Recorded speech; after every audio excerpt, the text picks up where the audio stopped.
Hey y'all, happy Saturday.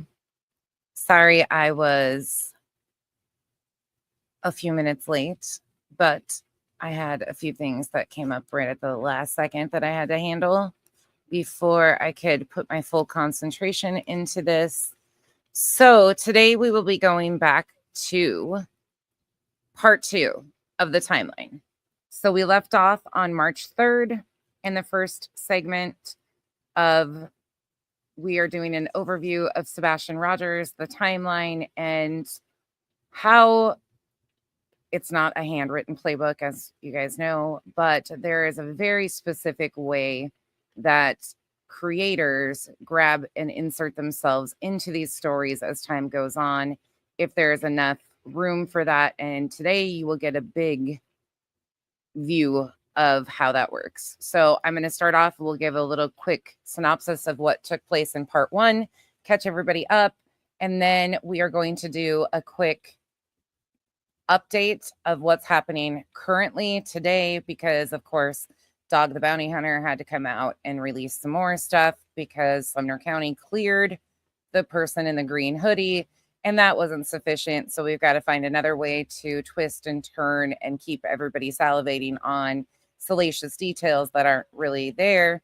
But we'll get into all of it and discuss all of it. So buckle up, get your helmets on, get your waders on, because they will definitely be necessary for this live stream. And we will probably be here for a while. So grab your snacks, everything. And tomorrow, just a heads up, tomorrow we will be doing a charity stream for a charity. So if you would like to join me tomorrow, that is what we will be doing tomorrow evening. Get ready. Bye-bye.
I hope you guys are all having a great Saturday so far. Let me go up here and say hi.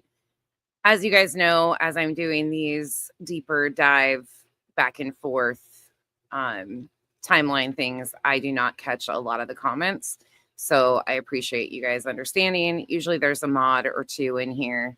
Thankfully, they just pop in when they have time, and they are great at answering questions and doing all the things. So if you have any questions and I'm not catching your comments or anything, just let me know, or let the mods know, and they will try to assist you. I am so thankful for every one of my mods, because they don't even know when I'm doing this shit. They just show up. Hey, Natalie. Hey, Janice. Hey, Diana. Hey, Terry. Chatty. Chris. Pika. Another Chris. We've got a lot of Chris's in the house already. Passion for Victims. Yeah, Passion for Victims. I'm sorry, because today is going to take quite the turn. Hey, Roro. Amy, Penny for your thoughts. Margot Go, Jonathan. Avie. That Michelle. Bob H. Michigan Wifey. Inspired by Flavor. Kells 420. Who lost their damn mind? Wait, I missed something. Who lost their minds? Michigan Wifey, I just realized what your comment said. I haven't, you guys, I've been in like deep in like these timelines. And also just another note, I found more psychics, mediums, and all of the things over the last few days. So if I have time at the end of this, either I might take a break after this. I'm going to try to condense this as much as possible just because there's so much. And I feel like we're going to have a 50-part series at this point in time. And I'm trying to also keep up on like the new misinformation that's going out. So I don't know if I'm going to condense it all into one and try to do everything in one, or if I'm going to take a break in between and come back and do an after dark stream tonight. I'm not really sure. Depends on how we feel. It's just crazy. This is crazy. Hey, coffee addict. We gob sheet.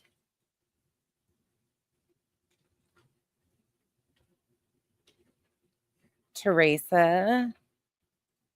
Oh, you watched part 1 3 times? Amy, okay, that's a good question.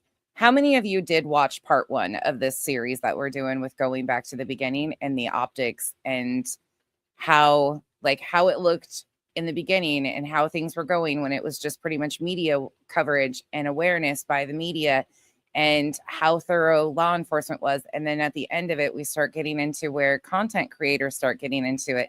And you could drastically see and start to see a switch, not by all, but by some. How many of you watched part 1? Put a number 1 in the comments for me if you did, and a 2 in the comments if you didn't, please. And thank you. Just kind of gauging where everybody is. Hey, Crinky. It was a long one, too. Hey, Terry. Shelly. My pal, Sal Vintage. Mr. Tomato Head. Mr. Tomato Head. Actually, in part 1, it was Terry Lynn, Smiley, and Clue. JLR doesn't quite enter the scene yet, but he will in this segment. And you'll be interested to see who else enters the scene in this time frame, which you probably already know because you're pretty much like me. You follow time order, it seems like. Angel Chips, Delco, Jennifer, Snazzy Trinkets, Jewelry, Forever Army. Sorry, I am being a little slower on the intro here and talking to you guys just because I will not be doing as much throughout, as you know. Liberty. I am feeling a little bit better today, Jennifer. Thank you for asking. I'm really sore. I'm really, really sore this time. And normally that doesn't happen, but I mean, this is like my 3rd series in the last year, at least, of these. And sometimes it just goes that way. Hey, S. Hey, the Deflectionist, Sheila, Rhonda Rue, BJ. Sorry, I'm a little bit later in the afternoon too. It's the weekend. My littles are here. Kenzie is now taken over and they're going to see Wicked. Innocent Until Proven Guilty. Hello. Keto Kim, TK, JC, Fit and Curvy, Mal, Little Daisy, Sophia, Revival. I'm way behind. Barking at the Moon. Sweet One. Oh, Julia is. Oof.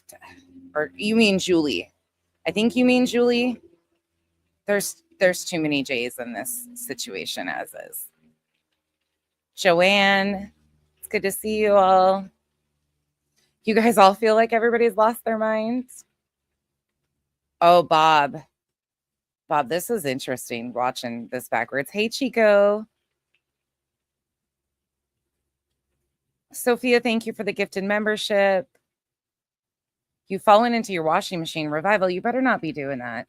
I'll check on you. The spin cycle. That's a fact. Pen and paper ready. I've got my pen and paper. I've got my notes on my phone. I've got my calendar up and a bunch of stuff. Like, I'm all over the place. You guys know how. You guys, okay, let me see. Now you guys are answering. JC did. Passion for Victims. Little Horses. Barking at the Moon watched. Shelly. Row. We got shit. Hey, Rocky. It blew your mind, Joanne. Okay. See, I love this. Get to the ducking point. Most of you watched it. Okay. Was there anything in there shocking for you guys? 0.5, you made it through half. Blues girls. BJ did not. Most of you did. Okay. That's great because it builds a foundation where you guys already are here. But you did see part of it. Okay. That's all that matters. Hey, Brandy. Oh, sorry. I just missed a bunch of people because I was looking at the answers. If I missed you, I'm sorry. Hello. Thank you for joining. Hey, Tebow. Bob. Thank you for the super sticker. Take that, haters. Thank you, Bob. Well, there's that. That, Michelle, I have been a little bit, but it's just in a really weird spot. It's right at my tailbone. New kid in town. So it's hard to really get much good coverage in there. Oh, thank you, Mr. Tomato Head. I think you will really enjoy this because you were spot on about what you're saying with the timeline. And a lot of people did not know that. Oh, thank you, Brantley. Thank you for being a member too. If any spiritual reader has more than a couple of thousand subs, let's ignore. Oof, pretty hate machine. These are, there are some interesting ones. Hey, Sean. Okay. Let me try to catch up really fast. Okay, back to your closet. Have a good time in the closet, Bob. Hey, Lucy. All right. Part 2 is way worse than part 1 was. So let's, hey, Connie, we were talking about part 1 of this series where we go back and we started looking at the timeline from when Sebastian went missing and are catching up to like how things significantly change, the optics of things, and how content creators really change the narrative and the public view of what is actually going on in these cases. Yeah, Passion. She has a major impact in this. Hey, Diana. Hey, Laura. A new whiteboard. Sophia, I have an amazing whiteboard. I sit outside all the time with you guys. As it gets cooler, we'll go up there and use it quite a bit. There's just too much to even put on the whiteboard at this point in time. Hey, Coca. I thought JLR was one of the first to come to Seth's side and search for his son. But other than that, no surprises for me yet. Okay, that's great. Hey, Sane. Oh, I will check him. I'll try to remember to check him tonight. Hey, Trish. Okay. One is live now saying Texas Roadhouse footage. Yeah, innocent until proven guilty. Are you talking mob crew? You guys can say names in my chat. You guys know that. I don't care. I genuinely don't. I'm not one of those ones. I mean, I don't promote, but I talk shit. I talk all the shit. And he's actually part of the After Dark series. Him and Crime Time Buzz are two that I really want to jump in the middle of, because the spin maneuvers and the bullshit that they're doing because of law enforcement statements is gross. It's no fun being in the closet alone. Try the bushes. We have a little bit of everything there. All right. Craddock is the villain. Of course. Of course he is. Okay, so let's take just a quick maneuver to what is currently going on, because I know this is going to be a big part, and then we'll jump right into the timeline. So we've got time. We're not in any hurry, but I just kind of want to walk it back factually so you guys know what is currently being spun out there, so nobody is shocked. So, of course, last night I did that one little breaking news, which it was breaking news because it was about the first time that law enforcement has came out and really said anything. But I want to show you what their response to all of this has been. So, of course, we knew that they weren't going to just do a typical, okay, we screwed up, we're wrong, move it along. I want to remind you that law enforcement has had all of this footage from Texas Roadhouse since the very beginning. Naomi, thank you for being a member for 2 months. Welcome to the cabana. Somebody asked me yesterday, by the way, in the members chat, and I didn't see it until afterwards, how they got in my membership group. You were gifted a membership. If you don't like me, I don't know if you can unsub. I don't know how you get rid of the membership. There's a lot of people that have been gifted that are not nonsense people that don't like me. So I don't know if you even unsub or how you can get it to go away so that doesn't show up in your time feed, or if that was the concern or what it was. But nothing in my membership group you are going to learn that's any more salacious. It's just more of a real life interaction with me usually. I don't care if you're in there, but if you're uncomfortable being in there, I don't know how to get you out. There's the answer to that. But there were some that were like, how did I get in here? You got gifted. Back to this. So 2 hours ago, they dropped their new little "Have you seen me?" $250,000 reward thing and the press release from Sumner County Sheriff's Department, which we covered yesterday, which is this. I will quickly go over this once again, just so everybody knows. December 13th, 2024, we want to address the recent speculation surrounding the individual seen wearing the green hoodie near Texas Roadhouse in relation to the disappearance of Sebastian Rogers from Hendersonville, Tennessee. We understand the community's concern and desire for answers in this case. Today, detectives interviewed the person in question regarding their presence on the night of February 25th, 2024. We can confirm that after a thorough discussion with the individual, there is no evidence linking them to Sebastian's disappearance. We appreciate the vigilance and cooperation from the public and all of those involved in the search for Sebastian. We encourage everyone to continue providing any pertinent information that could assist in this ongoing investigation. However, we also urge the community to approach social media rumors with caution, as misinformation can distract from the real efforts to find Sebastian. The search for Sebastian Rogers remains our top priority, and we will continue to pursue all leads with the utmost diligence. We ask for continued support and patience from the community as we work together to bring Sebastian home. To provide tips, please contact the Sumner County Sheriff's Office or the Tennessee Bureau of Investigation. Thank you for your understanding and support. Okay, so that was the update that was given last night. Great update. But you see how Dog the Bounty Hunter is handling this? So a while back in the timeline of this story, people were really upset and digging into Craddock because they felt like, Eric Craddock wasn't doing a job and he was a problem and law enforcement corruption, when all those twists and turns started. Well, they dug into Craddock's history, and there was once an insensitive comment made by Eric Craddock about a snuggle struggle. So Dog the Bounty Hunter 2 hours ago writes, P.S. Do you believe me or Sheriff Snuggle struggle? You can see where he's salty. But that comes because they decided to not really take the L. And when I mean an L, it shouldn't be an L at all because it should be about finding the missing child. But let me go back to this. So last night, he had stated, Dog Nation, Green Hoodie was interviewed by detectives in Sumner County today. Thanks to your support. They also thought she was suspicious at first, but they cleared it up after an interview. You all know me, my brothers and sisters. Sometimes I've been wrong, but I've got all the time. But all I've got to be right. Oh, wait, let me read that correctly because it's worded ridiculous. Sometimes I've been wrong, but all I've got to be is right one time. And we're continuing the hunt. $250,000 reward. Okay, dog, whatever. So that was his pouting last night. And then he goes on today to continue. So 2 hours ago, he also releases $250,000 reward. Dog Nation. I'm on the right page. Yeah, you can see. Dog Nation, my team was not the ones that installed the surveillance cameras that captured Green Hoodie. We're just sharing what we got with the public after Sumner County Detective Carter said they also wanted to ID her and asked us to forward tips. We will bring Sebastian Rogers home. From Detective Carter, if y'all want to release the Texas Roadhouse photo to see if anyone can ID that person, we're good with it. Just add us to the tips or feel free to forward them as they come in.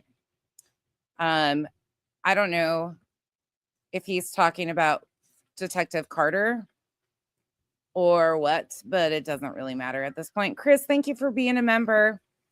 But let's go ahead and look at what they released. There's, of course, no audio to this, but we know Sumner County has had all of this footage from February. They have looked into it. They cleared the person in the green hoodie. We don't know if they truly said that this was suspicious or not. Sorry, you guys, there's kids playing outside in my neighborhood. That's what you're hearing. But they decide to release further footage to continue to let people play the games. This is a 10-minute segment. So you're seeing the same exact things. There is nothing here that law enforcement is obviously bothered by, and I'm sure they thoroughly looked through all of these cameras and everything, because this is also the footage, if you remember back in March, that Seth Rogers talked about. Seth Rogers had seen this footage in the end of March. It was presented to him by the TBI.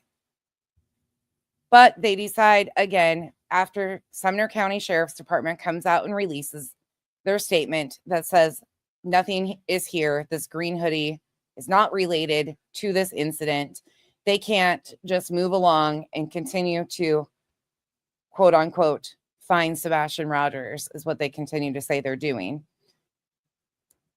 They have to push it another direction. So once again, they are releasing this footage so their creators will continue to run with it. As we know, the other night, it would be 2 nights ago, Thursday. Was it Thursday night? I'm going to have to go back and look. Smiley got a press release that she actually exposes on her screen from One World Media, aka At Night Intelligence, aka Dog the Bounty Hunters over company.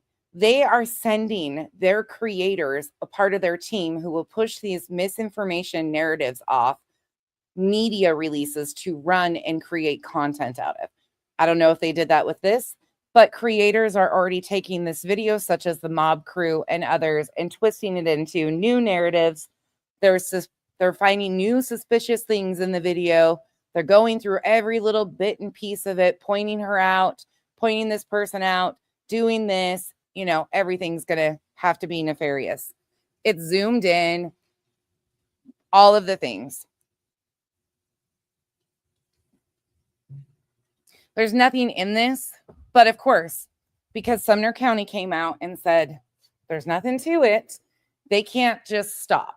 They tried to paint this as Katie's family members. And by the way, Julie, what you did today to Katie's family is considered doxing. So she went through and decided to, well, this is playing on your screen because there's nothing here, but I want to play it for you in full context so you don't think I'm hiding something from you, so you can see it. He decided to do a whole genealogy family tree on Katie and Chris. And she doxed all of Katie's family, especially her mother today, down to her birth date, her marriage records, everything, and thought it was just acceptable.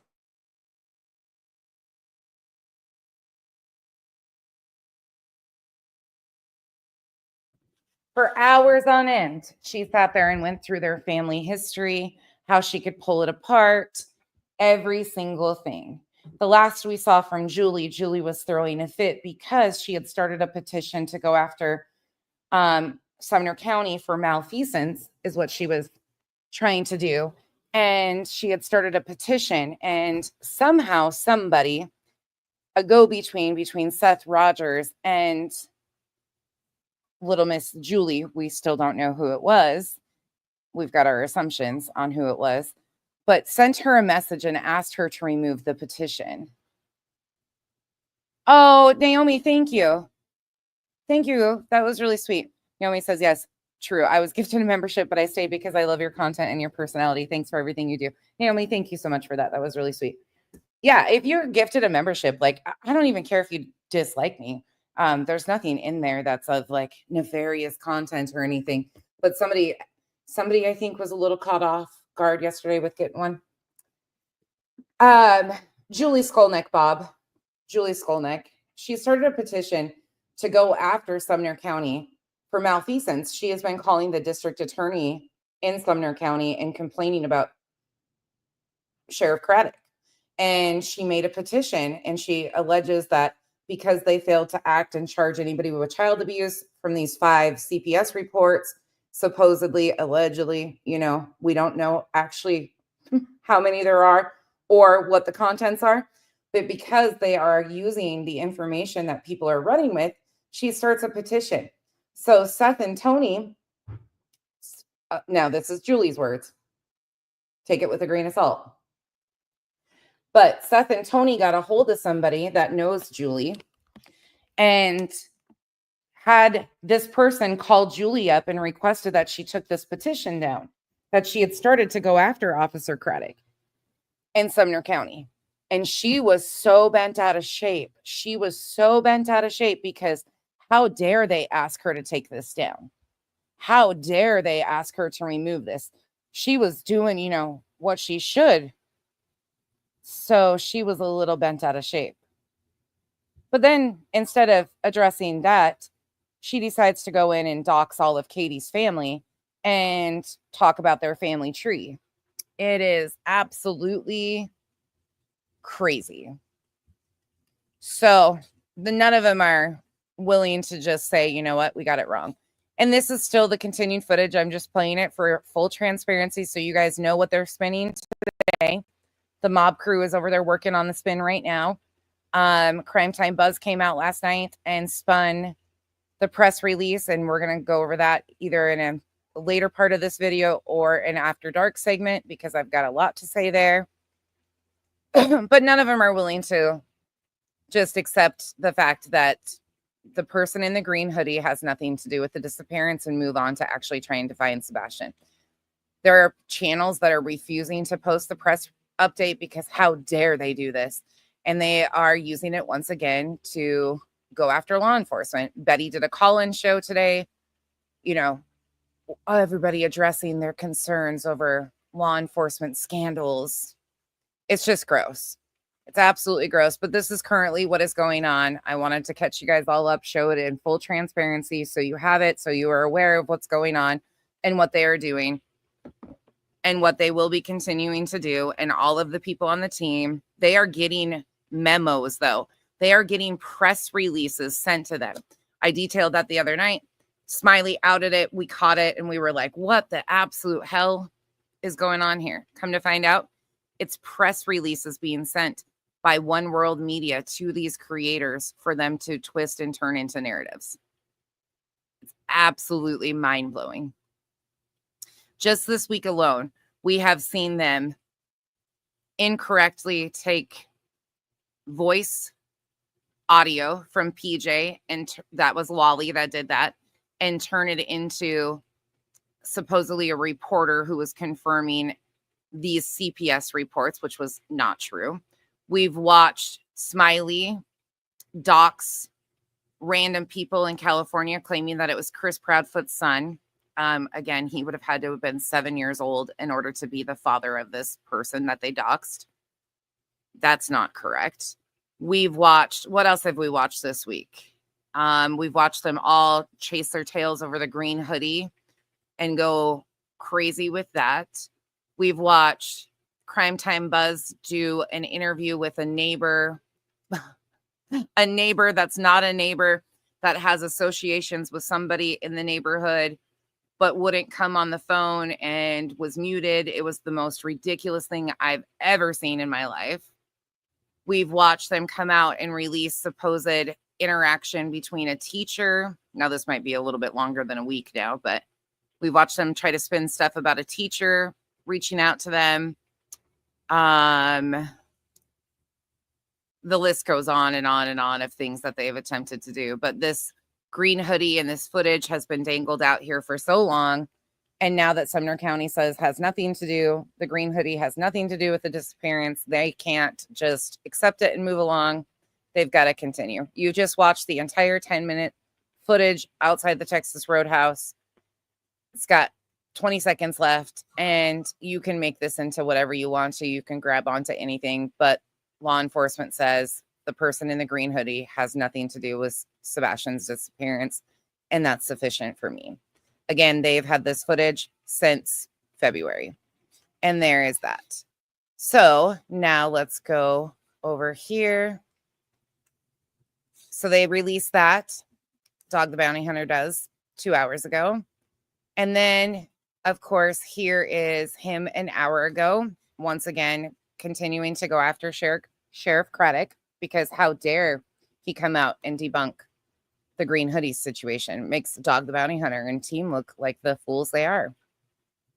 So he says, Sebastian Rogers, unless you're a Tennessean, you may not understand who Sheriff's snuggle struggle is.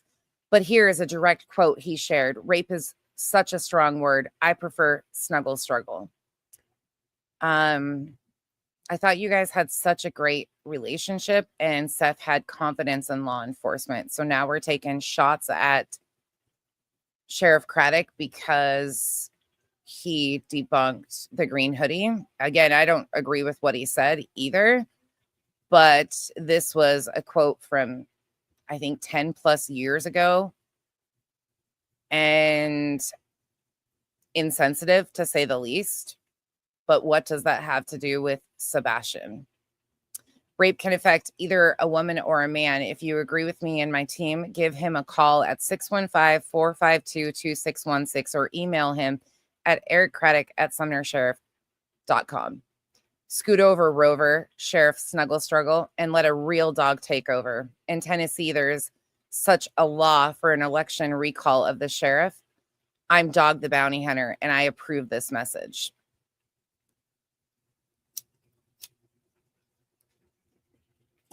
Can you tell me if that is any significance? What Sheriff Craddock said was extremely insensitive from years and years ago. They went and dug into his Facebook and found this message or comment from him from years back to try and discredit this man.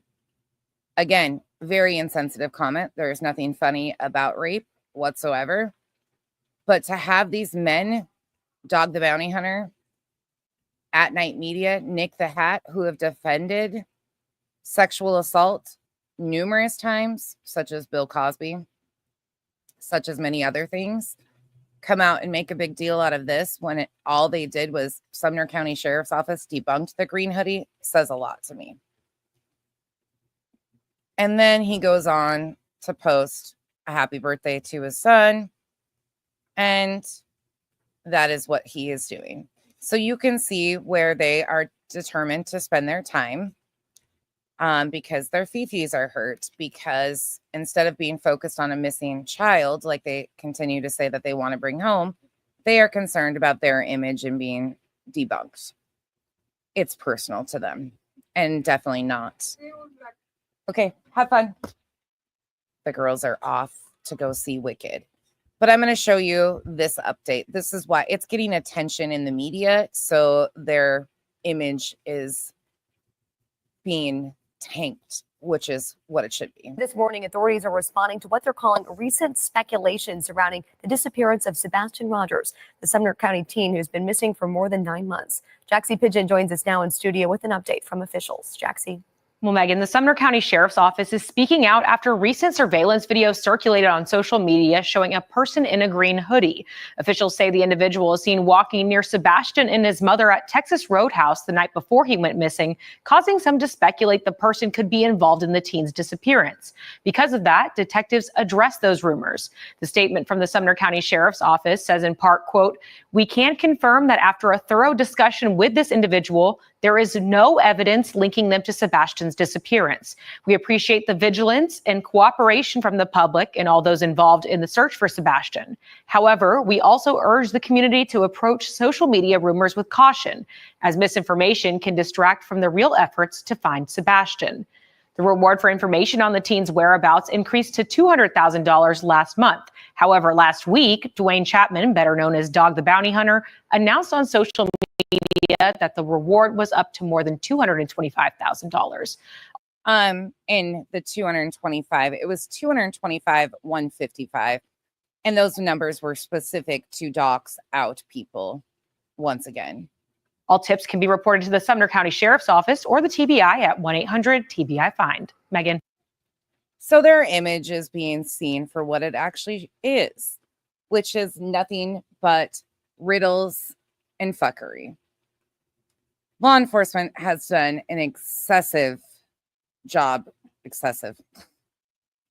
We're going to have a stumbling over words today, I have a feeling.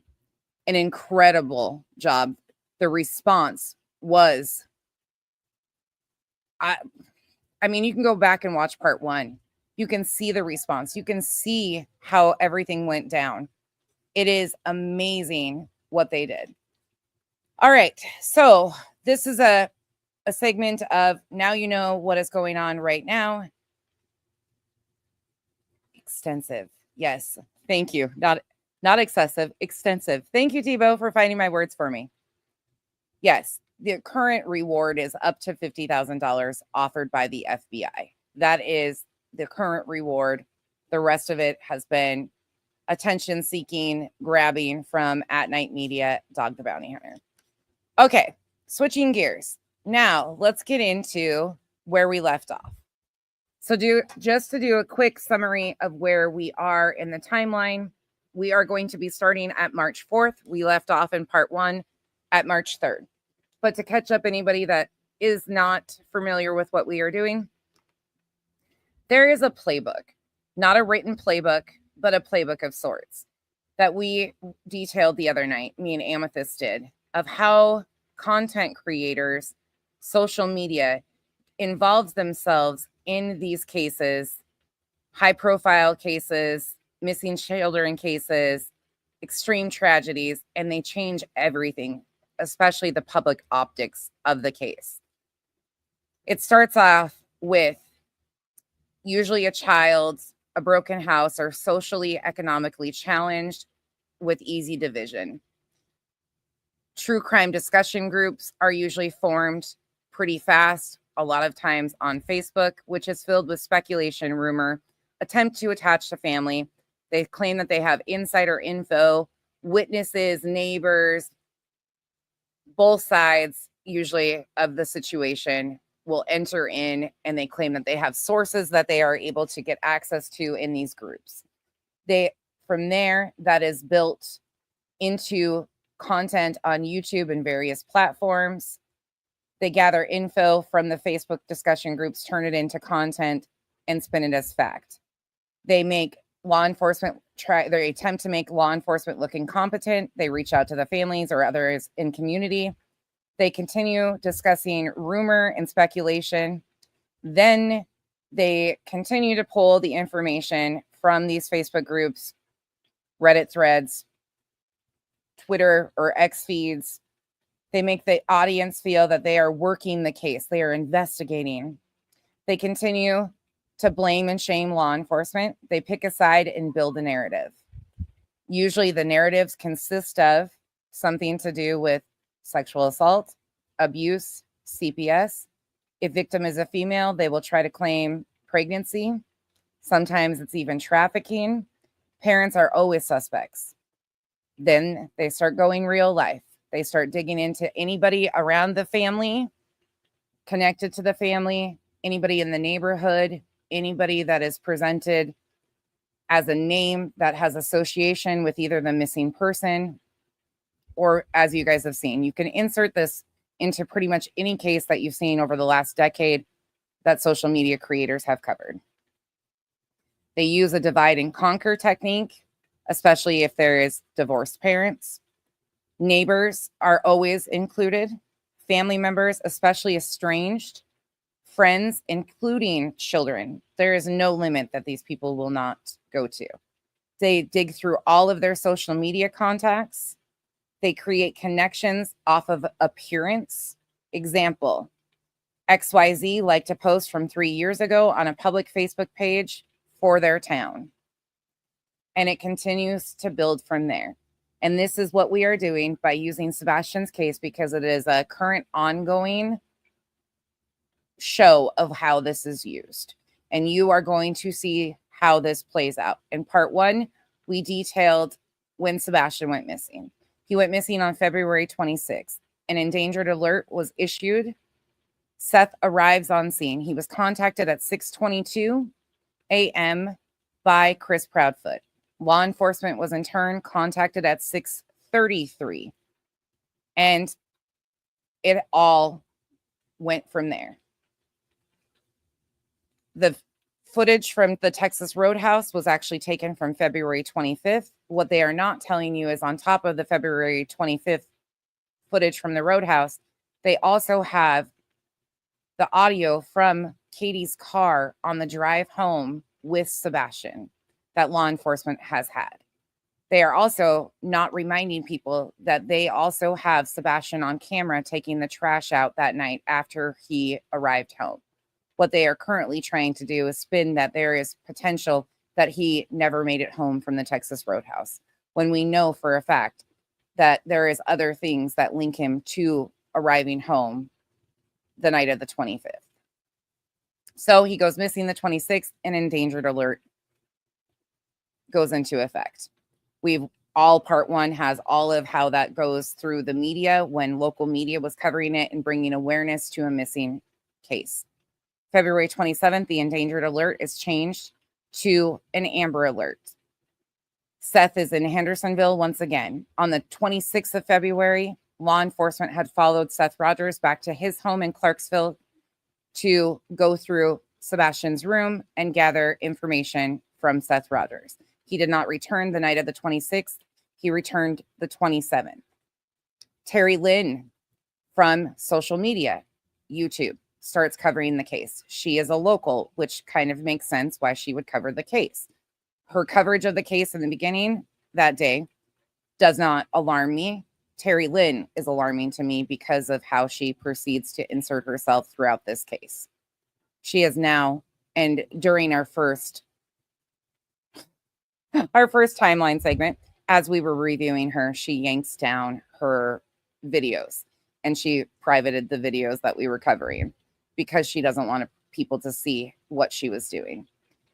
So what also happens on the 27th is a Facebook group was created, a private Facebook group. It is called Finding Sebastian Rogers. That Facebook group is ran by Bobby the bullshit neighbor, Seth's sister, and also Karen, who has been beside Seth Rogers the entire time. What I find interesting about that is the fact that when you are trying to get awareness out for a missing child, you usually do that publicly, not a private Facebook group. And this is filled with locals who align themselves with Seth Rogers and people who claim that they have information from living in the neighborhood. That Facebook group was created on February 27th, and that to me is extremely bothersome. That is one part in the first segment of this that really stands out to me and continues to stand out to me because of the people and how their alignments have been throughout. On February 28th, does anybody remember big things that happened February 28th from the first time around? Besides Seth's family coming from Texas, which I do not find alarming whatsoever. Seth's family arrives from Texas for support, which would be Robin Rogers. But on February 28th, Nina, Chris Proudfoot's ex, also filed for an emergency custody hearing. The GoFundMe was created by Seth's sister on February 28th. February 29th, there is a press conference from law enforcement. The retention pond was drained. There was a community vigil hosted at a church where a friend of the family spoke on behalf of Seth, Katie, and Chris, and how broken all three of them were. Even though social media has told you that nobody cares about this family and the entire community has been against them, that was not the case. There was pastors, locals that spoke about how amazing law enforcement presence was, how the community was rallying together, and so on and so forth. The GoFundMe was actually posted for Seth Rogers after it was agreed upon by family that they would have no fundraising.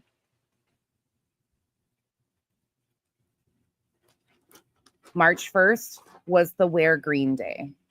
On March 1st, Smiley Stories World starts covering this. Smiley has connections to the area. She had family members in the area and knows that area. Her initial coverage was not problematic. She followed law enforcement's releases and was more fact-based. On March 2nd, Seth's parents returned to Texas.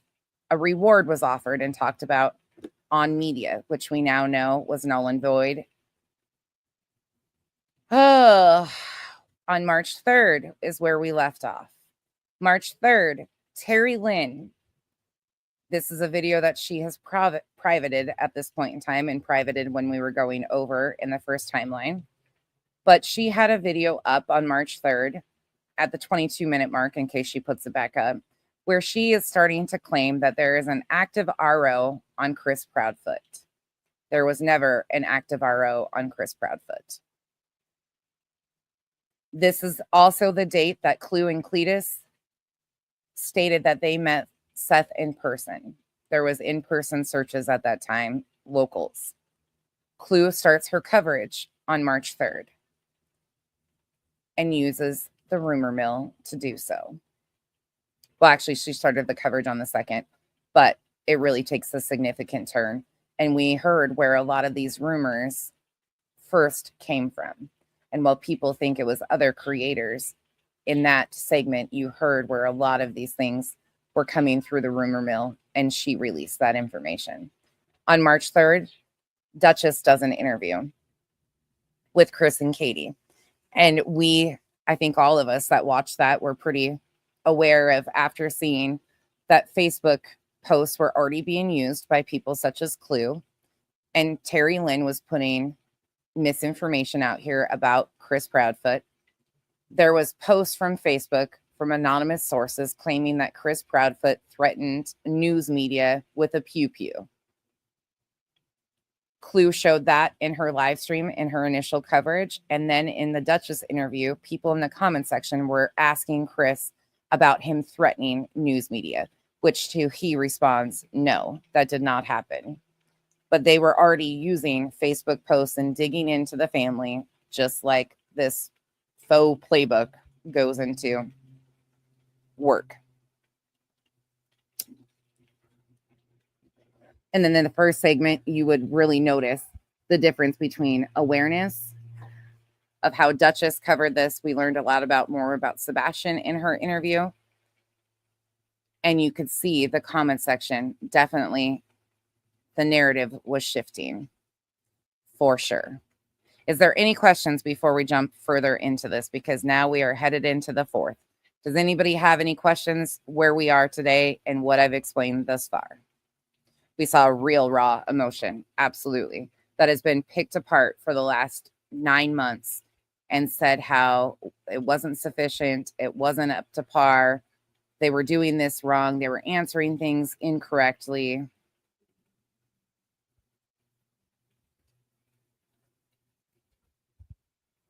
If you guys have any questions, I'm going to transition us now into March 4th. All right, we are going to start with, let's see.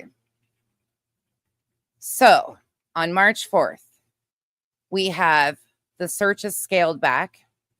Seth does his first interview, which instead of playing that twice, because one of the creators who starts covering this plays it, I'm going to let that be played. And we have some more information. So let's go ahead and pull this up. Let me make sure you can see everything that I'm pulling. Okay. So the Sebastian Rogers parents discuss his disappearance. And this is segmented out. I hate how they do this. Hold on. Let me go see if I can find. There is a full segment of it, but it's been played so many times. So I'm just going to read this. Oh, no, I won't. I'll just play the whole thing. We got ads, of course. Of course, we've got ads. So we'll play this one and then we'll get into the rest of everything that's going on here because it's a lot. There's so much. If you have questions and need help following along, let me know. I just kicked you guys off the screen. Hold on. Let me share it again. Okay, here we go. Let me turn the audio back on. You two are going through. How would you just back it all the way up? There you go. Now we should be able to hear it. Okay, here we go. So again, this is starting March 4th. first, just express, I can't even imagine as a parent what you two are going through. How would you describe the situation right now? How are you coping? Um,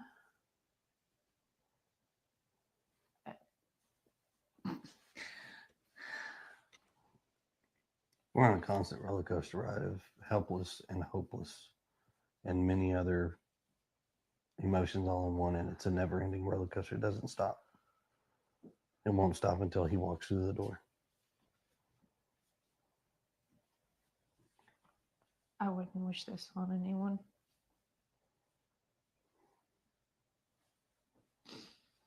Not anyone. I know we're about keeping hope alive. I'm sure that's in there somewhere. Oh yeah, He's gonna Always. come home. he's gonna walk through that door. And this street will be flooded again with family and relatives all waiting to hug and love him. And That boy's gonna have more friends than he knows what to do with when he comes home. So here we are, 8 days now searching for him. Walk us through that Sunday night that he went missing. So walk us through, we've got so many people who really want to know, okay, how did this happen? So kind of just walk us through that night. We were out and about that day. We were having a really good weekend. We got home. Everything was pretty normal. He was playing in his room. When I told him to go to bed, he did. He said, "Good night, Mom. I love you." Said good night to his puppies. A little bit later, I wound up going to bed, and when I woke him up for school, he wasn't there. So in your mind, that's usually around what time? When do you normally wake up? Around 6 o'clock? 6. So were you instantly thinking something's wrong, or were you like, he may just be already in the shower, I took a in the living second. room? I took a second and walked through the house looking for him in case he'd gotten up and was trying to get breakfast or something, because he did that sometimes. About 3 minutes in, give or take, I was on the phone with my husband. I said, "I can't find him." He said, "What do you mean you can't find him?" I said, "He's not in the house."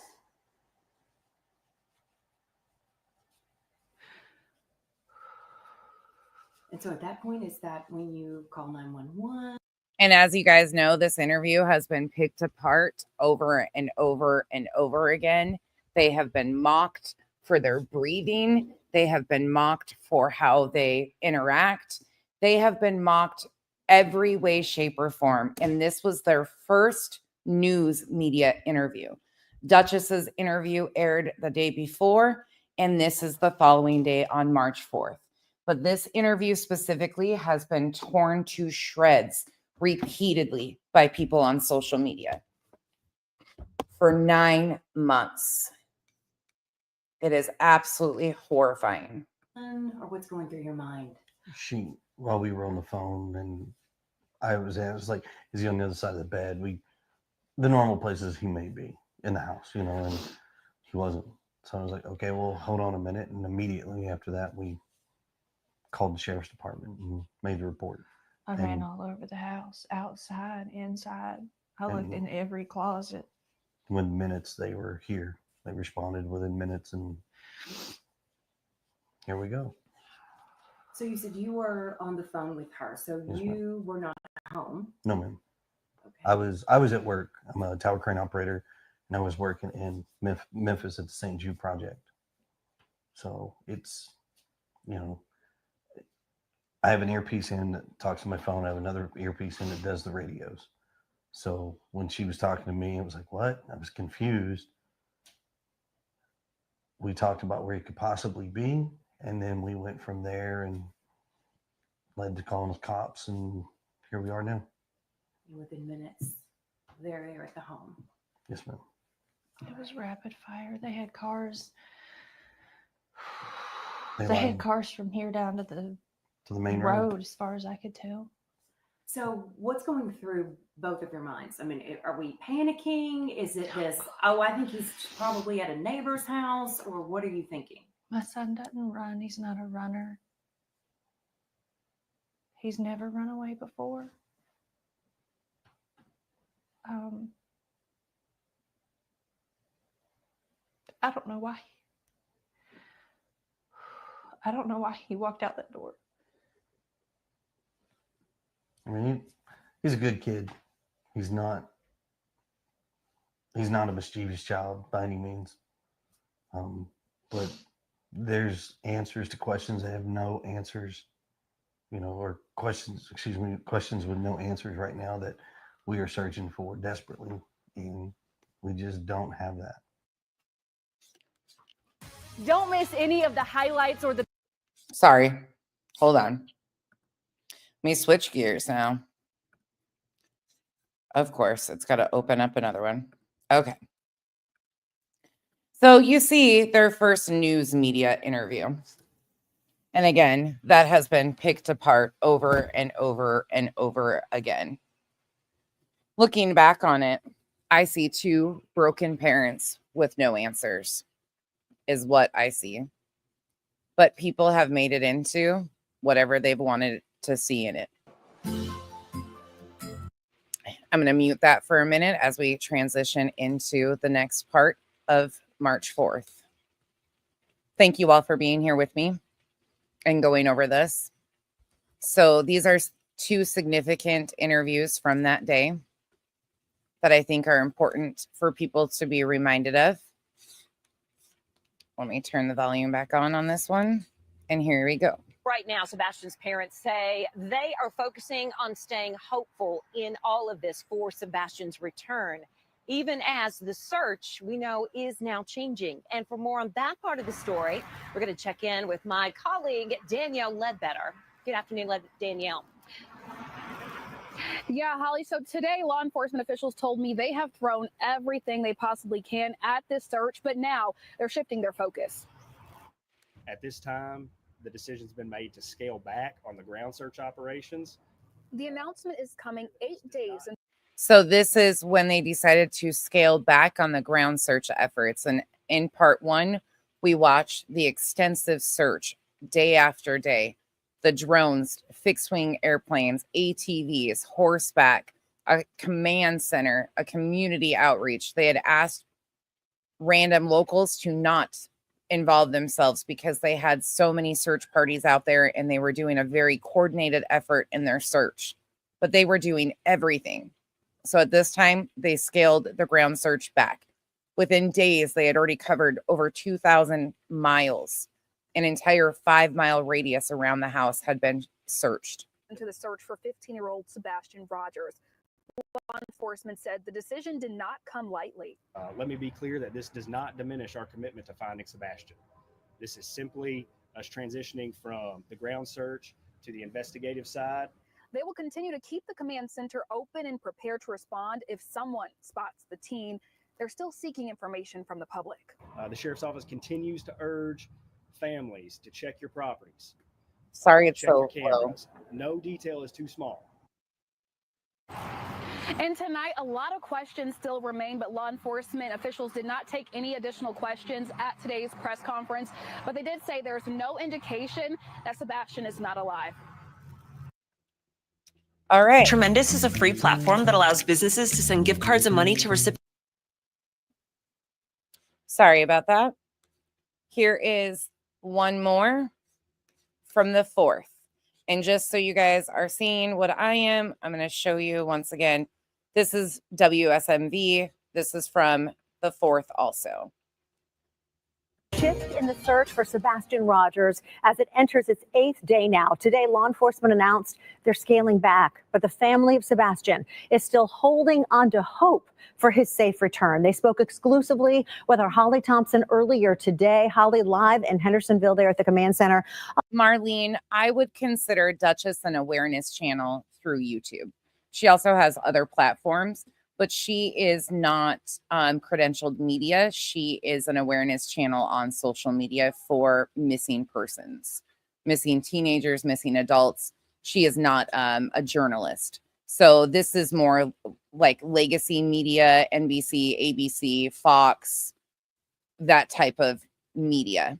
Somebody just, let me finish this really quick. Oh, Holly, how are they doing? I tell you, obviously very emotional. Sebastian's mother, Katie, she broke down several times during our interview today. I mean, as you can imagine, this just touches that mama's heart, and she wants him to come home. And we listen in as she talks about what these last 8 days have been like for the family. How are you coping? We're on a constant roller coaster ride of helpless and hopeless and many other emotions all in one, and it's a never-ending roller coaster. It doesn't stop. It won't stop until he walks through the door.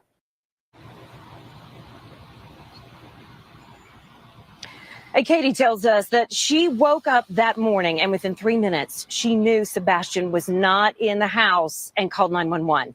They say they have no idea what would have motivated him to leave the house. They say they have been fully cooperating with authorities and know they've also spoken with his biological father and those who know him from school. So we're going to have much more on this story. We're going to be talking to her about what they've been going through, the very latest with the search, also reaction from family. And I even asked them, are they in the clear now? What is the latest with this story? So we'll have much more coming up. But for now, for the latest on the search, I'm going to toss over to Danielle Ledbetter for that part of the story. Danielle. Yeah, Holly, so you can see that this lot behind me is pretty much empty. This is at the command center. Earlier today, we've seen a lot of first responders leaving this command center. And this is a big difference from what we saw last week. That lot was full with hundreds of first responders all here looking for Sebastian. Now, law enforcement officials told me today that they have thrown everything they possibly can at this search.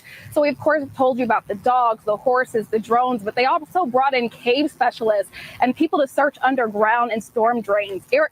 Cave specialists and people to search underground and drains. With these, again, March 4th.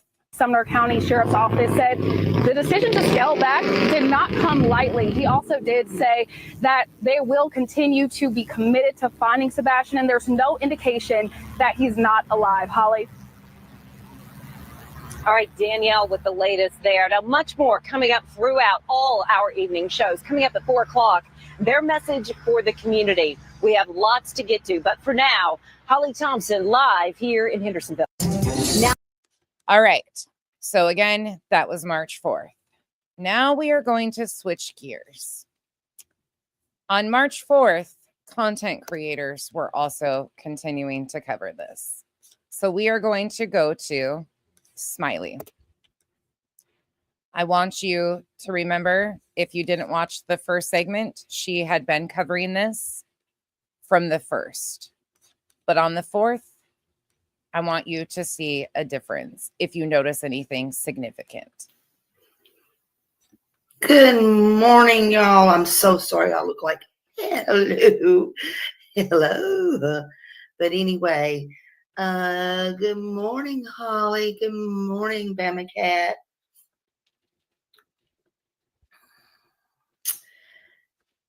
All the people, good morning. I don't care what I look like. It's been raining and these, I'm going to fast forward a little bit through this. And this is where, again, this is March 4th.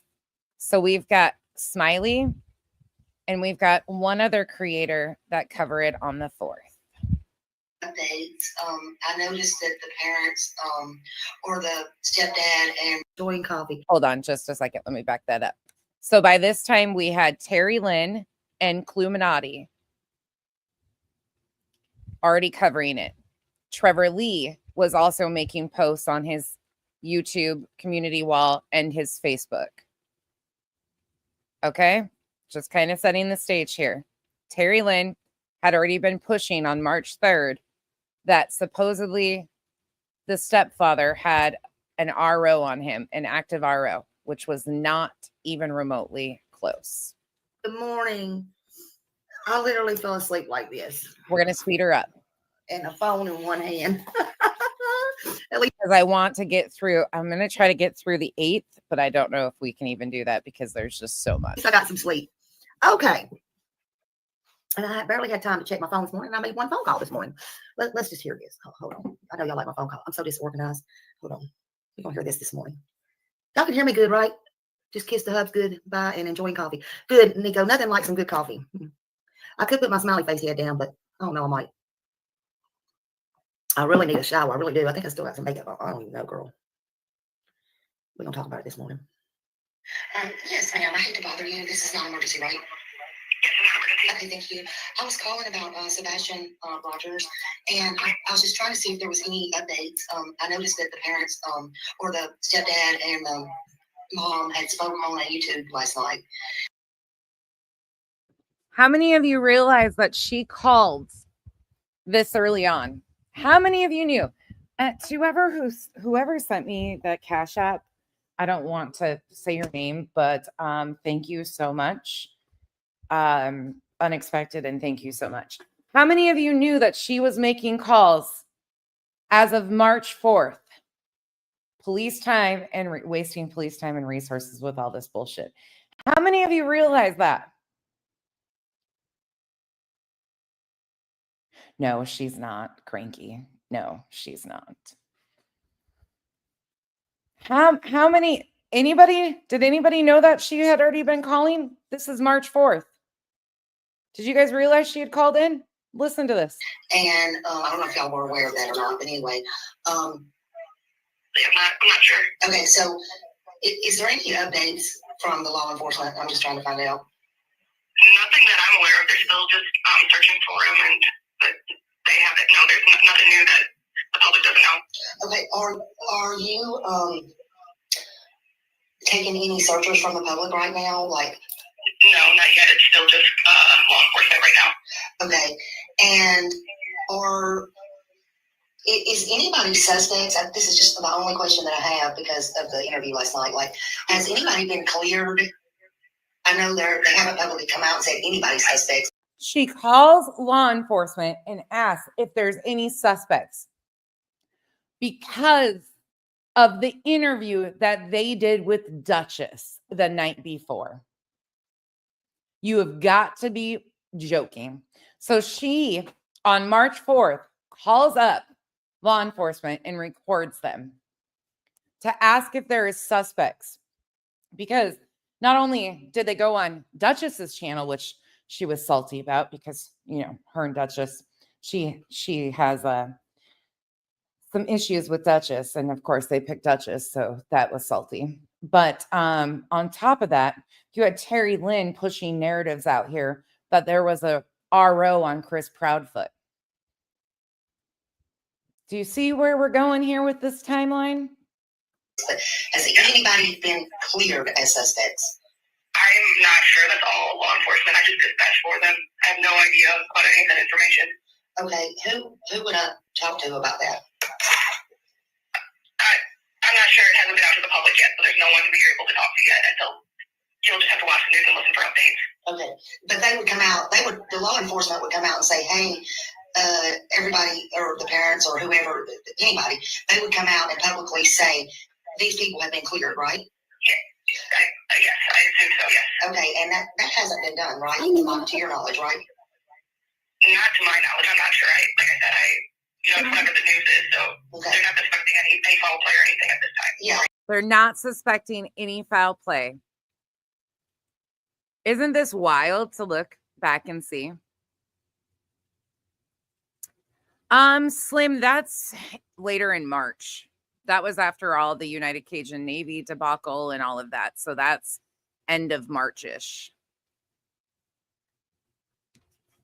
We know that. No. They haven't found him. I'm just saying they haven't come out and said They haven't found anybody, honey. Her first initial coverage did not bother me. Smiley's first initial coverage of this did not bother me because she has local ties to the area. She had family in the area, and she stuck to what law enforcement was stating. But after they were on Duchess's, and after all of the Facebook posts and Terry Lynn's coverage and all the rumors started, she starts calling law enforcement recording phone calls and putting them out here publicly like this. And we wonder how the fuckery really kicked off in this case. You have Clue running around with rumors and speculation and releasing things through the rumor mill. Now you have this one calling law enforcement. Suspects or not suspects or whatever at this time, correct? Right. They don't have any suspects at this time. Okay. All right. All right. Thank you very much. Okay. You're welcome. Thank you. Thank you. Bye-bye. No. They haven't found anybody, honey. Okay, I know y'all were waiting on Smiley. Everybody's talking about this name creator has a lot to say. This name creator has a lot to say. This name creator has a lot to say. Smiley has some things to say this morning. Isn't that like this took me back? I'm sorry. Like this right here took me back.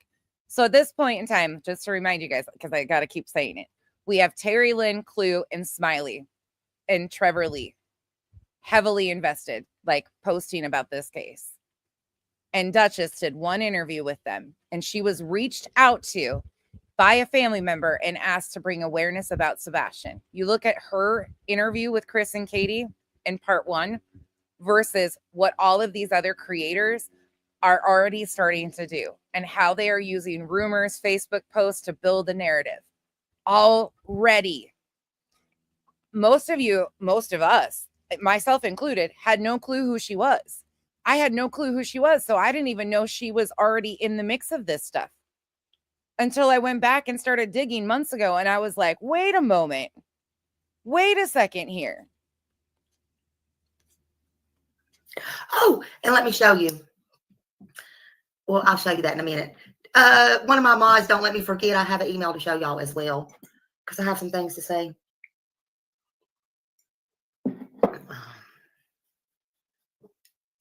Please drop Trev's link.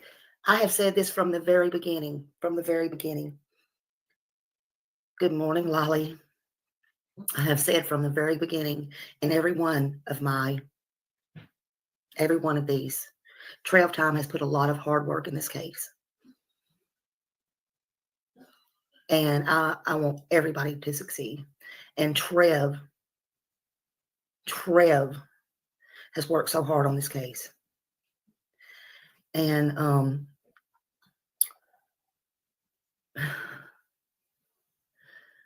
Pika, I'm catching your comments about the Summer Wells. I wasn't around for that, but I've heard the exact same thing. Like she started doing the exact same type of things in the Summer Wells case too.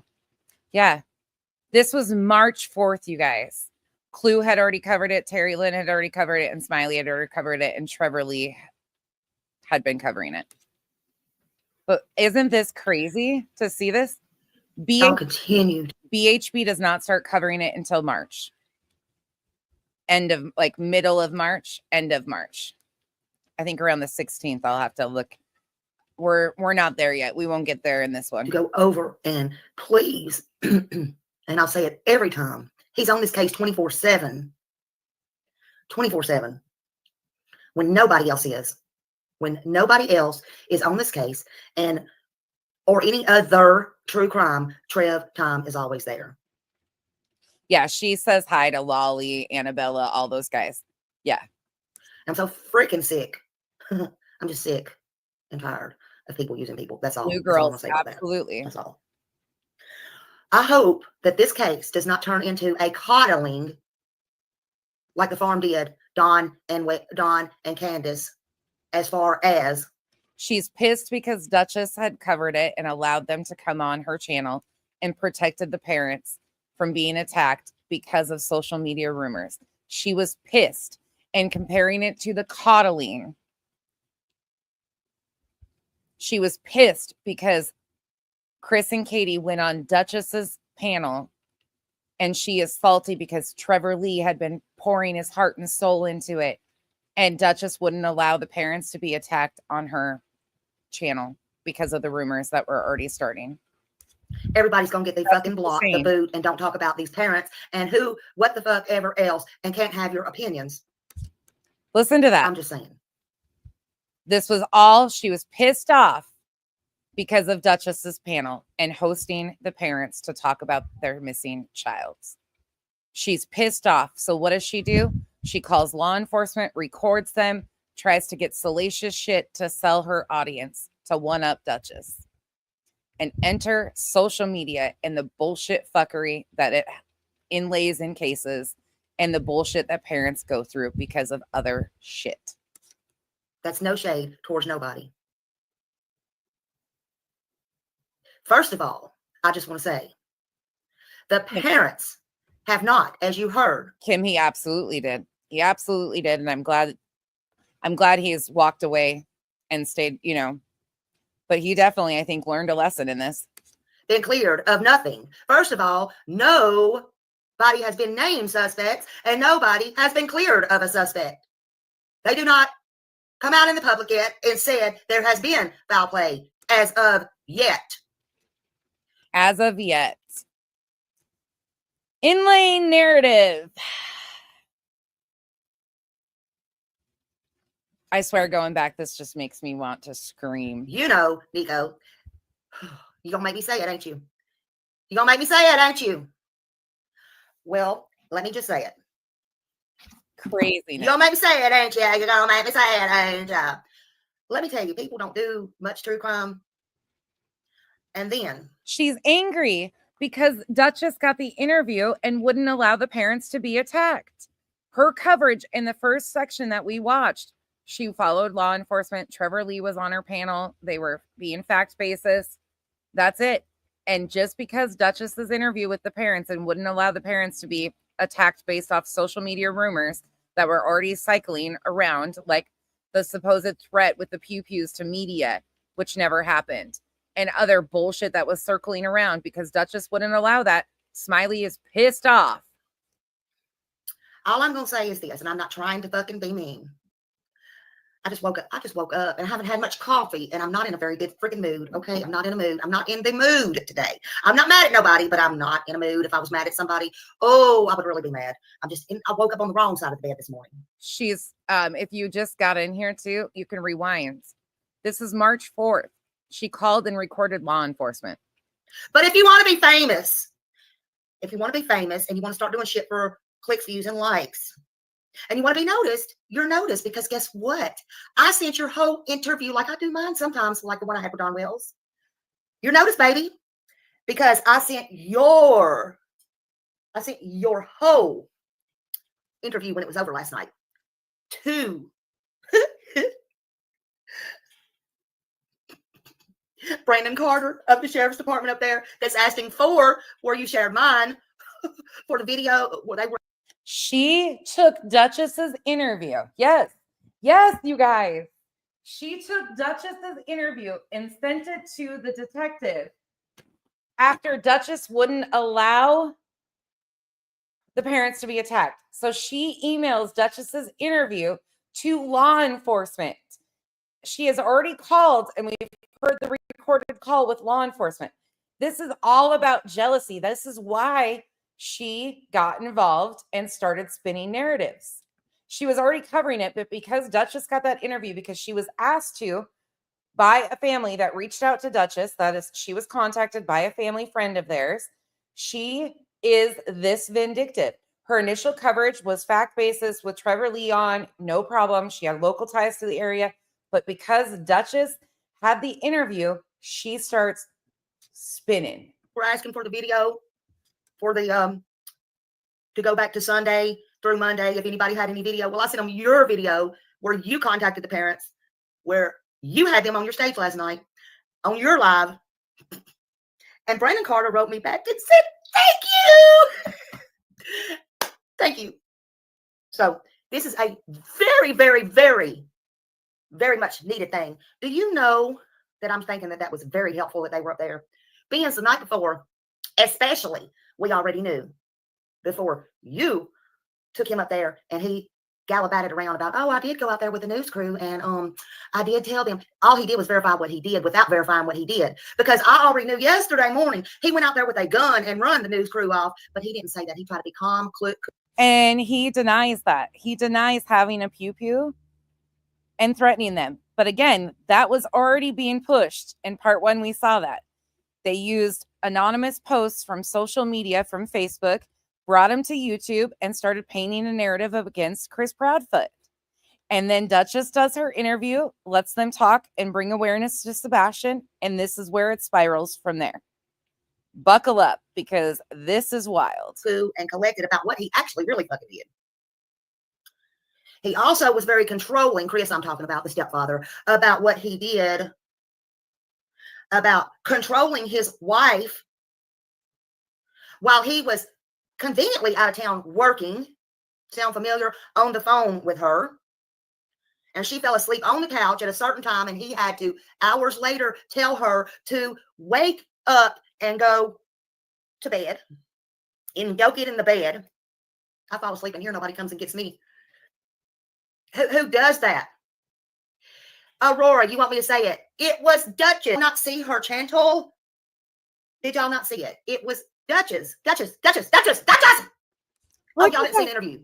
Look at that. Look at how she's unraveling. She is unraveling. Insert spin number 4. Because nobody really watches that channel? Really? I don't know. I'm not being mean.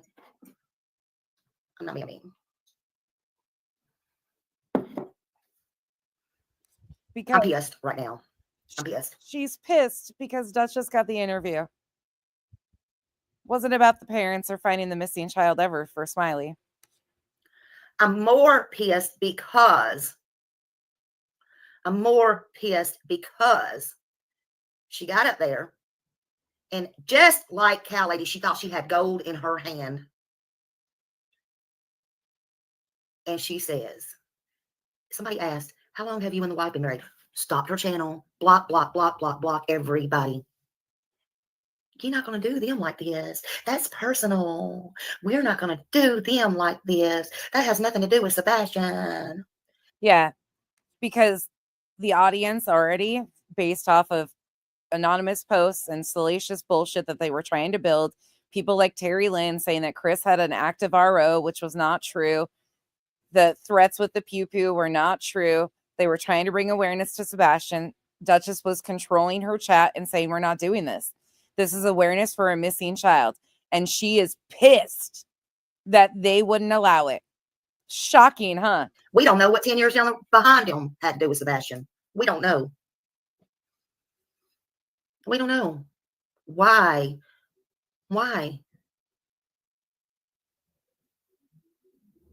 Isn't this crazy? Why are you going to coddle them?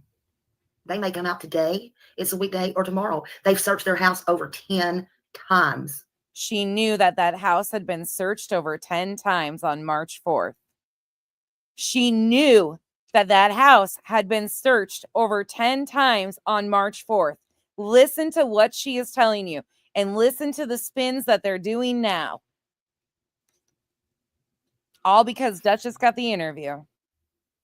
He even told you in a calm voice because he tried to control the whole situation. And I'm not trying to accuse them of anything. I'm trying to tell you how suspicious they are now becoming.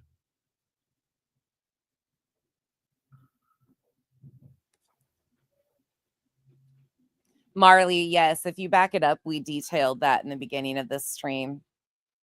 We went over the new spins that they're trying to do on the green hoodie to cover their asses and how he's going after Craddock. Thank you for joining us.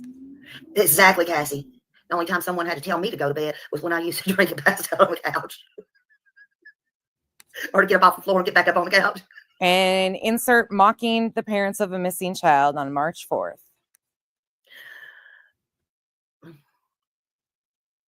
Hey, my Michelle. This is a very real case, unlike any others. So now, all of a sudden,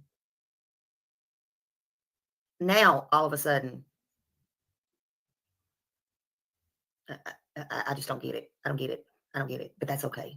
It's okay. You're good, Marley. You're good. It's okay. Look, this has kind of been, we started off with just like what is happening current time. And then I did a recap of part 1 in the timeline. And then we started the timeline. We're still on March 4th. like there's so much to get through in this timeline. But yeah, I try to catch up a little bit. I'm going to do an after dark stream tonight or at the end of this and talk about the spins that they're trying to do on law enforcement's statement too. Thank you guys all for joining me. These people are not, this is a real investigation. This is a real fresh investigation. These people are not your buddies. I don't even know how to explain this. I do not know even how to explain this. The main thing right now is finding this boy, and he is not a meal ticket. Now you're stomping on my hometown and my family's neighborhood and my stuff. So I do take this personal. Oh, really? She takes this personal because Duchess did the interview. Yeah. Yeah. Isn't this wild to see? CC, I haven't looked. Hold on. Let me look. And I am not even getting involved like that. Oh, really? You're not, huh? I'm not even making myself a neighbor. I'm not getting involved. This is serious. Yes, he has autism. And I too have a child with autism. I can pull up a picture right now, and my second child looks just like him. I'm not getting into all this with y'all, my personal stuff. Thank you, CCC. But this is bullshit, if you ask me.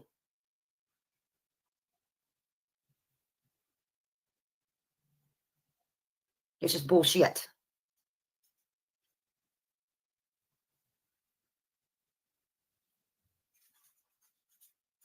And you want to be famous, well, your video is not only on YouTube, it lies in the hands of Brandon Carter.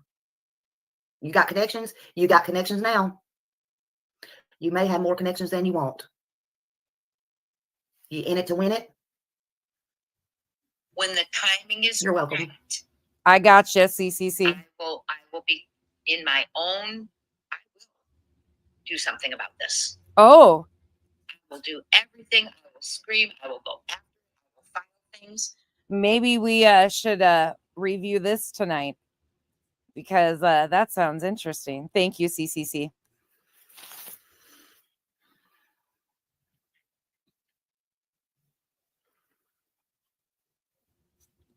There has been no updates on Sebastian Rogers.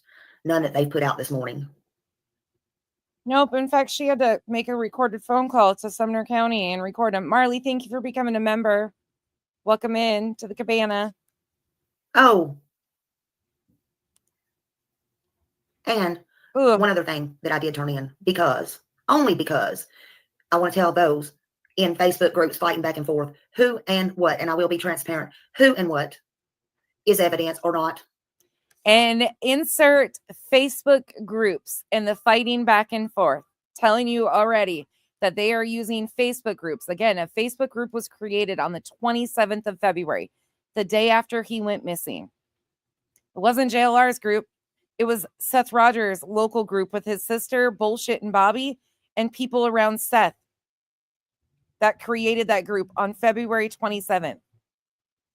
And they're already admitting that they are using Facebook discussion groups to paint narratives. You cannot play this playbook out any differently. You can insert any high profile case on social media into this playbook and it fits perfectly. Unfortunately, this is what happened. And it's unfair to Sebastian's dignity and to the family members. Canvas and Crime, thank you so much for the gifted memberships. Running Bear, hold on, I'll put it in the comments right quick. I hope this is helping people see how they do this. Y'all don't have time, whoever y'all are. You don't have time to be sitting there and arguing. Is a black shoe at Costco by the whatever a evidence that says Nike on the bottom of it? That's LE's job, not somebody to get booted out of a Facebook group or not. And when I post what I post, I'm thinking, oh, hell, I don't have time to sit here and argue with y'all. That will be turned in. And I did. First of all, think who told law enforcement all these shoes was accounted for from Sebastian. Think the parents Oh, cops come here? No, sir, yes. All the clothes and all the shoes and everything is accounted for. How in the hell's the cops going to know that's the fact? And look at who blew in the whole big situation about his shoes being accounted for. Right, Michelle? It's wild to go back and be able to see it like this, though. Like, I didn't even know all this stuff had happened until I was told about it months into it. The parents told, because I told. Oh, yes, cop, come here. Everything in my house is accounted for except a big ruby ring that the burglar stole in here because I said so. How would cops know? Because I told them. You get what I'm saying? But yeah, he had on all black. Hold on, I'll let my dog in. Come on. That's okay. Sit down. For anybody that's coming in, that's why I'm going back and doing this timeline like this. So people can, I hope, take away, because this will happen again in the next case. They will do this in the next missing child, trauma, tragedy, whatever they can get a hold of. This has been going on for years, for decades now. These creators have found it their mission. This is basically the narrative, the playbook of sorts that they do to families. They divide and conquer, start using salacious details from social media, building narratives. It happens time and time again. And I'm hoping by showing it like this and going back and walking it through and showing you guys how personal it becomes and the divide, letting them have awareness. I'm hoping that people can see and recognize the next time this happens, and we can maybe do something to potentially stop it before it gets so out of hand. Joanne, thank you for becoming a member. And that Michelle, thank you for the gifted memberships, you guys. Welcome to the cabana. So that's of course. Yes. So y'all don't have time to sit back and fight with what's evidence. If you think something's evidence, do what cops tell you to do and turn it in. We Scottish Mall. So anyway, to me and a lot of people, they're starting to look suspicious. And yes, we can all have our opinions. That's just factual, But it seems that the stepdad, Christopher, he said he was at work, and that can be verified. Okay. And no less, out of town. Okay. But he was on the phone with the mom the whole time that this happened. So, okay, y'all go watch that interview. I don't care. Y'all go watch that interview. He's very controlling. Make your own decisions. Oh, don't worry, Duchess. I'm sending him over there. He's very controlling. Parents of a missing child. He's very controlling. This is absolutely I watch this and I'm stunned. You can't play this out any differently. It's right in front of our eyes. No worries.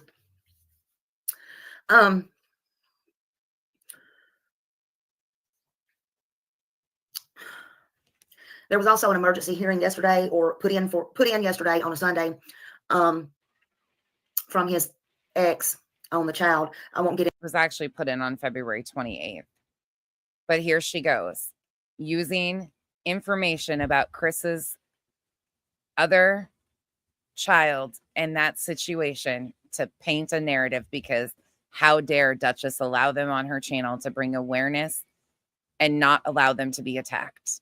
So she is going to do the opposite.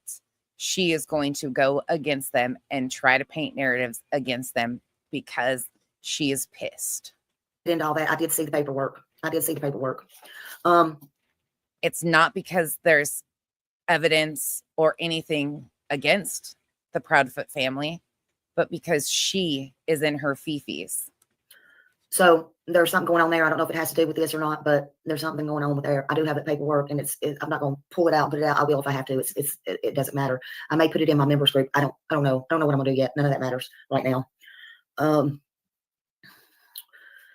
It's still raining here. I don't know if it's raining in here. She didn't know she was going to put out his private custody situation that could be completely unrelated to Sebastian being missing. Again, this is March 4th.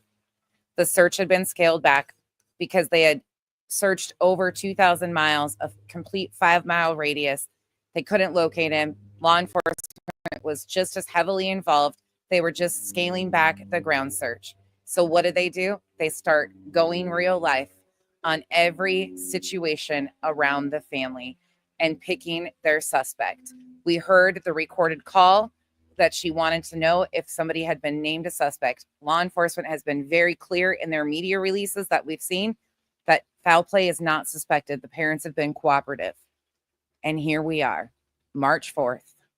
Bill, I haven't talked to anybody yet. His dad, you know, is a cop. He lives in Clarksville, but another county. I don't know if it's possible that he could have tried to go there. They say they're, according to them in the interview last night, they say they're all friends, which may be unusual, but they say that, no, let me rephrase that.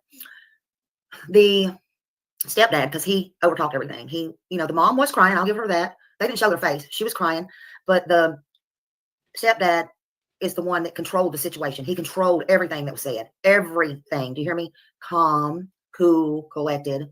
And he said, maybe that's just his personality after serving in our military. Maybe he is just calm, cool, and collected and was trying to be the strong one because the mother was losing her shit. Maybe that's potential. But here we are picking apart, and she is not happy about them standing up for Seth in that either. Here is the division part of their playbook right in front of our faces. Said they were all friends with the dad. They all had an unusual relationship. They all got along just fine. So when Sebastian was with his dad, and anytime that he wanted to go, he could. But when he was with... And if anybody, I don't ever ask this, but I think it's important for people to see this.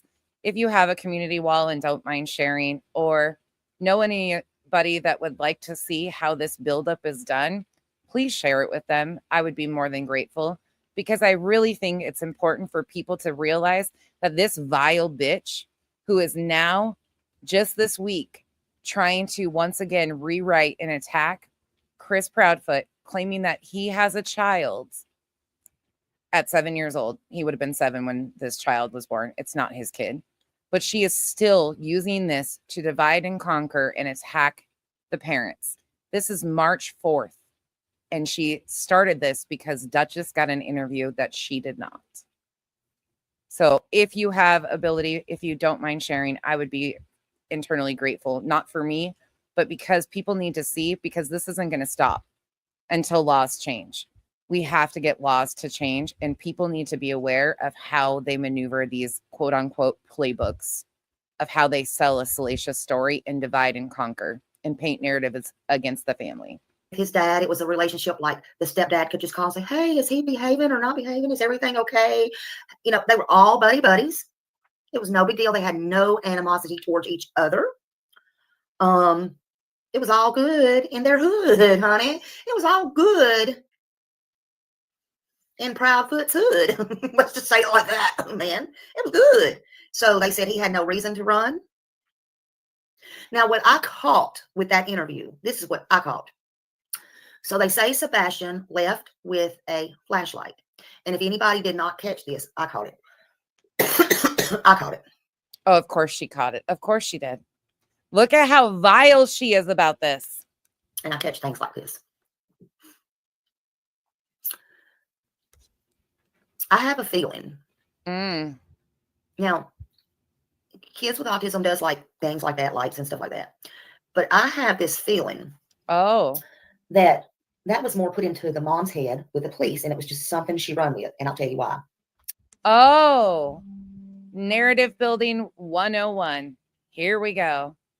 Yes, and if you wouldn't mind hitting that thumbs up or the thumbs down, helping me get in the algorithm, I would highly appreciate it, you guys. I feel cringe even asking that, but I really genuinely want people to see this so we can try to protect the next family that this happens to, because unfortunately we know what's going to happen.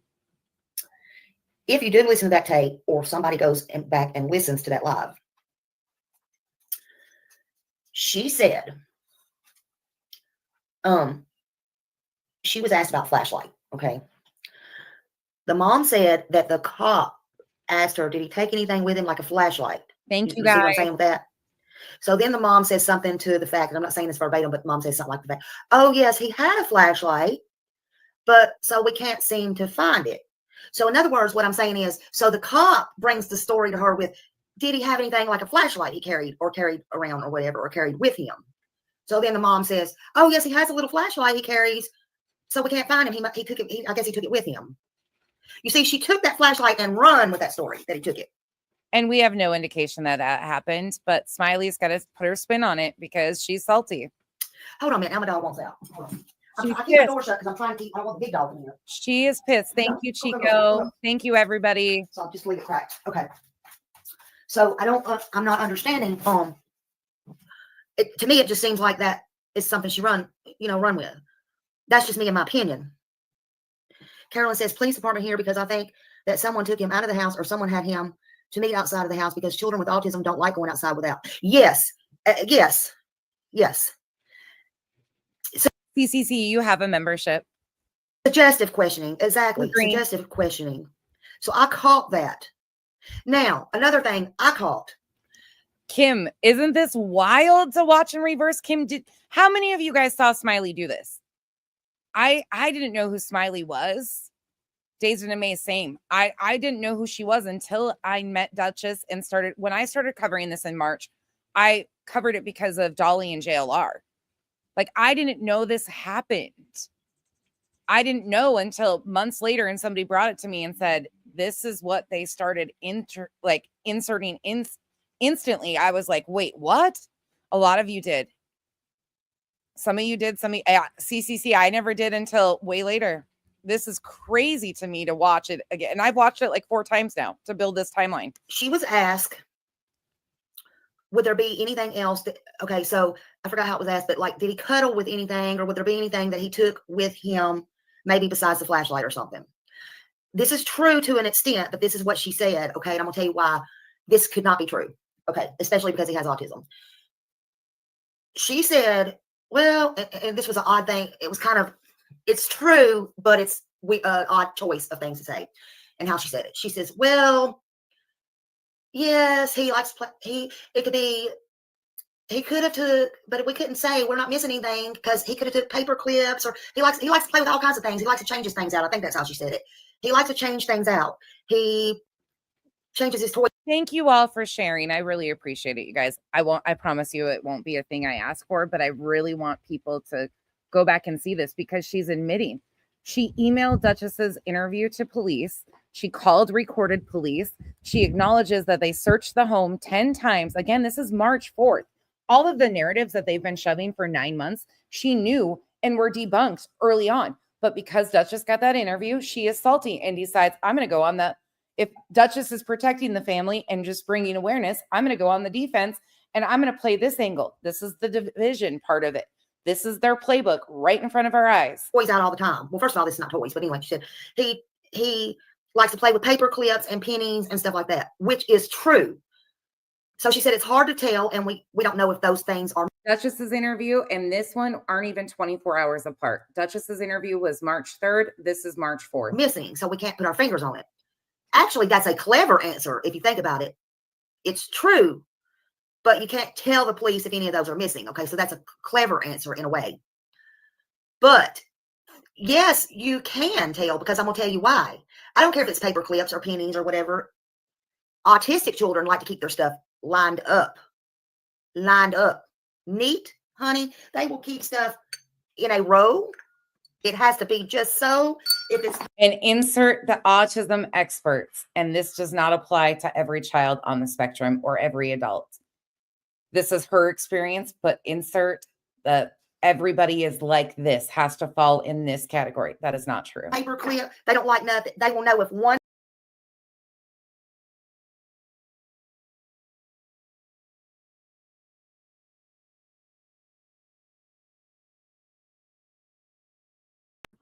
Whoops. Sorry about that. I just knocked myself right off the screen. I don't know how I did that. Sorry, guys. We're back. Ta-da! Poof. Magic tricks. The drones got me. Sorry about that. Oh, Lord. These, it could be something y'all can't even probably see these. And, honey, they can sit here and break them up all day. You know, one by one.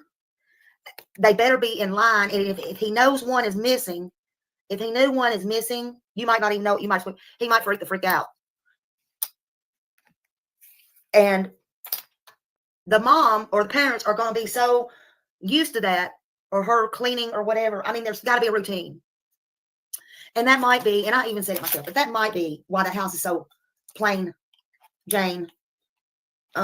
Just because you don't want to have a lot of stuff to dust or cutesies or whatever, because, because he is autistic and he may be OCD and he wants his stuff just like his stuff. I don't know. I didn't hear them say they brought in no luminol. No, I don't personally. I don't know. I can't answer that. I think that was asked, and that was after the parents dropped down. I'm not sure, but they have brought in dogs. Yeah. There had been over 12 dogs. The house had been searched 10 times. And here starts the luminol questions. Isn't this just wild? And no, I didn't fall asleep. I just hit the button.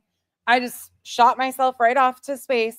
Terry, don't you find that interesting that she's acknowledging that she has already Googled their house and looked at their house? She has already Googled it. She's not putting it out here, but she's already looked at the interior of their house.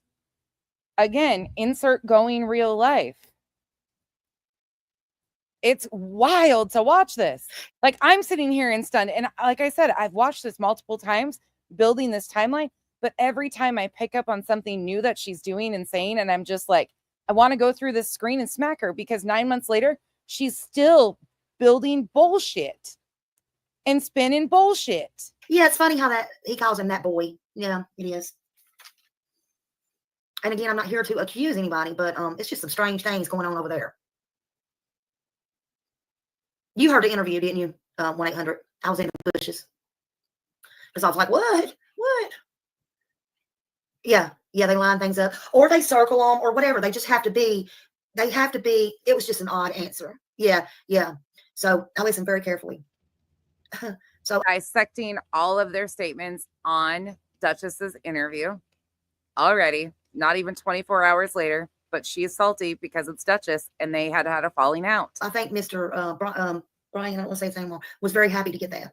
Oh, and she didn't, she did nothing wrong. She did nothing wrong. I'm not going to sit here and say she did anything wrong. It was actually good. See, they haven't talked until yesterday. They had not talked until yesterday. So it was so good. It was so good they did. And it was so, I know the police was happy to get my little email with that clip. Oh, honey, I know they was happy. And what she's talking about, if anybody is just coming in, after Duchess did her interview, she found it her responsibility to not only call Sumner County and record a conversation with Sumner County, trying to ask if anybody has been named suspects yet and or cleared yet. She then takes Duchess's interview with Chris and Katie and sends it over to authorities. Inserts herself. Because if they didn't run across it, they sure got it now. If you want to be famous, you might be a little bit more famous than you asked for, honey. No, Bob, no, there's not. Sadly, no. Nobody's sticking to facts. Nobody. That doesn't. Yeah, you do that. I was going to keep my opinion to myself until I heard this. until I heard this. And then I was writing some things and I literally fell asleep in my chair. I just couldn't anymore. I can only go so much, y'all. And it's been a rough week. This is wild. It's been a rough week.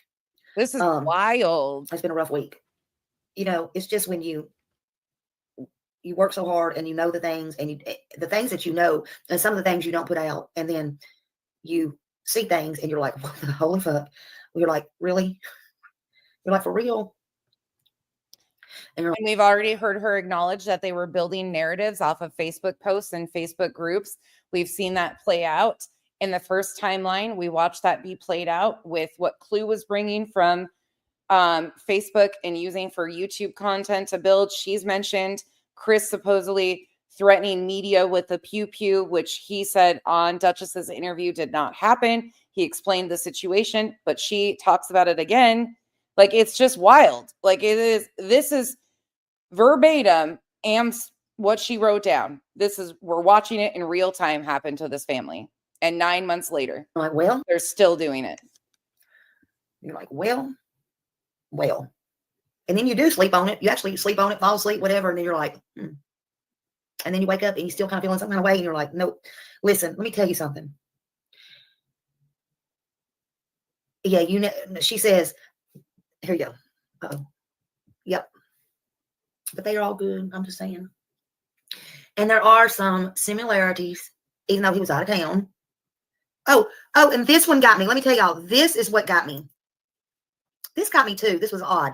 So there's such good friends with the dad, never had any problems, even prior to this, him leaving, Sebastian leaving. Okay, but get this. This caught my eye too. She's pissed off. She already talks about Chris's custody that was filed for an emergency hearing, and she didn't know if she was going to post it in her members only or what she was going to do. She's already going on that. But now she's pissed because there's not division at this time. Again, it was March 4th between Seth, Chris, and Katie, that they were speaking decent and have remained to speak decent about their relationship with Seth. But she's not happy about it. Insert family dynamic that they can divide right here. So he's on the phone with the mom. She puts him to bed, I don't know, 9, something like that. I have to go back and listen to get the correct, something like that. So she's on the couch. She's talking to the dad. I think I wrote it down somewhere. I'm so disorganized right now because I just picked this up. I don't know, maybe on my tablet over there, whatever. Anyway, so let's say she goes on the couch at 9, starts having a conversation, 9:15. He wanted to get very clear between 9 and 9:15. He had a specific. The little boy went to bed. He said, "I love you, mommy. I love you, puppies." I remember that. Bob, isn't it wild to watch it? Sebastian did. So he went in his room and went to bed. And that's the last she's seen him. But she remembers she fell asleep talking to the stepdad. The stepdad tells her, wake up, now get in the bed. And this was about 12. Listen, if I'm going to get in the bed, I'm not going to remember what damn time it is. I'm going to get up. I'm going to go get my bed, especially if I'm not doing nothing nefarious. I'm not thinking about no damn time. They're going to have to pull the phone records. I ain't looking at no time. I'm going to bed. I'm getting up. If I fall asleep in here and I go to bed, I'm going to bed, whatever. Anyway, so about 12 o'clock, so they already have her timeline. So about 12 o'clock, but she sees nothing's out of place then. Nothing's out of place then. So she goes and gets in her bed. And the next thing she knows, she goes to get him up, Sebastian, at like 6 in the morning, say, I don't know if that's correct, 6 in the morning, whatever time she goes, gets him ready for school that morning, right? Now, remember, she gets along, he gets along, the stepdad, and everything's hunky-dory with the law enforcement cop, the ex-husband and the daddy, right? So she looks around a little bit, per the stepdad, and she can't find Sebastian. So she calls her husband, the stepdad, that's out of town, and says, hey, I can't find Sebastian. He, out of town, calls the cops. She don't call her cop husband. She don't call 911. The stepdad. Her husband isn't a cop. She called her current husband, which would have been Chris, which is Chris. Chris calls Seth and also texts Seth at 6:22. And then law enforcement is contacted on a 3-way call between Chris and Katie at 6:33. And they didn't call dispatch because he was in Memphis and it would have been routed to Memphis and then on over. So he bypassed that and called directly to Sumner County because they live in county outside of city limits. So they didn't call Hendersonville. They called Sumner County. But look at what she's twisting it into. Dad, she's been on the phone with, calls law enforcement and reports Sebastian missing. Make that make sense. Did anybody catch that?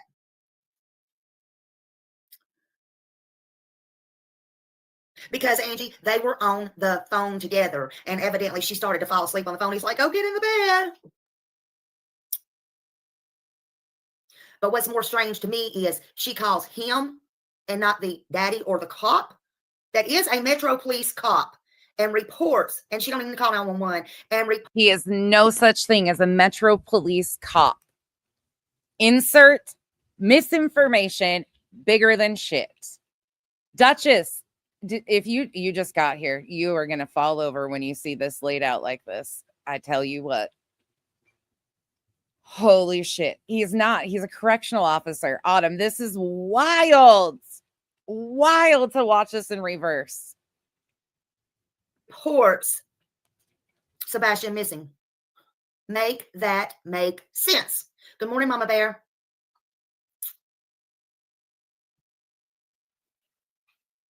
I don't understand it. So you're darn right. We have our opinions. Everybody's allowed to them. Yeah, November rain. Now that part is suspect to me. She didn't have these opinions until Duchess allowed the parents to bring awareness to their missing child on her panel. She didn't have these opinions. If you go back to what we watched in the first section, this wasn't her opinions until they went on Duchess's. Well, that'd be common sense to me too, honey. You sure can't, Sin. You sure can't. So that's my opinion on it. And I'm sorry. That is my opinion. But they are still looking for him. It's not good. Oh, and I know something else he said. This is a textbook thing. This is now something unheard of. Of course it's unheard of, but they will find Sebastian. Everybody acts like everything's a damn movie to me. Where's Summer 1-800? I said, I know why the stepdad. No, Cassie said that to her, calling the bio dad to ask if he has behaving. I would be pissed off about that. Exactly. Oh, that would run all over me. First of all, it's none of your business. I'm the dad. Even if y'all were friends, you just wouldn't step over that boundary, right? I mean, you would just be like, hey, is everything going okay or something? But call the dad and say, is he misbehaving and stuff like that? I turned the chat on so you guys can see who's in her chat, amping her up. That's a little bit much. Now you can sit up there on your crown and you can say, oh, that's good. You're a good dad and all that bullshit. But if that was you ain't gonna be doing that. You ain't gonna be doing that. No, don't think so. And you sit there and say that, you're lying. You are a liar. This is wild. Wild. But they are still looking for him, and they are asking for if you take anything over, they do need water, Gatorade, any drinks for the public volunteering that is able to. Everybody's not allowed to volunteer right now. So that would be helpful. And that is for the volunteers. Again, that's not for the parents or anybody else. That's for the volunteers. If you want to help and things like that, they said. So she knew they weren't allowed to search. She knows this. She knows all of this. And yet she has gone on to mock and say that they weren't doing anything. The parents weren't doing enough. But she is telling everybody on March 4th that they didn't want people out there searching. You can drop off the energy drinks in the water at the volunteer Look at this fire department or the command center.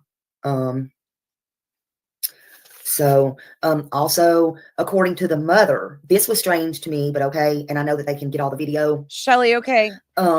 According to the mother, the Costco, they said the misinformation was the Costco was on Saturday. It was not on Sunday. It was on Saturday is when that pizza photo picture was taken. But there's a new store named BJ's that they went to on Sunday. She knew exactly where they had been. She knew that they had gotten footage from these places. So that's, I guess, what they're looking into. They probably are looking to both. My question is, did they, is that true? Or did they go to both? But is it true about the timeline at Costco? I don't know. That's for the police. But it's out there now. And it is a good thing. Hey, Gaslit. That they got on there and said that, because at least 911 will have that, in my opinion. Again, mom said, went to bed. He said, I love you, mama. I love you, puppies. Duchess is going to stoop to that level today, I have a feeling, because she's fed up. This was the day after her interview, and look how she got shredded, because how dare she protect the parents of a missing child, bringing out awareness for their missing son. Went to wake him for school, and he was not there. The mom said he was not a runner. He was not a runner. And of course, he took over and said, no, he was not a runner. He never run. The stepdad said he didn't go outside much. And the stepdad said he vanished sometime between 12 p.m. and 6 a.m. But the stepdad wasn't there. I wrote that down for sure. He said the stepdad said he didn't go. Anybody catch Brittany, the neighbor that's in all of the chats still 9 months later? March 4th, Brittany, the neighbor, is in Smiley's chat. Notice that? Who has been running around all over the place inserting herself? On March 4th, she is in YouTube chats talking. They even asked for energy drinks, which I will be dropping off in an hour. Energy drinks, water, and Gatorade. What was the question that was asked during the live that they said they couldn't answer? I felt like mom almost did, and then he stopped her. Narrative building from locals. Go outside much, but he said everybody knew him. Okay. But he said he vanished sometime between midnight and 6 a.m. Okay. He's saying that because the mom went to bed at 12 midnight, when she went to bed at 12 midnight and 6 a.m.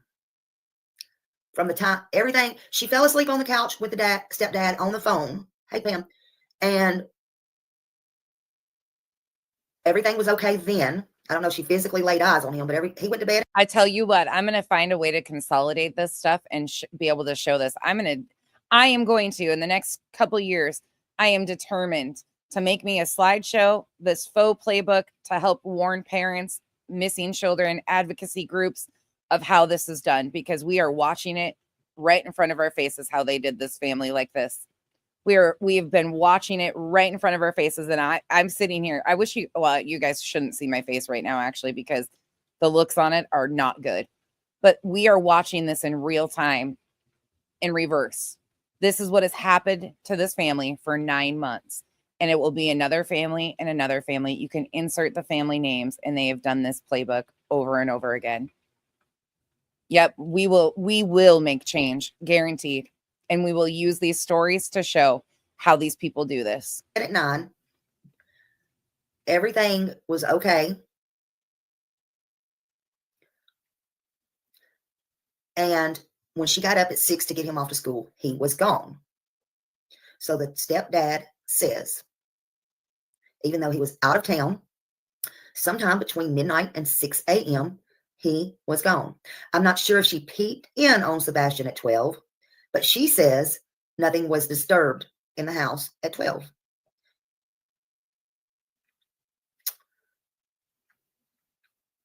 Actually, the stepdad said, and I wrote it down, he says, Brittany in the chat says, I'm trying to get in contact with a creator that I trust to send some information to.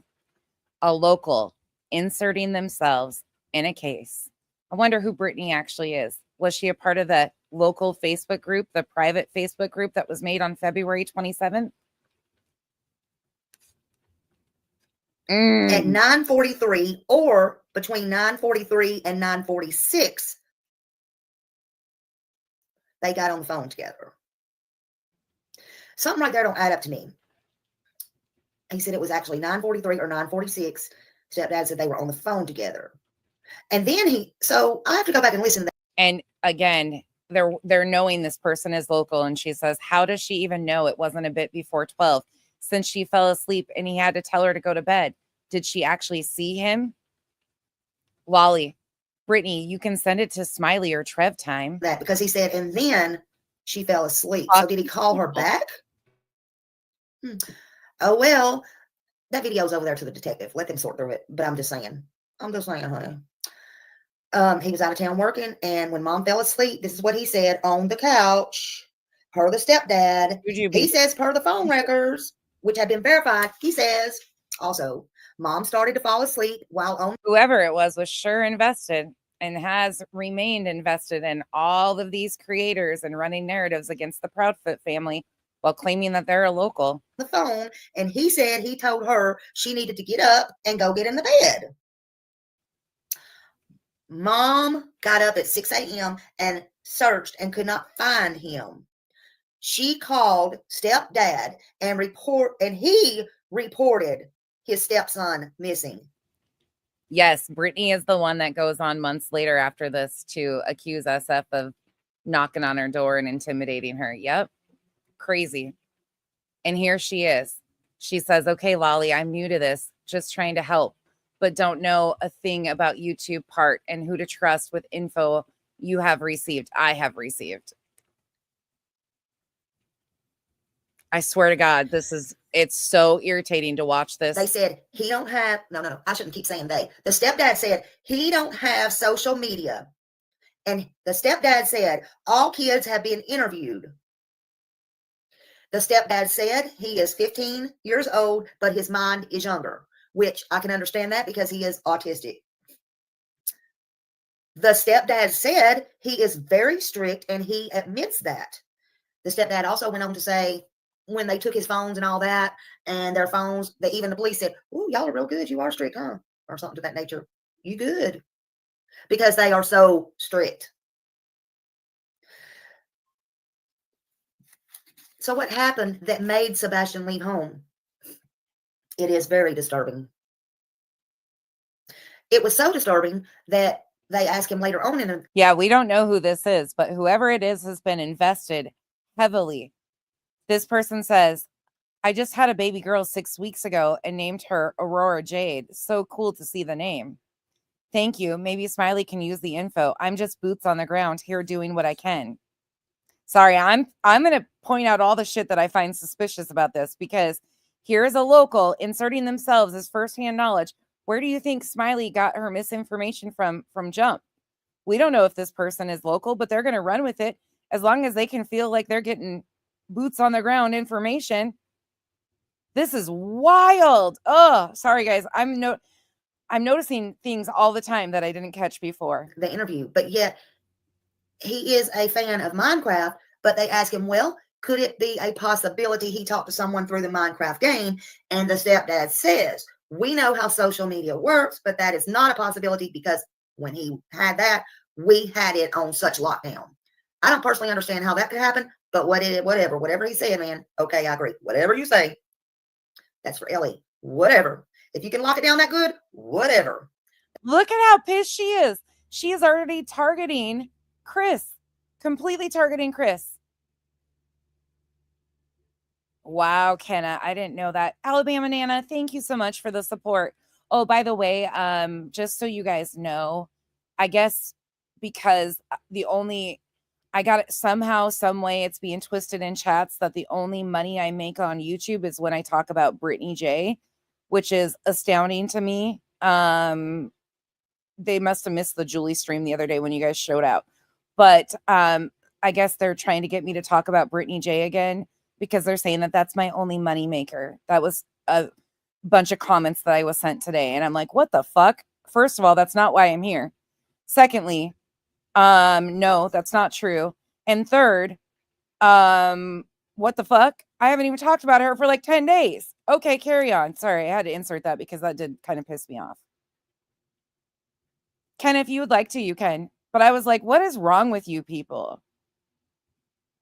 That's when he said, the police said, man, y'all are good. Maybe they're so good, they got Sebastian gone. I'm just saying. They do have knowledge of he was in the military, the cop being friends with, the dad, the ex-husband, and the cop. I'm just saying nobody else is going to say it. Smiley's going to say it. I don't care. Smiley's going to insert any narrative she can. Autism mom of 2. Thank you for the super sticker. What? Smiley, what are you going to say, Smiley? More misinformation because you're sure throwing it all out there today. She claimed that Seth was a Metro police officer. What? There is a 15-year-old boy missing. And he's gone, and he's vanished, and nobody knows where he's at. And this is fresh, and I'm tired of people coddling, whether they say they're suspects or not. The boy is gone. Whether they say they're suspects or not. Air Force vet, thank you so much. Thank you. Happy holidays to you too. What? Right, Bob? Something's not right about this. It's not right. And I'm not going to sit here and say, oh, y'all stop in the media mistreating them because they have been cleared. Fucking how have they been cleared? You just heard me call the police station. First of all, there ain't been said there's been no suspects. There's been publicly not said there's been no foul play. First of all, go back to why don't you do fucking crimes and not get shut down by the police on the crimes that you do? Instead of coming out with the bullshit. I'm sorry. I can't take another person acting like they're going to coddle some freaking. I'm sorry. I'm sorry. This is not going to happen. I'm sorry. And you're not going to put poor Trevor up there in the middle of this shit. And oh, Duchess, she was so mad at you. God, she was mad at you. Bob H, thank you for the gifted memberships. Welcome to the cabana, you guys. She's so mad because Duchess, how dare Duchess protect the parents of a missing child? How dare Duchess not let the parents of a missing child get attacked for salacious bullshit being said on Facebook about them? How dare her? And how dare her step on Trevor Lee's toes? What the fuck? Trevor is going to be somebody someday. Oh. Trevor is going to be somebody someday, and nobody is going to use him. Nobody. I'm sorry. I'm sorry. Meanwhile, Duchess, you want to inform the chat that Trevor wasn't how you got this interview to begin with, and you didn't do it for anything but to bring awareness? Trevor wasn't the reason why Duchess got this interview, you guys. For anybody, Mary Ho Ho Ho 30-day membership. Thanks, Bob. You guys, that's not Trevor Lee wasn't the one that set Duchess up with this interview. This is fucking insane. It's bullshit. I love it for y'all are full of shit. I'm sorry. Y'all want to drag me for shit. Y'all are full of shit. People, open your eyes. People, stop. Brittany's in the chat saying, I will vouch at this moment for Sumner County. They are doing a great job and they aren't stupid. I've heard conversations. Brittany, the one that inserted herself as a local right away, March 4th. We're watching it all play right out in front of our eyes. Wow. I'm dumbfounded. I'm over here dumbfounded. Y'all want to make money and you want to do this and you want to do that, then I tell you what. Yep. Open your eyes and go for the right ones, baby. That's exactly right. Duchess was reached out to because she does this on bringing awareness for missing people all the time. Duchess brings awareness and Smiley is chapped over it. Because I'm not the one. I'm not the one. Oh. Right is right. Truth is truth. But these kids matter. Right? Autumn, right? And we don't stand for suspects or will be suspects or maybe. Will be suspects.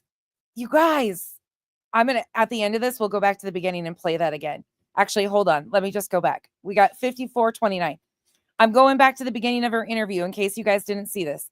We got 54:29. Okay, here we go. Listen to this. And all the things in my hand. My dogs are barking. Hold on. We're going to hear this morning. Listen to this. Okay, this is again March 4th. Duchess's interview was March 3rd. Okay, pay attention to what she's doing. If you didn't see this in the beginning, I'm taking us back for a moment because this is wild. Sophia, thank you for the gifted membership. Amy, thank you because of Smiley tonight. Thank you guys. This is fucking insane. Y'all can hear me good, right? Yeah, Kiss the hubs good. Bye and enjoying coffee. Good, Nico. Nothing like some good coffee. P. Rosie, I could put my smiley face head down, but I don't know. I might. I understand, P. Rosie. Totally understand. It's just because of this is the timeline, you guys. This is the timeline. This is the playbook in front of our faces. I really need a shower. I really do. I think I still have some makeup. I don't even know, girl. Gaslit, I'm glad you're laughing with me because this is wild. This is not emergency, right? Okay, thank you. I was calling about Sebastian Rogers, and I was just trying to see if there was any updates. I noticed that the parents or the stepdad and the mom had spoke on a YouTube last night. And I don't know if y'all were aware of that or not, but anyway. I'm not sure. Okay, so is there any updates from the law enforcement? I'm just trying to find out. Nothing that I'm aware of. They're still just searching for him, but they haven't. No, there's nothing new that the public doesn't know. Okay, are you taking any searchers from the public right now? Like, no, not yet. It's still just law enforcement right now. Okay, and is anybody suspects? This is just the only question that I have because of the interview last night. Like, has anybody been cleared? I know they haven't publicly come out and said anybody's suspects, but has anybody been cleared as suspects? I'm not sure. That's all law enforcement. I just dispatched for them. I have no idea about any of that information. Okay, who would I talk to about that? I'm not sure. It hasn't been out to the public yet, so there's no one who you're able to talk to yet until you'll just have to watch the news and listen for updates.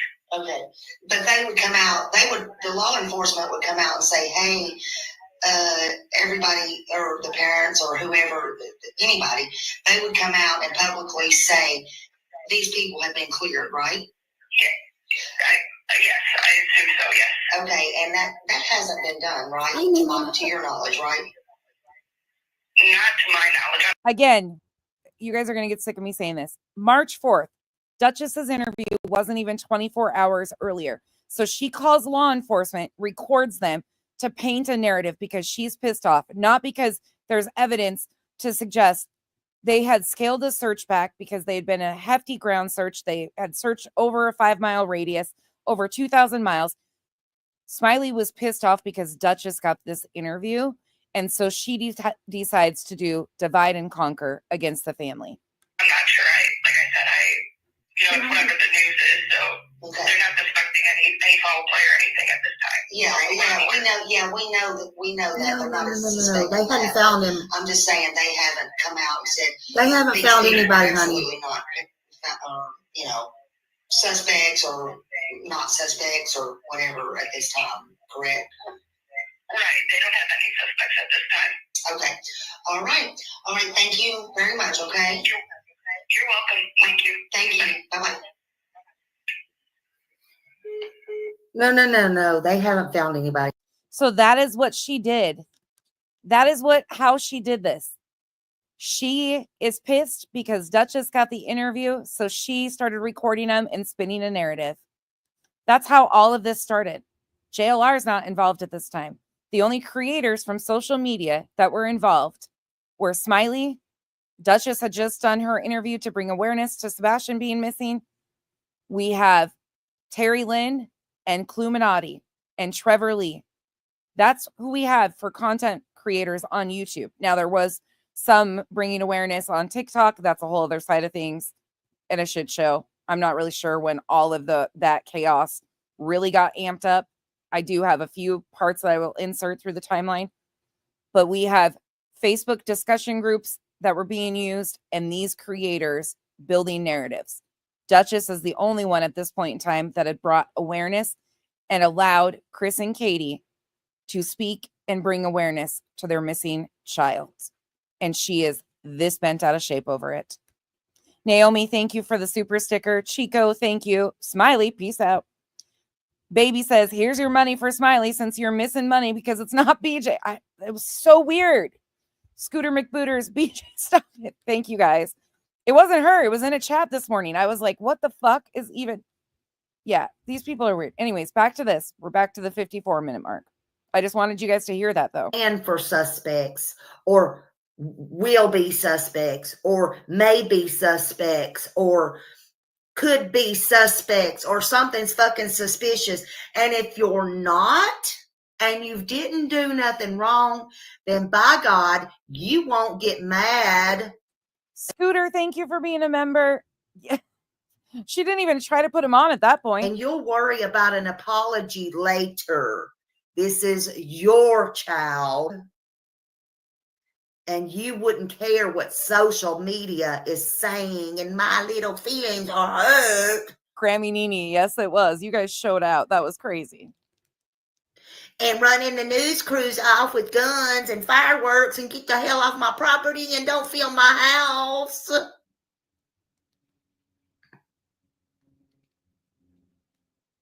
Which basically he admitted to last night, only in a nicer, calmer, lying half-truth way.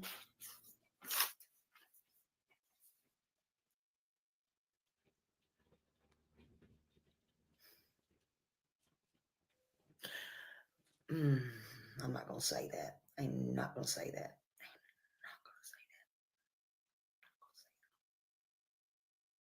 Yeah, I'm going to say it. I bet Chris won't be as calm if he come talk to me. That's all I'm saying. But I will be respectful. But I don't want to talk to him because this is a very important case. Your baby. Look at her already baiting him. I bet Chris wouldn't be this calm if he came and talked to me. Look at that. Has nothing to do with evidence or parents being suspicious whatsoever. Has to do with jealousy over Duchess getting the interview. Katie, and your stepson needs a Bob, you're supposed to be in the closet. Bob says, toss it at you. Have fun with the kids. Thank you, Bob. Thank you so much. all the help Happy holidays, everybody. he can get. And if this is foul play, he will get his justice, no matter who it is, just like anybody else. Look at how Now, frustrating. according to the mother, she says, she calls him And her chat's already egging her on. It started at home. And if these babies have no protection from home, then where can they go? This was March 4th. We have no indication from media. In quite the opposite. They are saying that there's no foul play suspected, that he walked out. They're trying to find him. There is no indication whatsoever. We've watched it all. And look at this go. And he loved, again, his favorite song was Eye of the Tiger. And he had a shop, snuggle that baby, little crush on Taylor Swift. So she did get to tell us things about him. Hi, Trail, if you're in here. Good morning, honey. In my opinion, Trevor, I couldn't have sat through that last night. I feel like I needed to do this on two folds, to be honest, because Duchess deserves people to see what was being done to her for that interview. The targeted attacks on Duchess. And not only that, the family deserves people to see how this targeted campaign switched, because they chose to come to a YouTube creator and ask for help to bring awareness. This is when Sebastian's dignity starts to get tossed out the window. And it wasn't by Duchess. Not at all. Completely the opposite. But I think all of these people deserve to have their day where people see what truly happened. Because this is when they decided to flip-flop on everybody. And it's all because Smiley got her feelings hurt. She starts calling and wasting resources, recording phone calls. She emails the Duchess's interview with Chris and Katie to law enforcement, thinking she's something special. I can show you guys that too if I need to back that up and show you that too. I just could not. You don't have to say a word, but don't worry. Smiley's got it this morning. I'm just saying. Y'all knew if Smiley didn't say nothing about this morning, yeah, something's wrong with Smiley. I fell asleep in the chair with the pen in my hand, so I look like hell. I don't know that, actually. Trevor might be able to answer that, but I don't know that. Doohickey, I don't know. But how do kids just disappear without a trace? I don't know. And this has nothing to do with Sebastian, but kidnappers, to me, from what I know, they choose their targets. I don't think this was a kidnapping. That's just my opinion, because they choose. They choose their targets. They go after high profiles. They go after people that can gain them money and ransom and something that's going to do them, get them something. This was no kidnapping or anything like that, which they haven't said anything like that. They have not. They simply right now are saying they feel he walked away. I want to know. I would have asked the hard questions, but that's okay, in a polite way. But I want to know, again, if your child is autistic or, and why, and he is. I'm not saying if, okay? I'm saying this is my opinion and my opinion only. Okay, so your child has a disability, autism. He's 15. I would have asked the hard questions. Insert them thinking that they're investigators and are the ones, the armchair detectives that are going to solve these cases. Insert Lolly's narrative of, I've got the hard questions to ask everybody. How many creators have you heard say that? I'm going to ask him the hard questions. Duchess brings awareness. She doesn't try to interrogate families of missing children. Crazy to hear this. And so you have years to go through the motions, the therapy, the doctor's suggestions, and things like that. But you also, yeah, he sunk that opinion last night, didn't he, Trev? He's a controlling freaker. But you wonder because she also worked for the mom worked for a alarm company. Okay. And she may not work there no more, I think, until 2023. But she Kentucky Queen, you mean she is a true crime with the eyebrows?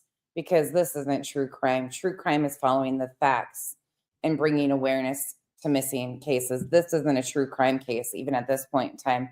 We don't have a crime that's been committed. We have a missing child that deserves to be brought awareness. Law enforcement still hasn't said that they suspect foul play. The only thing that's criminal here is Smiley's eyebrows that are still on. There should be probably a bolo out for them. She found one and drew it on the other day, but it got a roller coaster ride going on. And yes, I'm all the petty things. Even if you don't, you kind of get excited when you do stuff like that, and you want to have the product, you want to try it out or whatever.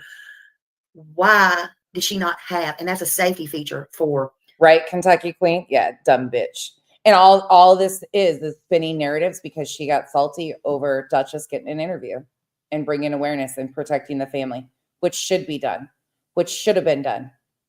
And she is pissed about it. Even if you go to Lowe's and get the $5 little alarms to let you know when they open the doors, and they're loud, so you can't go out or whatever. But why not? And you don't have to get it from the security company you're working for or no longer working for. I'm saying, since she did that, her ex-husband, his father was a police. He's 15. I know you can't. Taylor, the people that have talked about this before. So Terry Lynn, Trevor Lee, Clue, Duchess did the interview, and then Smiley. So that is the main creators that we're starting to cover this early on.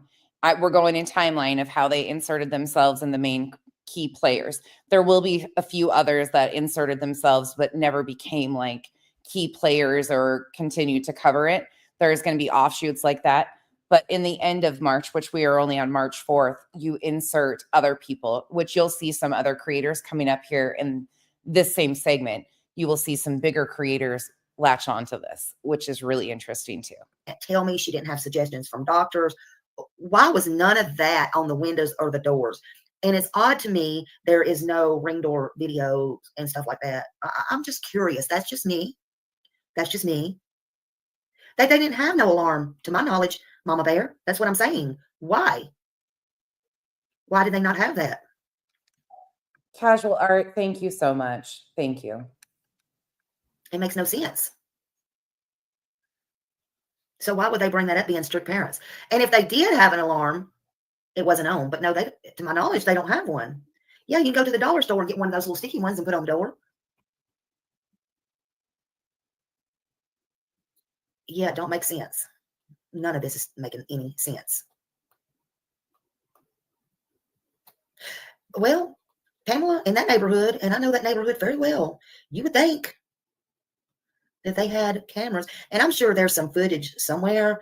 If he got gone without footage, that makes me think, he might have got took out in something, excuse me. That's just my opinion, but I don't know. Trev, did you see the shoe up by Costco that was going around? I did turn that in, but they were fighting about it in Facebook group, and I'm like, y'all ain't got time to be talking about is this evidence or not evidence? And it could have been just a plant there. I don't know. There was a black shoe turned upside down at Costco. I don't know. They said he had a couple of friends at school, but they said that they had already been talked to and everything like that. Of course, this is all coming from the stepdad. Yeah, that was interesting. So I'm like, I ain't gonna let this go on in a Facebook group. I don't care if it is in a Facebook hula holla, whatever. I sent it over to Brian Carter, and I sent the comments, and I'm just like, look, Brian sent me back that, and I sent him the live stream last night too. I'm like, I don't know if you know about their own panel talking, but she sent this to law enforcement. Oh my, like, I know I've said that numerous times. Sorry, I'm repeating myself because the more I listen to this, the more shocked I am. She's inserting her opinion, painting narratives, and all pissed off because of Duchess's interview. Here, just FYI, Trevor. I'm like, but here, since they're not suspects or anything, you might want to listen to this. And because I did mine with Dawn and everything too, but I'm just like, here, you might want to hear this since they haven't been public. They're public now. And he sent me back and he said, thank you very much. So yeah, yeah, I did that. Sorry, Trevor. Not to you, but I'm just like, sometimes be careful what you wish for when you want to be, whatever. Around here has camera. Yeah, a lot of people have cameras, and I just yeah, Mom didn't talk. I felt sorry for her. So I feel like a lot was controlled. One thing that I learned from him, he's very controlling. Telly, hate to ask this, but have they had any No, not that I'm aware of, Kelly. Not that I'm aware of. More like he was very protective of his wife, and the fact that people on social media were already attacking his family based on salacious rumors, such as he supposedly pulled a pew-pew on media. Do you think if the man pulled a pew-pew on media that there wouldn't have been police reports filed on him doing that? Mm-mm. About the church question, no, not that I'm aware of. And as far as I know, Kelly, and as far, y'all can probably rest assured in that area and up around there, that stuff's not going on. That's just my opinion. It could be going on everywhere, but no, that's why I and probably a lot of others were shocked about in Summer's case and about that, about that and all that. No, and probably no, I'm just gonna tell you no. We'll just leave it at that. I know you are. Yeah.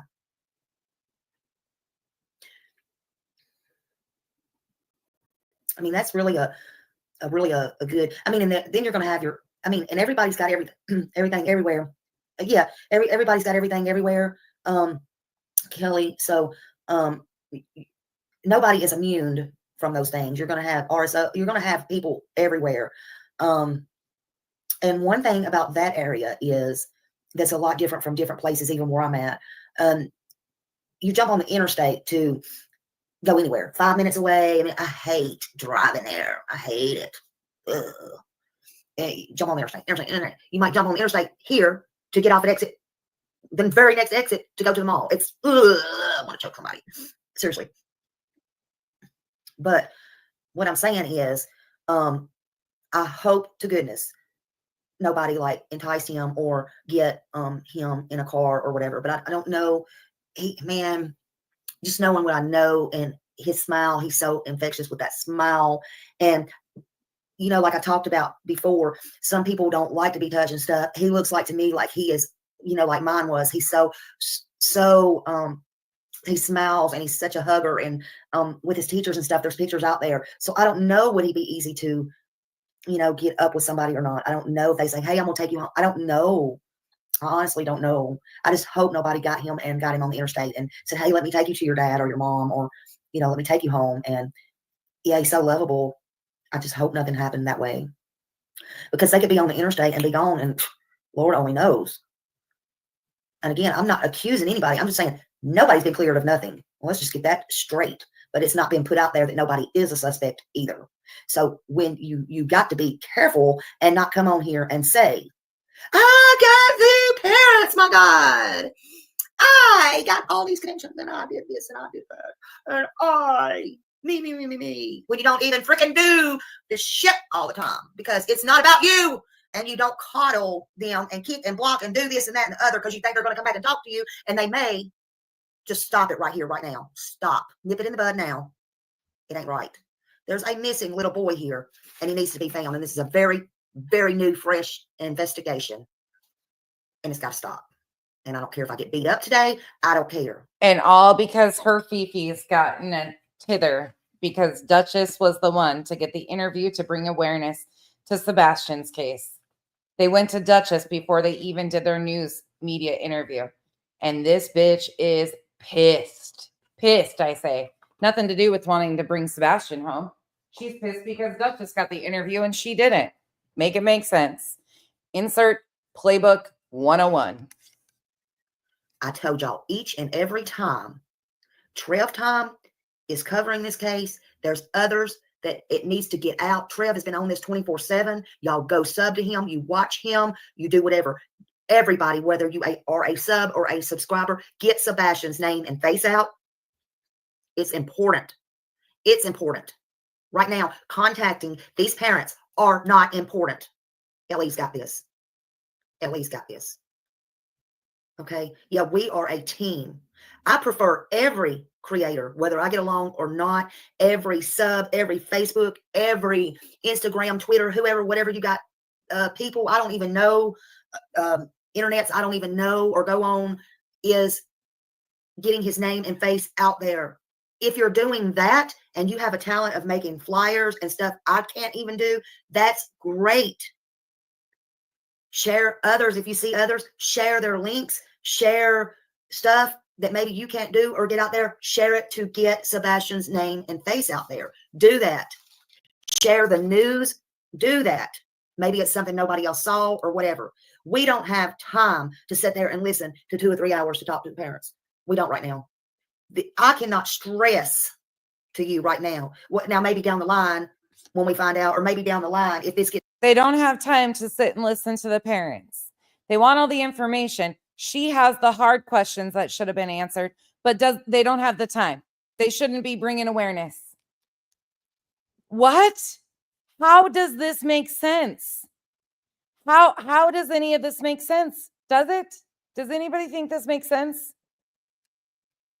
It doesn't make sense. Bob, thank you for the gifted memberships. Bob, we might have to lock the door on the closet. Thank you so much for the gifted memberships. This is so counterproductive. Like, just to hear how fast, I mean, March 4th, he went missing on February 26th, and she's doing this. Wow. It's down the line. Let's hope this is not another Summer Wells case. Maybe then. Oh, there we go. Maybe then when we want to know or we find out. But right now, we don't have time for this. We need to know where Sebastian is. Where is this little boy? Where is he? Where is he? My God. I mean, where is he? Oh, I don't know.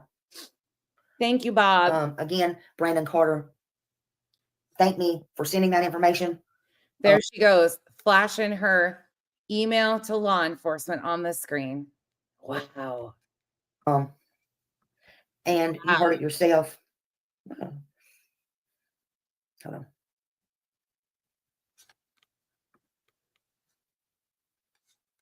This is just asinine. Where is the? Asinine, I'm going to play a button for Bob. Thank you, guys. Welcome to. When I moved it like that. Okay, here it is. We're not missing anything with this one. Welcome to the jungle. We got fun. There he is. There he is, right there. There still is an active Amber Alert. That's the first time in this stream that she showed Sebastian's face. She has, oh my, I just realized that. This is the first time this entire stream that she even shows Sebastian's picture. This was all about being pissed. She wants to get the information out about finding Sebastian, but she doesn't even show Sebastian's missing flyer. That just dawned on me too. Flies, right? Isn't it? This is just asinine to hear this. My phone when I moved it like that. Okay, here it is. They'll start saying Bob has been. There he is. There he is, right there. There still is an active Amber Alert. You know, and if you have any information on him, please call the 1-800-TDI-FIND. I mean, please. Y'all can drop the link to call. My papers are all bottled here. You can call 61. No, we don't. Back up, Smiley. We can call those numbers. See, Smiley's got numbers too. Don't want to put no personal numbers out. Oh God, don't do that. Y'all drop the Sumner County one. I don't have that one right in front of me right now. But we gonna call, you can call TBI 1-800-TBI-FIND. Smiley be doxing some people. Don't be doing that,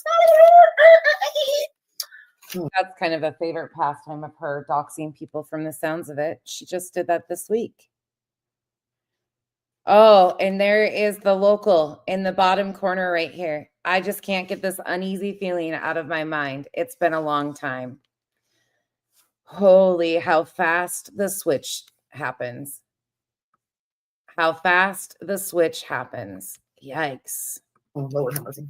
Lord. I don't know where it's at right now, but thank you. Here he is, Aurora. I gotta be careful what I got. But call the 615-451-3838 number or call TDI at 1-800-TBI-FIND or B Carter. You can email B Carter at Sumner County. Listen, it's important. It's important that we keep Sebastian out there. Keep praying. I said last night, why don't y'all all put the I know, Trev. Looks like Smiley needs not touch no buttons. I better be right. The chat's just going after Duchess too. Some of these creators on here are such hypocrites, fake as fuck. My number's down somewhere else, honey. Wow. I'll be having everybody be calling somebody. Everybody be calling for interviews. So Smiley be doing the right thing because this is an important case. This is important. This is crucial. But I'll say, why don't everybody put out so crucial that she only shared his face for a brief couple seconds, but she's pissed Because how dare, wow. Got green light bulbs, light up. Sumner County, Clarksville, everywhere. Light it up green, baby. That was his favorite color. Light it up. But in the meantime, I gotta go get a shower. I fell asleep in the chair last night. You fell asleep in the chair last night. So pissed off because how dare Duchess allow them to bring awareness. That was Borrowed Angel. Some of the saying that Duchess, some of these creators on here are hypocrites and fake as fuck. We never sleep. All right. Thank you, mods. Thank you all. Thank you all for being here. It's a dreary morning out here. I hope everybody has a bright and sunny day wherever you're at. Just spread his name. Sebastian Strong, y'all. Sebastian Strong. Go over and sub up to Trevor. He is on this 24/7, and he will go to Tennessee when he is able, when they give the go ahead. And hopefully today we will have more updates. I am going to go somewhere today. I may today. I'll be at the beach, so I may, from where I'm at, I may just stream the beach. All right. So that is the end of Smiley on March 4th. Does anybody have any guesses of who else on March 4th covered this? This one might shock you guys. Show the freak out in the beginning, CC, again? I gotcha. We can show the freak out in the beginning. Just here it is. Hold on. I know y'all like my phone call. I'm so disorganized. Hold on. We're going to hear this morning. Y'all can hear me good, right? Just kiss the hubs good. Bye, and enjoying coffee. Good. She sped up. Hold on. Let me pull it back. I'll show the freak out while I prepare myself. Does anybody have any idea of who it was? So far we have Trevor Lee has been covering it. Terry Lynn, Clue, Duchess brought awareness, and Smiley. Anybody think of somebody that's got a big platform? Let's see. He's got 200 and some thousand subs. It's a male. A male with 200 and some thousand subs. Any ideas? It might be somebody that you're shocked by. Nope. It's not Pascal or JLR. Ikmel. I'll play her freak out and then we'll go to Ikmel's. Y'all, I'm so sorry. I look like hello. But anyway, good morning, Holly. Good morning, Bama Cat. All the people, good morning.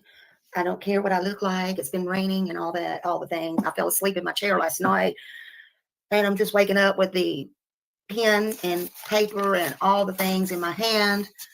Is anybody not going to come in and say hello up in the bushes? Good morning, Angie's Life. Yeah, hello. Nico, good morning, honey. How are you? And I don't even know if any of this is going to make sense, but I have some things to do today, so I have to get ready. And again, I fell asleep in my chair. I barely got up and got me some coffee this morning. And I don't know what's going on in there. My dogs are barking. 42. Stephen Wayne Drake Roger, good morning. Hey, Summer's Truth. Hello, good morning. I literally fell asleep like this. And a phone in one hand. And don't get too worried about Ikmel. I'm just going in the timeline again. In my opinion, Ikmel backed off this case when it started getting crazy. He does not put salacious craziness in there, but I'm going to show it just because I think it's important to show how, he is a much bigger creator. And I want to show you the difference between his interview and then right off the heels of Ikmel inserts JLR and Pascal. And you will see a significant difference. And I will leave it up for you guys to see what you see in Ikmel's coverage versus the other people's. So don't get thinking that you'll be disappointed because I don't know if you will. But I think he backed out of this case and the coverage of this case when it got really crazy. I've seen him do some crazy things that I don't agree with, such as streaming a deceased person in a palm tree, things of that nature. But again, his coverage, we'll watch and see some of it and see what you guys think. But don't get yourselves in that you're going to be disappointed in Ikmel. You might not be. And there's a big difference in his coverage of how he brings. He had been covering Caleb Harris's case, I think, right before this too, is probably why he, missing in a similar area. At least I got some sleep. Okay. And I barely had time to check my phone this morning. And I made one phone call this morning. Let's just hear this. Hold on. I know y'all like my phone call. I'm so disorganized. Hold on. We're going to hear this morning. Y'all can hear me good, right? Just kiss the hubs good. Bye, and enjoying coffee. Good, Nico. Nothing like some good coffee. I could put my smiley face head down, but I don't know. I really need a shower. I really do. I think I still got some makeup on. I don't even know, girl. We're going to talk about it this morning. Yes, ma'am. I hate to bother you. This is not an emergency, right? Oh, I did say Caleb Harris. Sorry, Riley Strain. Yes. Thank you, Terry, for correcting me. I did say Caleb Harris. I think he had been covering Caleb Harris too, if I'm correct, before this. But he does a lot of missing occasionally, from my knowledge of him. I don't watch him very often at all. In fact, I was shocked that he'd covered this case this early on when I was building this timeline. I was kind of shocked by that. But I'll let you guys, once we watch it, you guys can make up your opinions of what you think of his coverage early on. Okay, thank you. I was calling about Sebastian Rogers, and I was just trying to see if there was any updates. I noticed that the parents, or the stepdad and the mom, had spoken on YouTube last night, and I don't know if y'all were aware of that or not, but anyway. Yeah, I'm not sure. Okay, so is there any updates from the law enforcement? I'm just trying to find out. Nothing that I'm aware of. They're still just searching for him, and but they haven't. No, there's nothing new that the public doesn't know. Okay, are you taking any searchers from the public right now? Like, no, not yet. It's still just law enforcement right now. CCC asked us to back it up and watch her freak out here after this phone call. She does have a little freak out when she acknowledges that she emailed law enforcement. So we'll watch that, and then we'll move on to Ikmel's coverage of this, and then into Pascal and JLR. Okay, and is anybody suspects? This is just the only question that I have because of the interview last night. Like, has anybody been cleared? I know they haven't publicly come out and said anybody's suspects, but has anybody been cleared as suspects? I am not sure. That's all law enforcement. I just dispatched for them. I have no idea about any of that information. Okay, who would I talk to about that? I'm not sure. It hasn't been out to the public yet, so there's no one we were able to talk to yet. And so you'll just have to watch the news and listen for updates. Okay, but they would come out. The law enforcement would come out and say, "Hey, everybody, or the parents, or whoever, anybody," they would come out and publicly say, "These people have been cleared," right? Yeah, I guess I assume so. Yes. Okay, and that hasn't been done, right? Not to your knowledge, right? Not to my knowledge. I'm not sure. Like I said, whatever the news is, so they're not suspecting any foul play or anything at this time. Yeah, we know that. No, they haven't found him. I'm just saying they haven't come out and said they haven't found anybody. Absolutely not. Suspects or not suspects or whatever at this time. Correct. Right. They don't have any suspects at this time. Okay. All right. Thank you very much. Okay. You're welcome. Thank you. Thank you. Bye. No. They haven't found anybody, honey. Okay, I know y'all were waiting on Smiley. Everybody's talking about this name creator has a lot to say. This name creator has a lot to say. This name creator has a lot to say. Smiley has some things to say this morning. This is her freak out. Bob said, for the haters that are counting donations, Bob.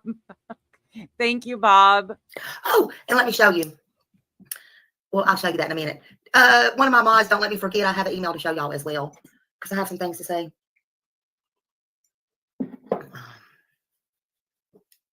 Please drop Trev's link. I have said this from the very beginning. Good morning, Lolly. I have said from the very beginning in every one of these, Trev Time has put a lot of hard work in this case. And I want everybody to succeed. And Trev has worked so hard on this case. And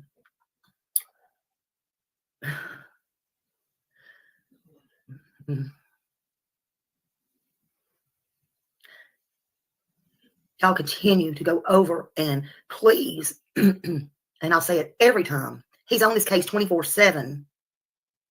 24/7. When nobody else is. When nobody else is on this case and or any other true crime, Trev Time is always there. I'm so freaking sick. I'm just sick and tired of people using people. That's all. That's all I'm going to say about that. That's all. I hope that this case does not turn into a coddling like the farm did Don and Candace, as far as everybody's going to get the fucking block, the boot, and don't talk about these parents and what the fuck ever else, and can't have your opinions. I'm just saying. That's no shade towards nobody. This was all because of her jealousy over Duchess's interview. First of all, I just want to say the parents have not, as you heard, been cleared of nothing. First of all, nobody has been named suspects and nobody has been cleared of a suspect. They do not come out in the public yet and said there has been foul play as of yet. Yikes. You know, Nico, you're going to make me say it, ain't you? You're going to make me say it, ain't you? Well, let me just say it. She's so pissed. You're going to make me say it, ain't you? You're going to make me say it, ain't you? Let me tell you, people don't do much true crime. And then, all I'm going to say is this, and I'm not trying to fucking be mean. Ugh. I just woke up and I haven't had much coffee and I'm not in a very good freaking mood. Okay. I'm not in a mood. I'm not in the mood today. Nope. I'm not mad at nobody, but I'm not in a mood. If I was mad at somebody, oh, I would really be mad. I woke up on the wrong side of the bed this morning. But if you want to be famous, and you want to start doing shit for clicks, views, and likes, and you want to be noticed, you're noticed because guess what? I sent your whole interview like I do mine sometimes, like the one I had with Don Wells. You're noticed, baby.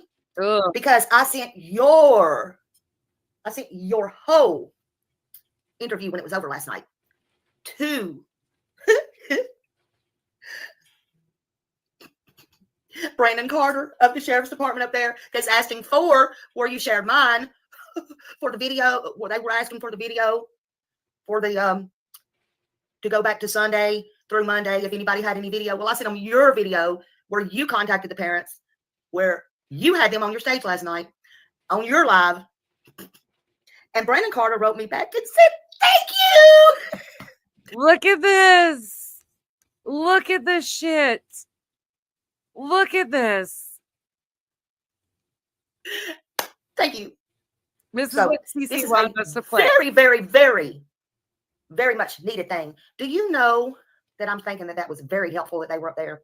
Being the night before, especially, we already knew before you took him up there and he gallivanted around about, oh, I did go out there with the news crew and I did tell them. All he did was verify what he did without verifying what he did, because I already knew yesterday morning he went out there with a gun and run the news crew off, but he didn't say that. He tried to be calm, cool, and collected about what He actually denied that he went out there with a pew-pew. We heard that on Duchess's interview, but we had also heard she used Facebook posts claiming that happened. And Chris denied that happening again. But here she is. And she was so pissed about this. I'll play a couple more minutes of this and then we'll transition. he actually really fucking did. Crazy, huh? He also was very controlling, Chris, I'm talking about the stepfather, about what he did, about controlling his wife while he was conveniently out of town working. She knew he was out of town working. She's known that all along. Sound familiar? On the phone with her. And she fell asleep on the couch at a certain time, and he had to, hours later, tell her to wake up and go to bed. And go get in the bed. I fall asleep in here. Nobody comes and gets me. Who does that? Aurora, you want me to say it? It was Duchess. Did not see her chantal? Look at her. Did y'all not see it? It was Duchess. Oh, y'all didn't see the interview. Right there. Oh, Smiley. I bet today's a bad day for you. It was Duchess. Oh, y'all didn't see the interview. Hey, Bree. Oh, I can play that. I need to make that a button. Actually, I think I'm going to make that a button. I'm right there. It was Duchess. Oh, y'all didn't see the interview. Because nobody really watches that channel? Really? I don't know. I'm not being mean. I'm not being mean. I just lost my ever-loving shit. And how the narrative got spun. Insert Smiley having a meltdown. Okay, let's switch to March 4th to Ikmel. Ikmel's March 4th coverage. He is another creator that started covering this, just so you guys can see. The date is proper on your screen. So we've watched Smiley's whole coverage on the 4th. We are to the 4th of how timeline shifts and what is going on. So we have Duchess's interview the 3rd, Smiley's meltdown on the 4th. We have news media and law enforcement addressing like that there was scaling back the search. We have Chris and Katie's first interview on the 4th that they came out and said, you know, they did a short interview with local news. And now Ikmel is going to start covering it also. And you guys can tell me what you think of his coverage. So the first couple minutes, he doesn't have audio, and then his audio is fixed. So his title of his video is Sebastian Rogers, Parents Interview, Missing 15-Year-Old Tennessee Boy, Runaway or Taken, I think. Blues Girls, thank you for becoming a member. Welcome to the cabana. Out all the other stuff after. I'm going to speed him up. I'm also going to speed him up. We're not going to watch the whole thing, but I'm just going to, in full transparency purposes, I'm trying to do this as organized because I want people to not be like, oh, you missed this person and this person covered it and so on and so forth. So I'm going to try to get through as much, but he goes over the interviews that we've basically watched at this point. All right. So the stream is about this 15-year-old boy that went missing February 26, 2024. His parents dropped an interview today, I believe. I saw Rose post it on Twitter, and I've had multiple people asking me to cover the story. By the way, I saw Diamond in the chat. Hope you're doing good. I had multiple people asking me to cover the story, and I figured, why not now?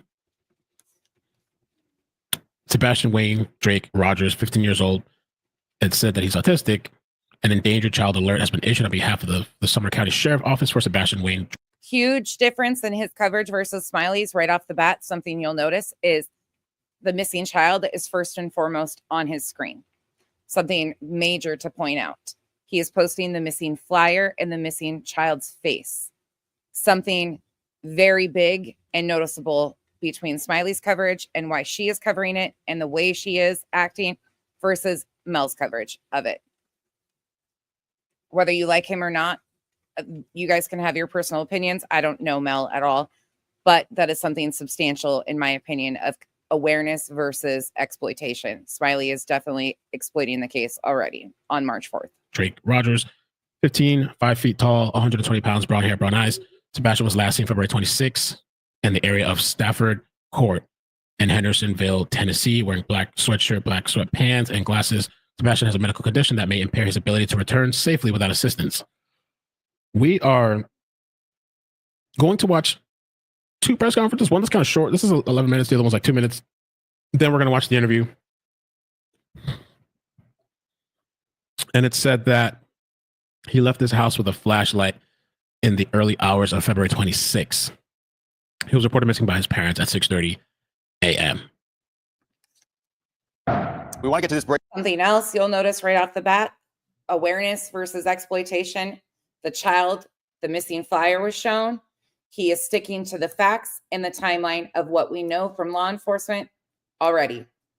Huge indicators right off the bat that a big difference in how people cover things. Breaking news right now. I'm Mark Kelly from the WKRN.com alert desk. We're expecting any moment right now an update on the search for that missing teenager, Sebastian Rogers. Let's listen in live. Here in a few moments, I'll go through some slides and show you what we've done over the past 4 days of searching. Really wanted to come to the community and ask for your help. We need you to search your properties every day, morning and night. If there's a shed or a crawl space or up under your mobile home or a tarp that's in your yard, check it every morning and check it every night. Look for any details that something has been disturbed. If there's a shirt that was there today that wasn't there yesterday, notify us. You can really help us by searching your own property twice a day. Like I said, we're operating under the assumption that Sebastian walked off, and we really need your help to ensure that he is brought home safely. Okay, and when Chief talks about searching your homes, if you've got a farm, we're well aware that the tendency to follow creeks is great, and we've actually done some case studies, some history on calls and searches in the past where young men or young women have traveled to creeks. So we want you to look at creeks. We want you to look at ponds, and if you look at a pond, look for foot tracks around the pond. And then we'll go into, when Chief's ready, we're going to go into pictures and we'll show you our operational periods and the maps that we use to track our searchers. Okay, so this is day 1, and all of the rings you see are a fixed wing aircraft, TBI's fixed winged aircraft, and they use a FLIR, and they do a continual circle on a 2-mile ring. He does not insert a whole lot of his own opinions or speculation, which I do appreciate early on in this. He did not do that. he did back away from this case pretty early on when it started getting chaotic too, which I have to give him credit for. He does cover it a few times in the first few days, but we're not going to watch a whole lot of this, but I just want, for full transparency reasons, for you guys to see that ICML did start covering this on the 4th of March. They even, just to sidestep for a second, I was watching this earlier.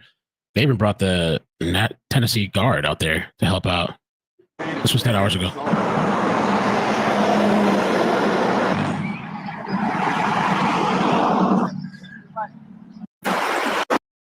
Actually, this is a good video because you can see some of the surrounding area, like what it looks like.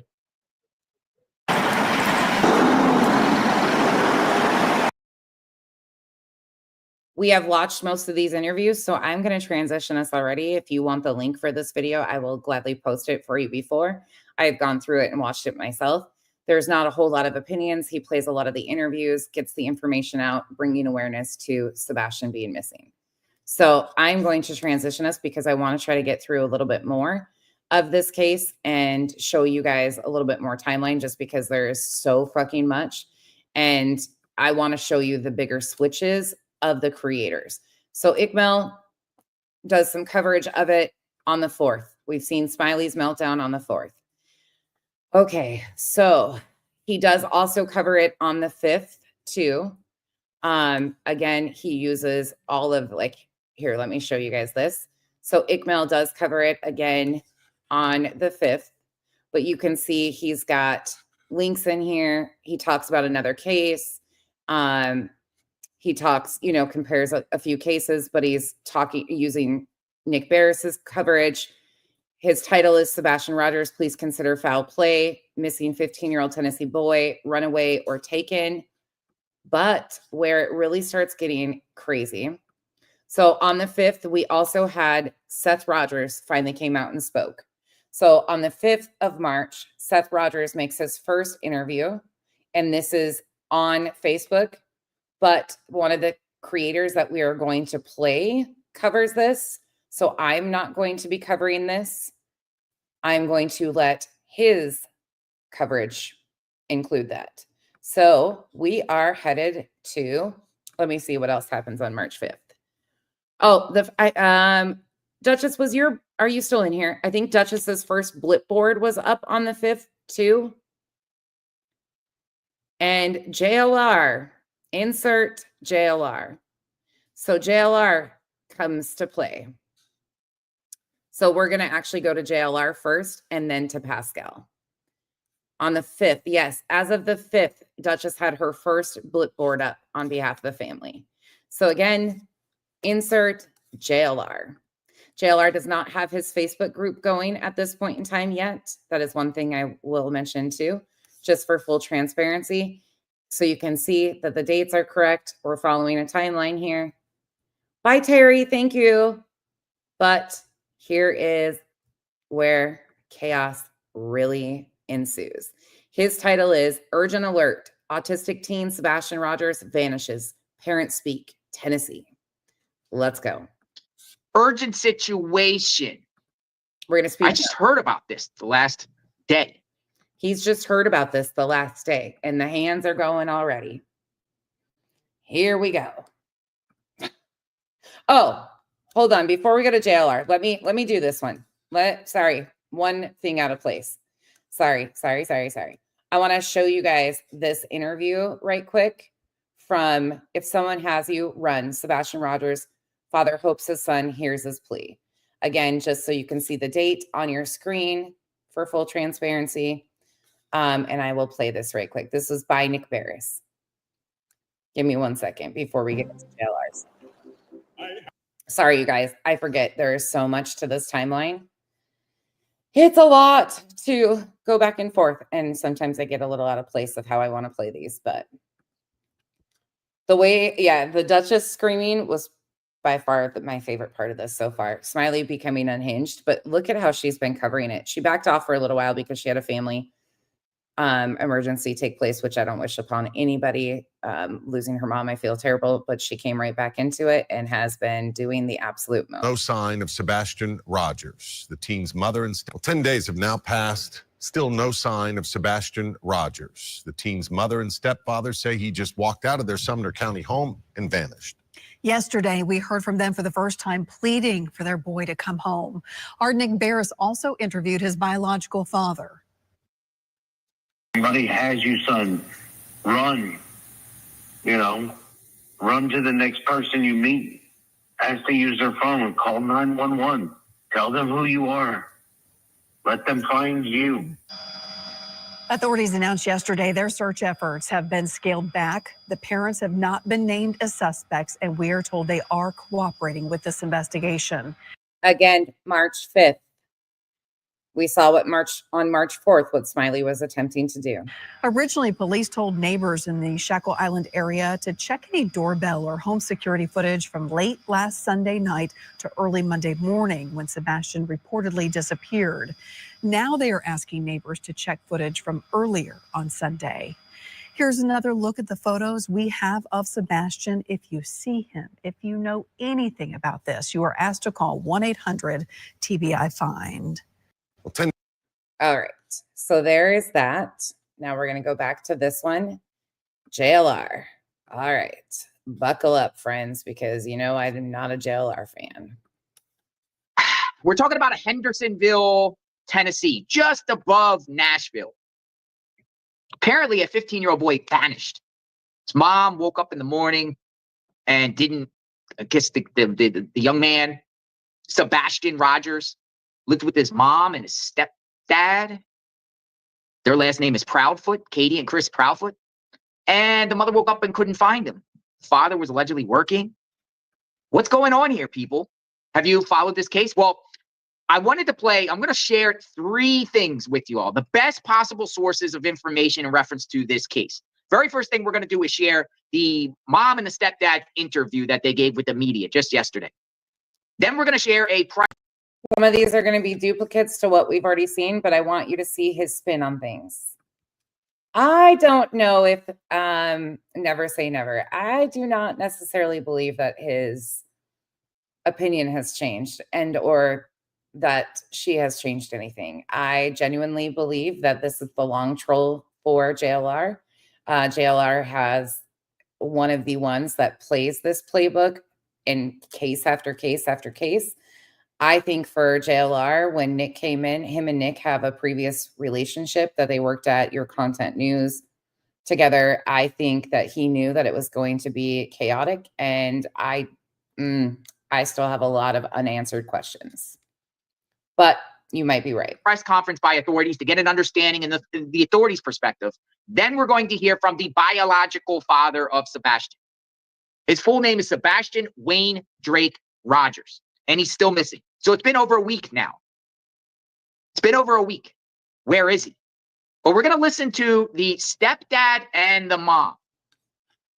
And then we're going to go from there. But this is I know it's a mixed bag in the chat of people that like him and dislike him. His coverage on certain things like the weather are fine to me. Missing cases, trauma. I go back to what he did in Sandy Hook and see so many reminiscent things of his coverage here. I don't see him as a changed person at all. I just think he's got better skill and he's a little bit more manipulative behind the scenes than a lot of people intend to be or can be. That's my opinion on him. Important to use this platform, JLR Investigates, to get this information out. Interesting that the step-parents, or nobody spoke about this during those first crucial days. I didn't hear of anything. Have you guys heard about this case? We got people Tennessee in the house. You notice how he's already starting to kind of do his, interesting that they didn't speak on this. I see a lot of comments. Okay, so we're going to listen to the stepdad and the mom. Some of you might have heard this already. Some of you didn't, but we're using our platform to share the message. Let's rock. Just express, I can't even imagine as a parent what you two are going through. How would you describe the situation right now? How are you coping?